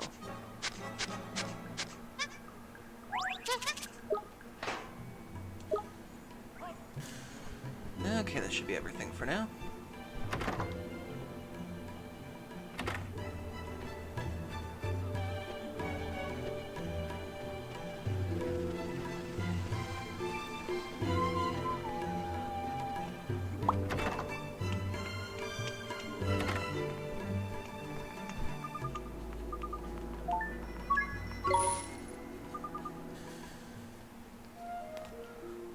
Ooh, stretch the hands for a second.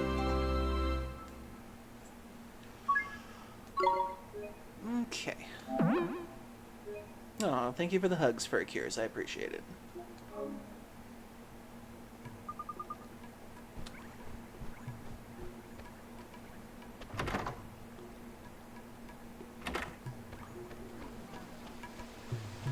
Okay. Gateway.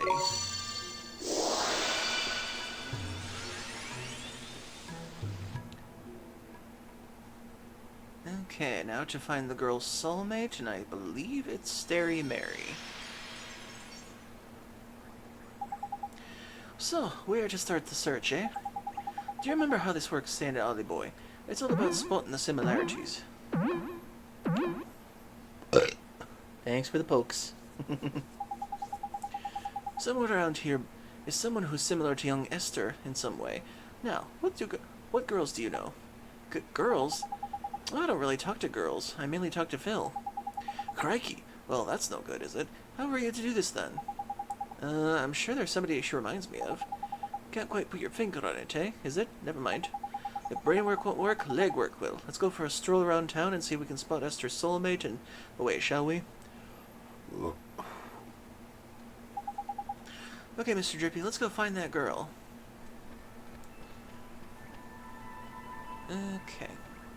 Can I go this way? No, okay. It's kind of sad that the town isn't larger.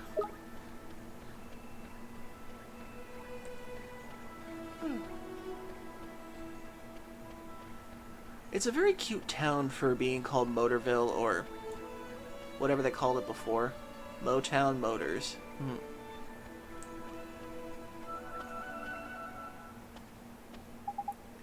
Hey, I just thought. What's up, Bun? You having a nice time thinking about girls, is it? No, I just... When I used to come here with Phil's garage, there was a girl. She always looked at us from her window. From a window, eh? Sounds like a proper shrinking violet. I guess so. That's the window up there. That's her, Mr. Drippy. Flippin' heck, Ollie boy. Why didn't you think of her straight away? She's the spittin' image of her, man.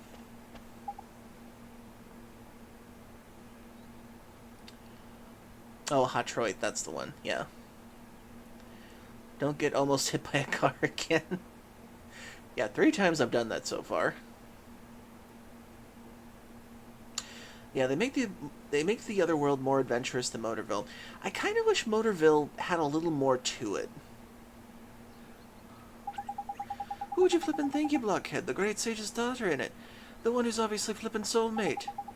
Isn't that obvious? I never noticed. You sure have good eyes, Mr. Drippy. She was only in the window for a second. Never underestimate the razor-sharp eyes of a fairy, my boy. Spotted a speck of dust in the head of a pin I could. Anyway, it's her. No mistake. Let's go and barge our way into her whole bedroom. Okay. Time to do what all RPG protagonists do in situations like this. Barge into people's houses.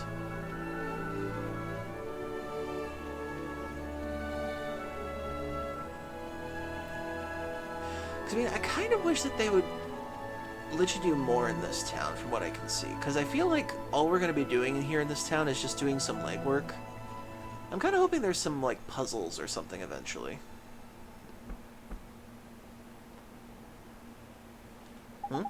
It's no good, there's no answer. Something the matter, dear? There's nobody home, you know.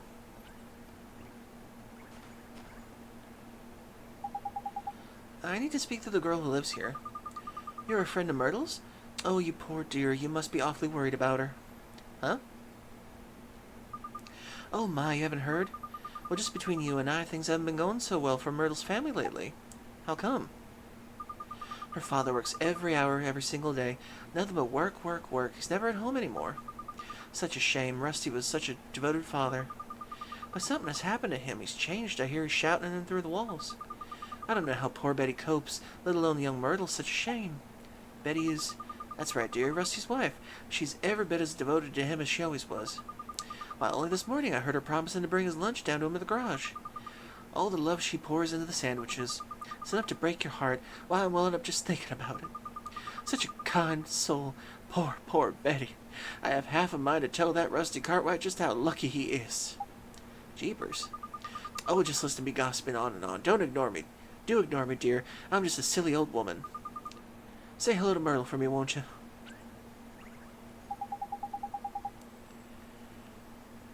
Okay, so there was a mobile game of this called Detroit Stories. Interesting. It serves as a prequel before the events of this game. Huh. Huh. You learn something new every day. Crikey, that sounds like the none too rosy in the Cartwright household, hey? Mr. Drippy, we can't leave her like that. We have to help her. We have to save Myrtle. That's easier said than done, Ollie boy. She's not coming over for a chat, and we're not getting it unless we go magicking the door open. That's right, we should use magic to open the door. We'll break in. Let's do crimes, Mr. Drippy. Sure, we want to be doing this, man. My mom died.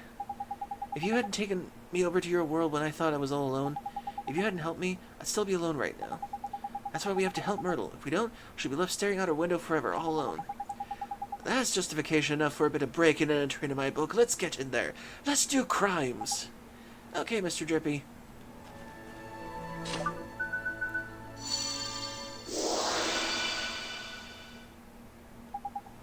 Huh? It won't open. That's a proper weird. A rubbish little lock like that shouldn't have popped undone easy peasy.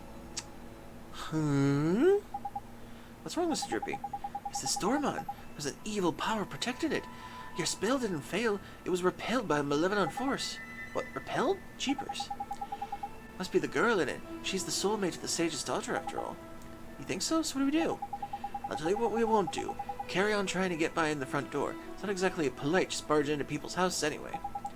You're right. I guess I'll have to find another way.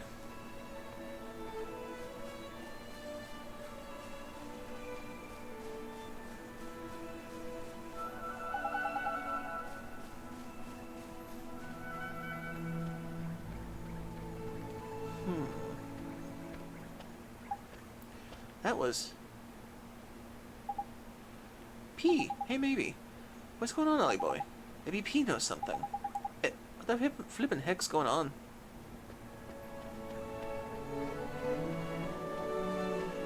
Well, from what Horace has told us, she's probably a dead girl. Oliver, you have to go in there. It's open. Oh, the flip. Did you do another spell on it or something? No, it wasn't me, it was P. Huh? Where'd she? Never mind all that. Let's get in there, shall we? There's a damsel in distress up in there, man.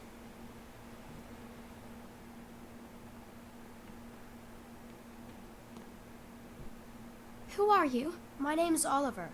Don't worry, I'm not crazy. I'm a kid from right here in Motorville.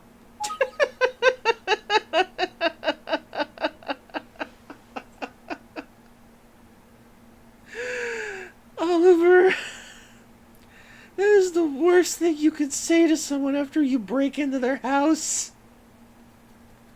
Who are you? Don't worry, I'm not crazy. I just broke into your house and I look like a LARPer.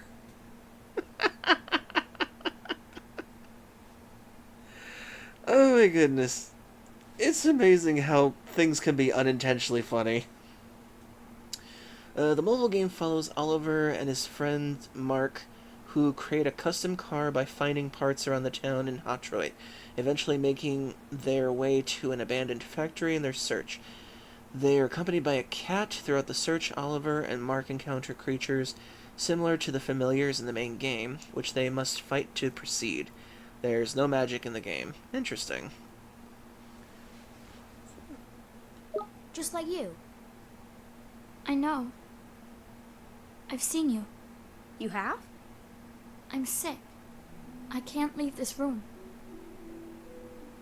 If I go outside, it hurts.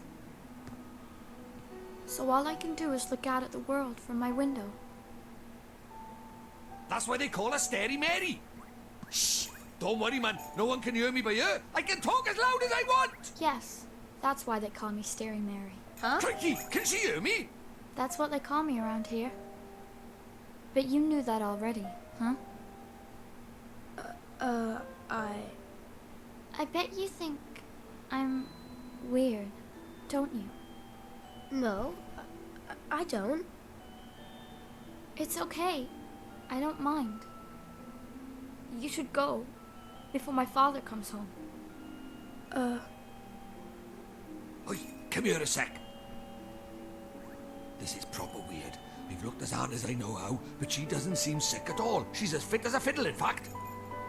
You mean you can tell? I'm Lord High Lord of the Fairies, and of course I can tell. So what is wrong with her?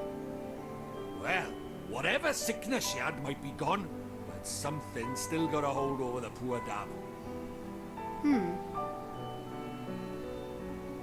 What is it? Oh,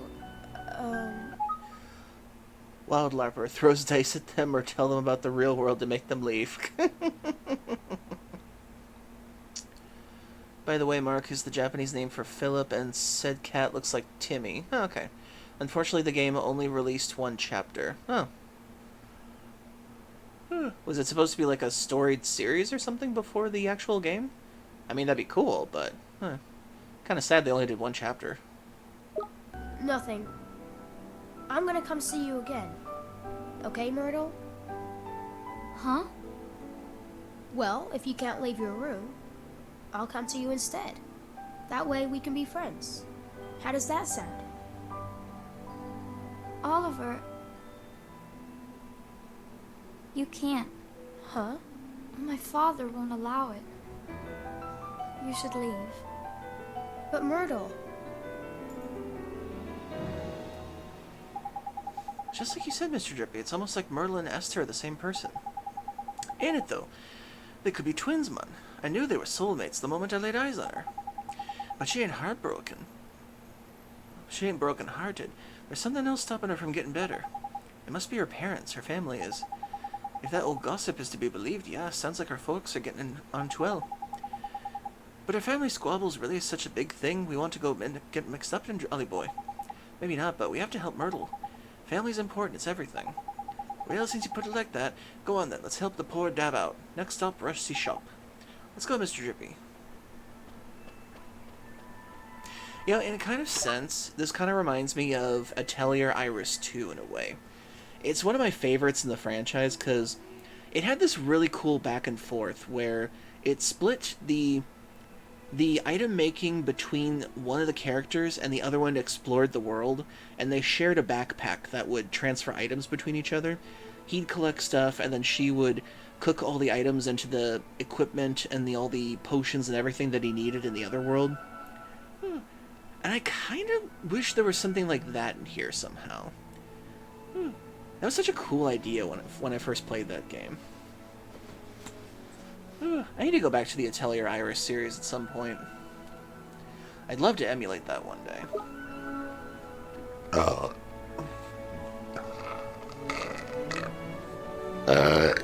Excuse me. This here must be Rusty's garage. I got a bad feeling in my lantern about this. You'd best make sure you're good and ready before you go in. Okay, Mr. Drippy. We shall save. That dialogue means there could be a boss fight.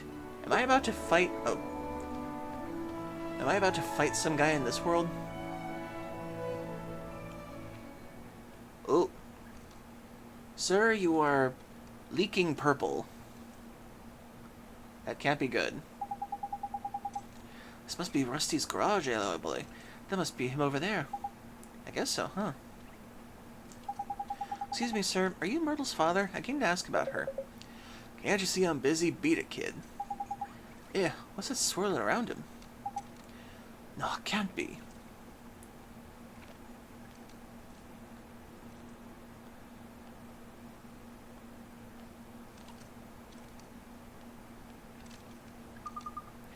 Honey, I brought you lunch. Not this again. I'm not hungry. But honey, if you don't eat, you'll get sick. I said I'm not hungry.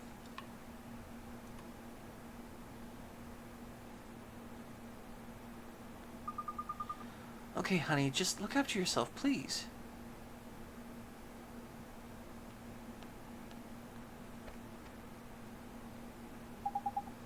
So that was Myrtle's mom, huh? You two, get out of here before I throw you out. But sir, we... Crikey, look at his eyes. Broken as heck his heart is. He's heartbroken, but he's not from your world, Mr. Drippy. Let's worry about that later. For now, we need to know what the problem is. We need to mend Rusty's broken heart, ain't it? Yes, we do. Don't worry, sir. We're gonna help you. Eek! You're kidding me. A flippin' nightmare. Now we're in for it. A nightmare? You mean like a bad dream? No, man. Much worse. A nightmare is an evil spirit that latches onto a broken hearted. See that black misty stuff? That's how you know. Knickers, the mist is getting darker. That must mean only one thing, and it isn't good news.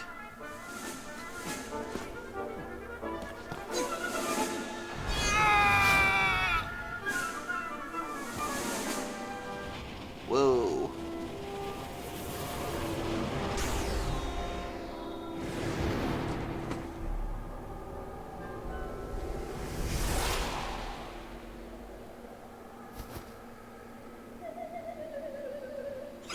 Oh, that's creepy. The void of kindness.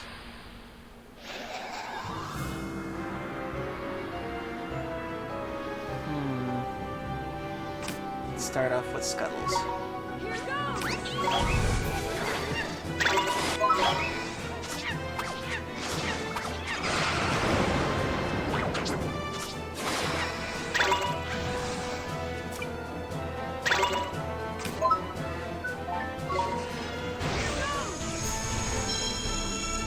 Oh crap.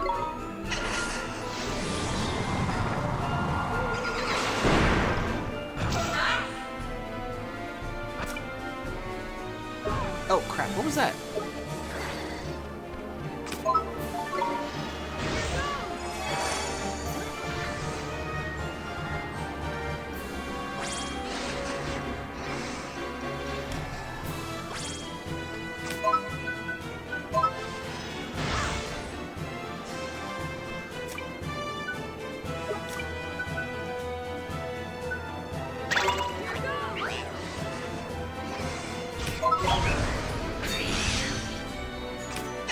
Crap.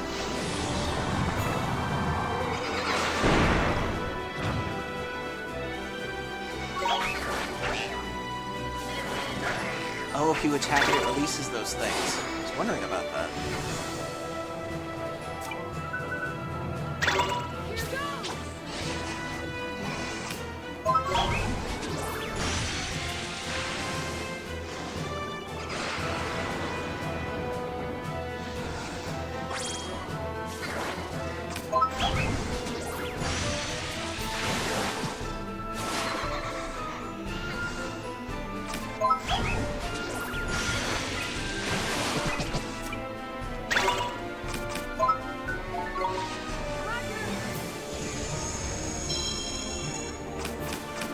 Crap, I didn't get to it in time.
Oh, it actually worked.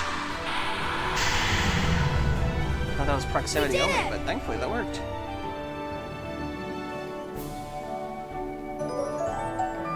Yay!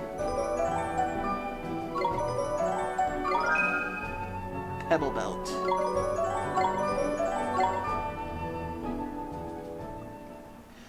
Honey! Betty, stay away from me. His heart is still broken.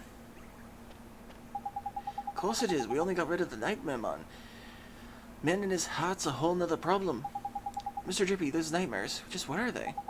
Well, they're sort of like beasties, only they're born from broken hearts, and they latch onto them and sort of possess them, eh? And Shadar's behind the nightmares too? Look at him, Ollie boy. Him and Rashad are like peas from the same pod, ain't it? What Rashad done is, he's gone the better of Rashad over in our world by attacking his soulmate over here in the your world. That's just awful. He's attacking people in my world now? Looks like it, eh? If we don't mend his heart, he might get taken over by another nightmare. We need to sort this out, Ollie boy.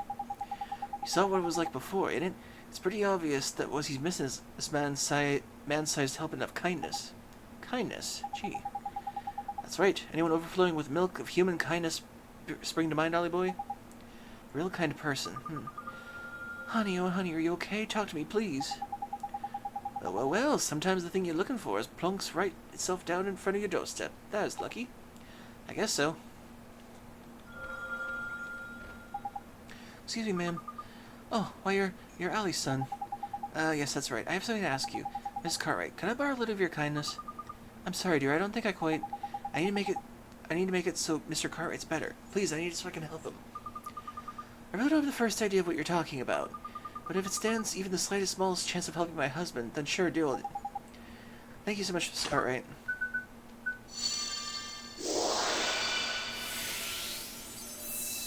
Second emotion, kindness. The warm, fuzzy gift of generosity. What did you do? I feel almost warm inside. Tidy. That means it worked, in it. Now, give it to Rusty. That's a good lad. Okay.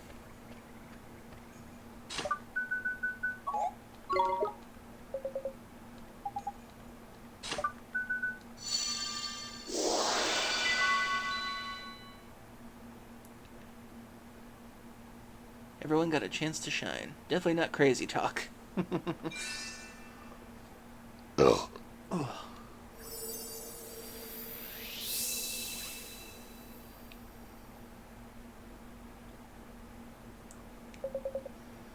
What are you doing? Ugh. Honey, oh honey. Betty, what am I doing here? Did you do something with your hair? Oh, Rusty, you're looking very handsome yourself, honey. Tidy, worked. Ah, marital bliss, eh? That's lovely.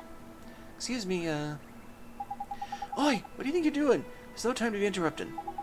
Let's leave them to it and go and tell Myrtle everything's back to normal with the folks, shall we? I guess you're right. Let's go.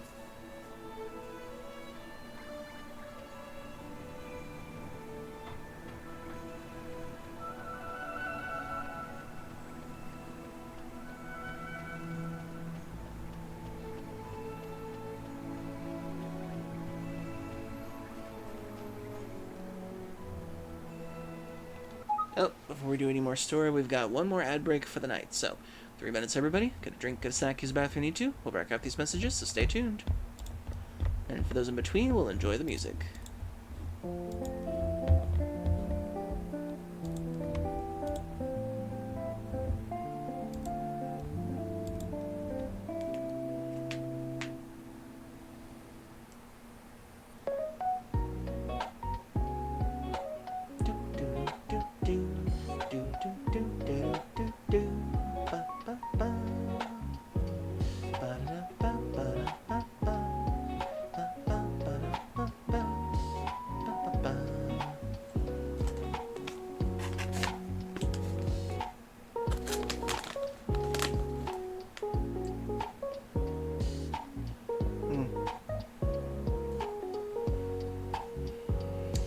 That reminds me, I wanted to get the bread press out so I could make a grilled cheese later.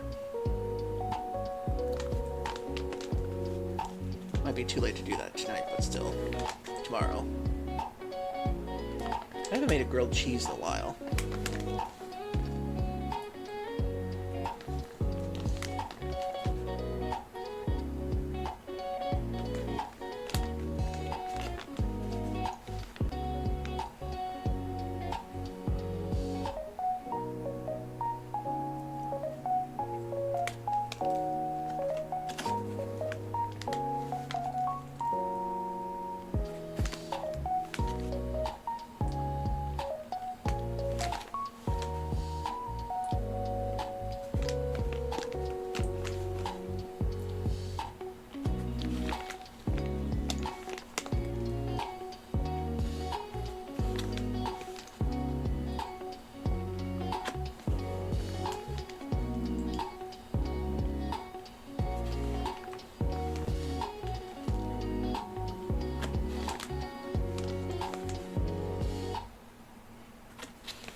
Okay, now we're back. Back to the story.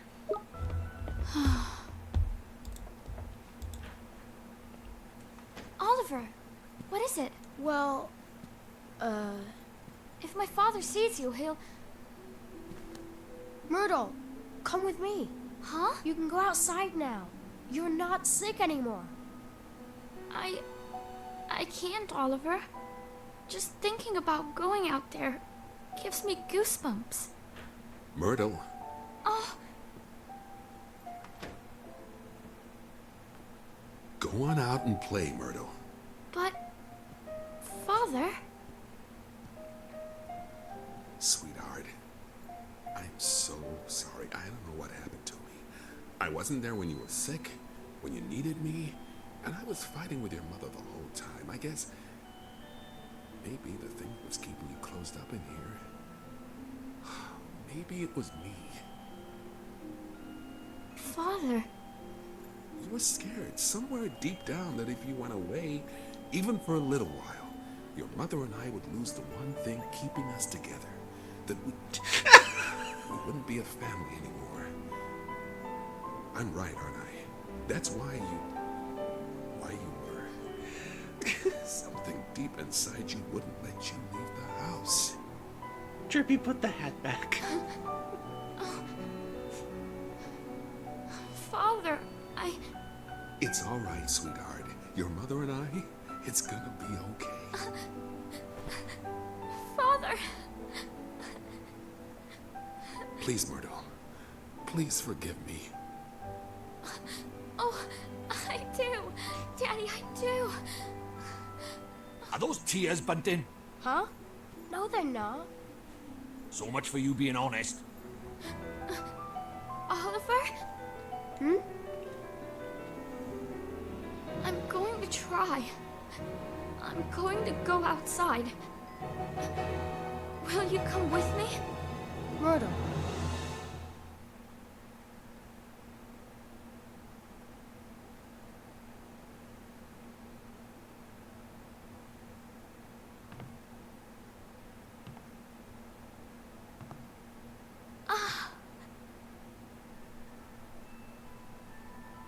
Myrtle! I did it! Oliver, I did it! I'm outside! I'm outside! Ah, there's beautiful.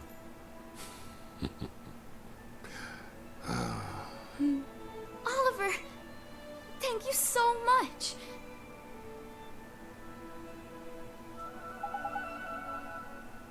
She can finally touch grass.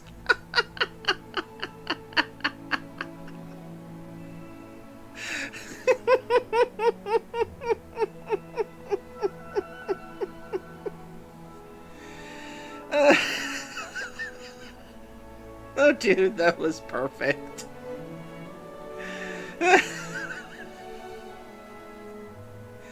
Oh my goodness.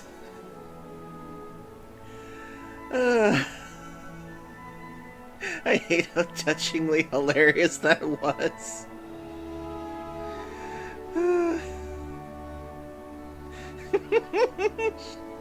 She's outside. She can touch grass again.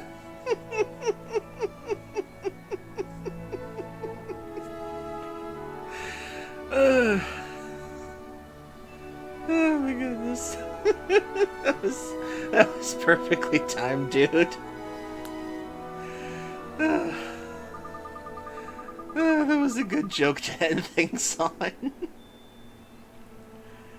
I couldn't have done it without you, Oliver. I'm gonna go outside every day from now on. I'll go to school again, and meet new people, and buy new clothes. It's so strange. I was scared to come outside, but now I feel brave. I feel like I can do anything. Listen, Toraman. All of a sudden, she's got more courage than you can shake a stick at. I can feel it away from here. She does, huh? Mr. Drippy, there's someone in Alma Moon who could really use some of that courage. Nice thinking, Ollie boy. A drop of Myrtle's newfound bravery is just what we need to kickstart young Esther's recovery. Is something the matter, Oliver? You're talking to something or air just next to me. I'm right here. Right here. Myrtle, I know a girl who's just like you, and she is going through something terrible. Huh? You're so brave. I wanted to know if you'd let me have some of your courage to this girl, to help her, and to help her family. Of course, but how do we do that? We use magic, and I know just the spell. Magic? You're an interesting boy, Oliver. Well, sure, go ahead. Alright, close your eyes. Like this?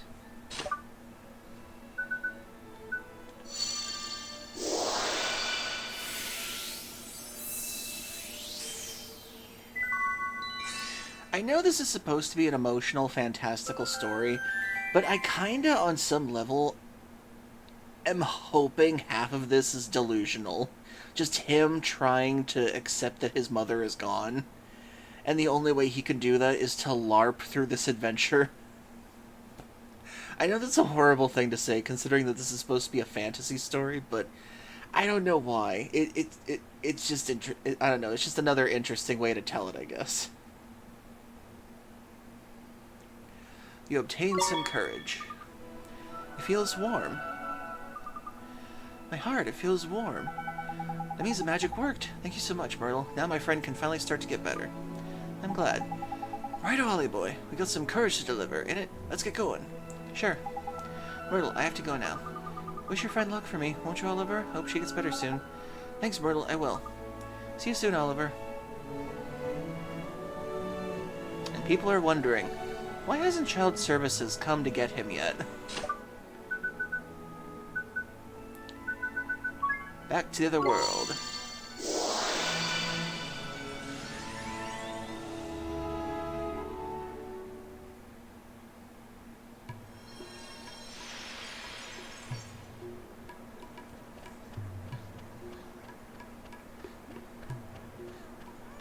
Moment ruined.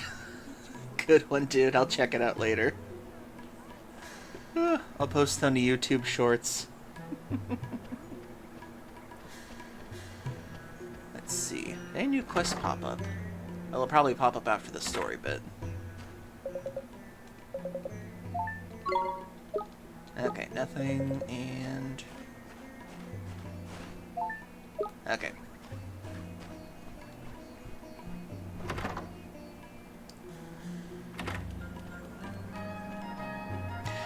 Yeah, I do like the fact that this game is creative with its magic system.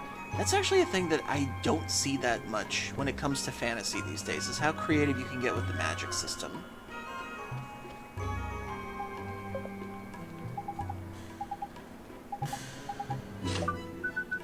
Give. I give you courage.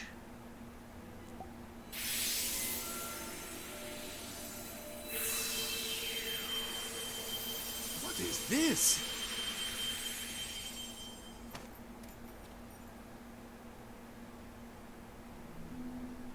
Where am I? What happened? It was Shadar. He stole a piece of your heart. My heart? Is it you, Esther? Is it really you? Oh, my dear daughter. Father! Oh, forgive me, my child. You were robbed of your courage. But I have only myself to blame for the loss of my own. Oliver, it is you who taught me this. You have my thanks. You're welcome, Mr. Rashad. I will join you in the fight against Shudar. How she can touch The day will grass soon or come sand. when the clarion rings out across the land once Eh, a more. little funny. You tried. Clarion? Oh, it's an old story from way back, that is. Back when the world was at peace, like. The three kings of our world combined their skills and knowledge to create a flute that symbolized the great peace. The sound of this flute came to represent the unity of the nations of the world. How long is it now since the call of the clarion was heard? Not since the three kings got into a right old potch and fell out, I heard.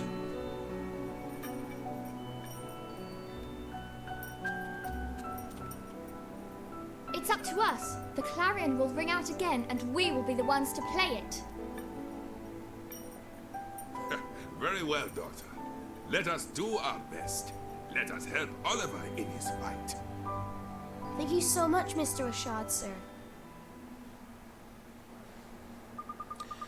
Let me come with you, Oliver. I want to help you fight Shadar.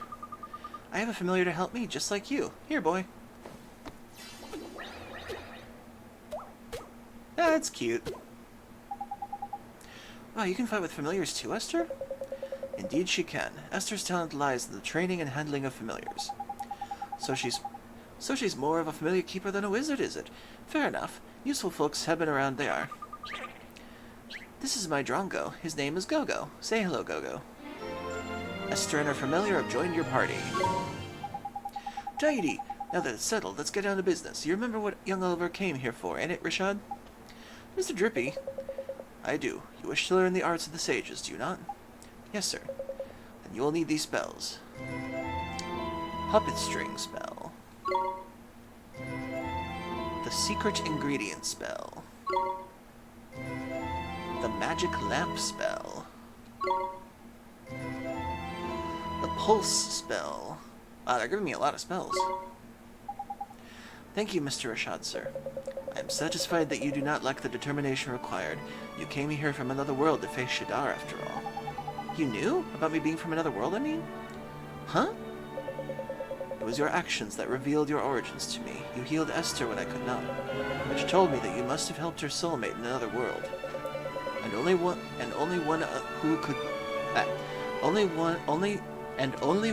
Why am I doing this? And only one who called that world home could have done such a thing. Wow, so Oliver is from one of the other worlds you told me about, Father? And he was the one who saved me? Yes, it's strange. I feel like I've met you in a dream or something. Oliver, it seems that there are things that only you... Why am I doing this? Oliver, it seems there are things that only one such as you can do. You may be able to help our world. You shall have my aid. Thank you, sir. I won't let you down. I will beat Shadar.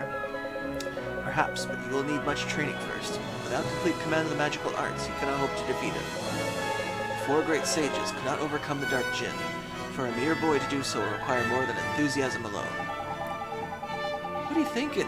He's gonna need to cram a shed load of experience under his belt in a heck of a short time, ain't he? Indeed he is. The kind and experience offered by the trials of sages, Oliver. You must undertake them. Trials? Where do I take these trials? In the north of the desert, in the Temple of Trials. Temporal Trials, you mean? I do. The home of the Supreme Sage, Master of Familiars. You too have much to learn, Esther. Only those with the Supreme Sage's blessing are permitted to open the doors of the temple. I will accompany you. Thank you, Father. You'll be great at the trials, Oliver. I know you will. Thanks, Esther, and thank you, Mr. Rashad, sir. Rashad is now traveling with you. Ah, guest character. So now we have a party member and a guest character. Oh, hello?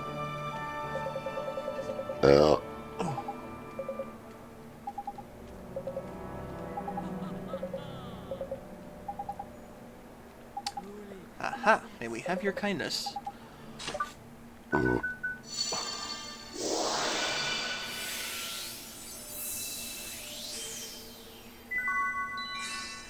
Some for later.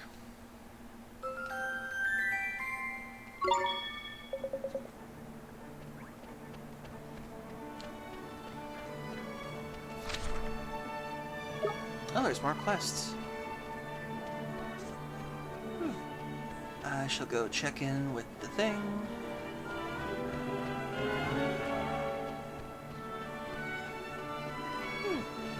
And I think after I check in with the thing, I'm going to possibly end stream, because we are coming at 4 hours and 30 minutes now.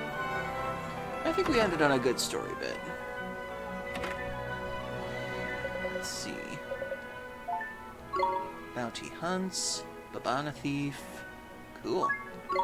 And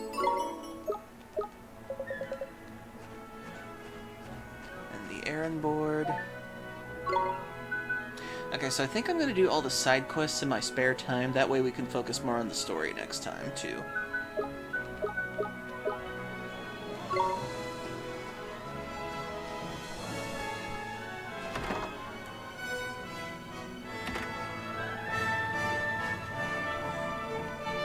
Okay, let's go to the inn and save.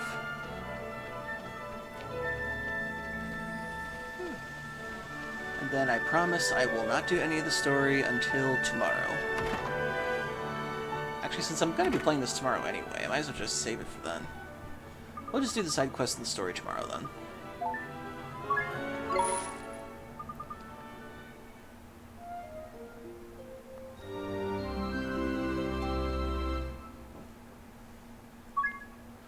And depending on the time tomorrow, I might start a little earlier so I can get some more time with this game in. Ooh, because I am having a lot of fun with this. Okay then. Close that out for now. Okie dokie then.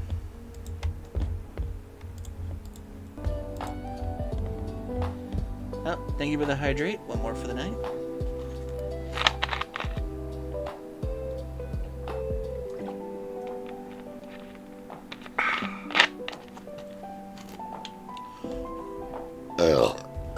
Excuse me. Glad I could make you smile. I appreciate it, dude, and thank you for the clip. Okay, then. So thank you, everybody, for joining me tonight. I hope you all had a wonderful evening. I certainly did. We'll be back more tomorrow with this game. If I can find the time, I'd like to start a little earlier tomorrow so I can get more time in with this game, because I'm having a lot of fun. I don't really want to stop it right now. So before we go, let me thank everybody for their contributions to the channel.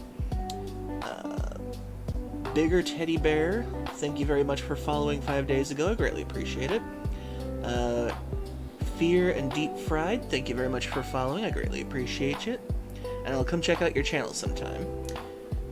Let's see. I'll keep an eye out for your thing on what times you stream. And Atman Ryu, thank you very much for raiding in with a party of 7. I greatly appreciate it.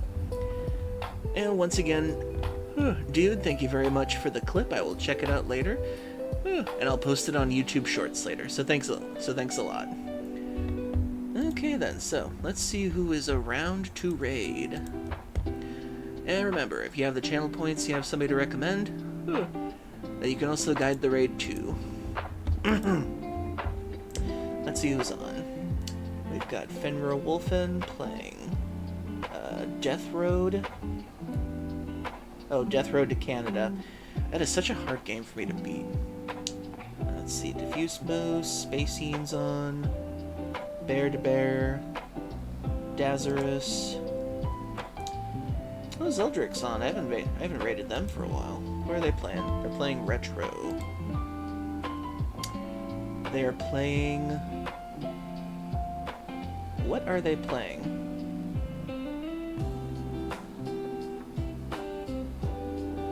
Oh, I think they're playing Siren, from the look of it. Yeah, it looks like they're playing the original PlayStation 2 Siren. Huh. Now let's see, we've got Aster Lyons playing Pokemon Legends C8. No, thank you. Rack Hudson playing Fortnite.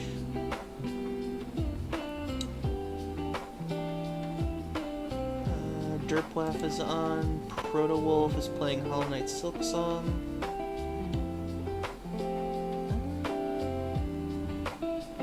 Gigaboots is playing Left Alive. I think I remember that game. That was that Square Enix, like, front mission thing that they were doing that wasn't front mission? Oh, good thing I checked back in. Okie dokie then. So the redeem for the raid, we are raiding in Lustrous Rose. Do I follow them? Let me see. Lustrous Rose, Lustrous Rose, Lustrous Rose. That name sounds familiar. Lustrous Rose, Lustrous Rose. I do not. Okay. Let me type them in then.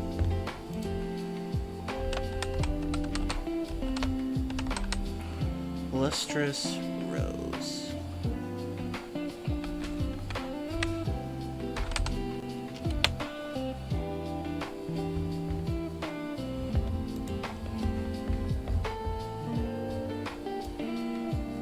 Let me copy that to make sure that that's the person I need to find.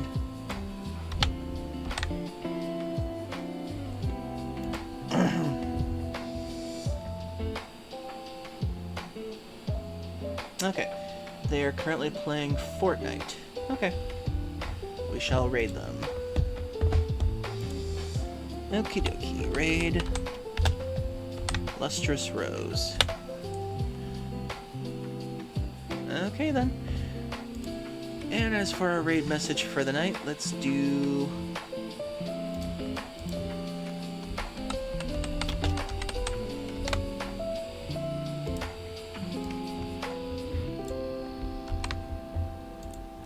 Tidy raid.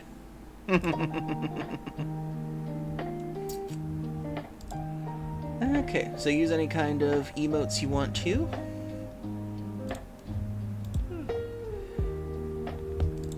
And thank you all for joining me tonight. I hope you all have a wonderful evening. I will be back tomorrow once again for more Ni no Kuni Wrath of the White Witch. I'll try to see if I can get in earlier for getting more time in with this game. And I hope you all have a great night ahead of you. And remember, stay safe, stay round, and stay funny. Love y'all. Have a great night. Raid out.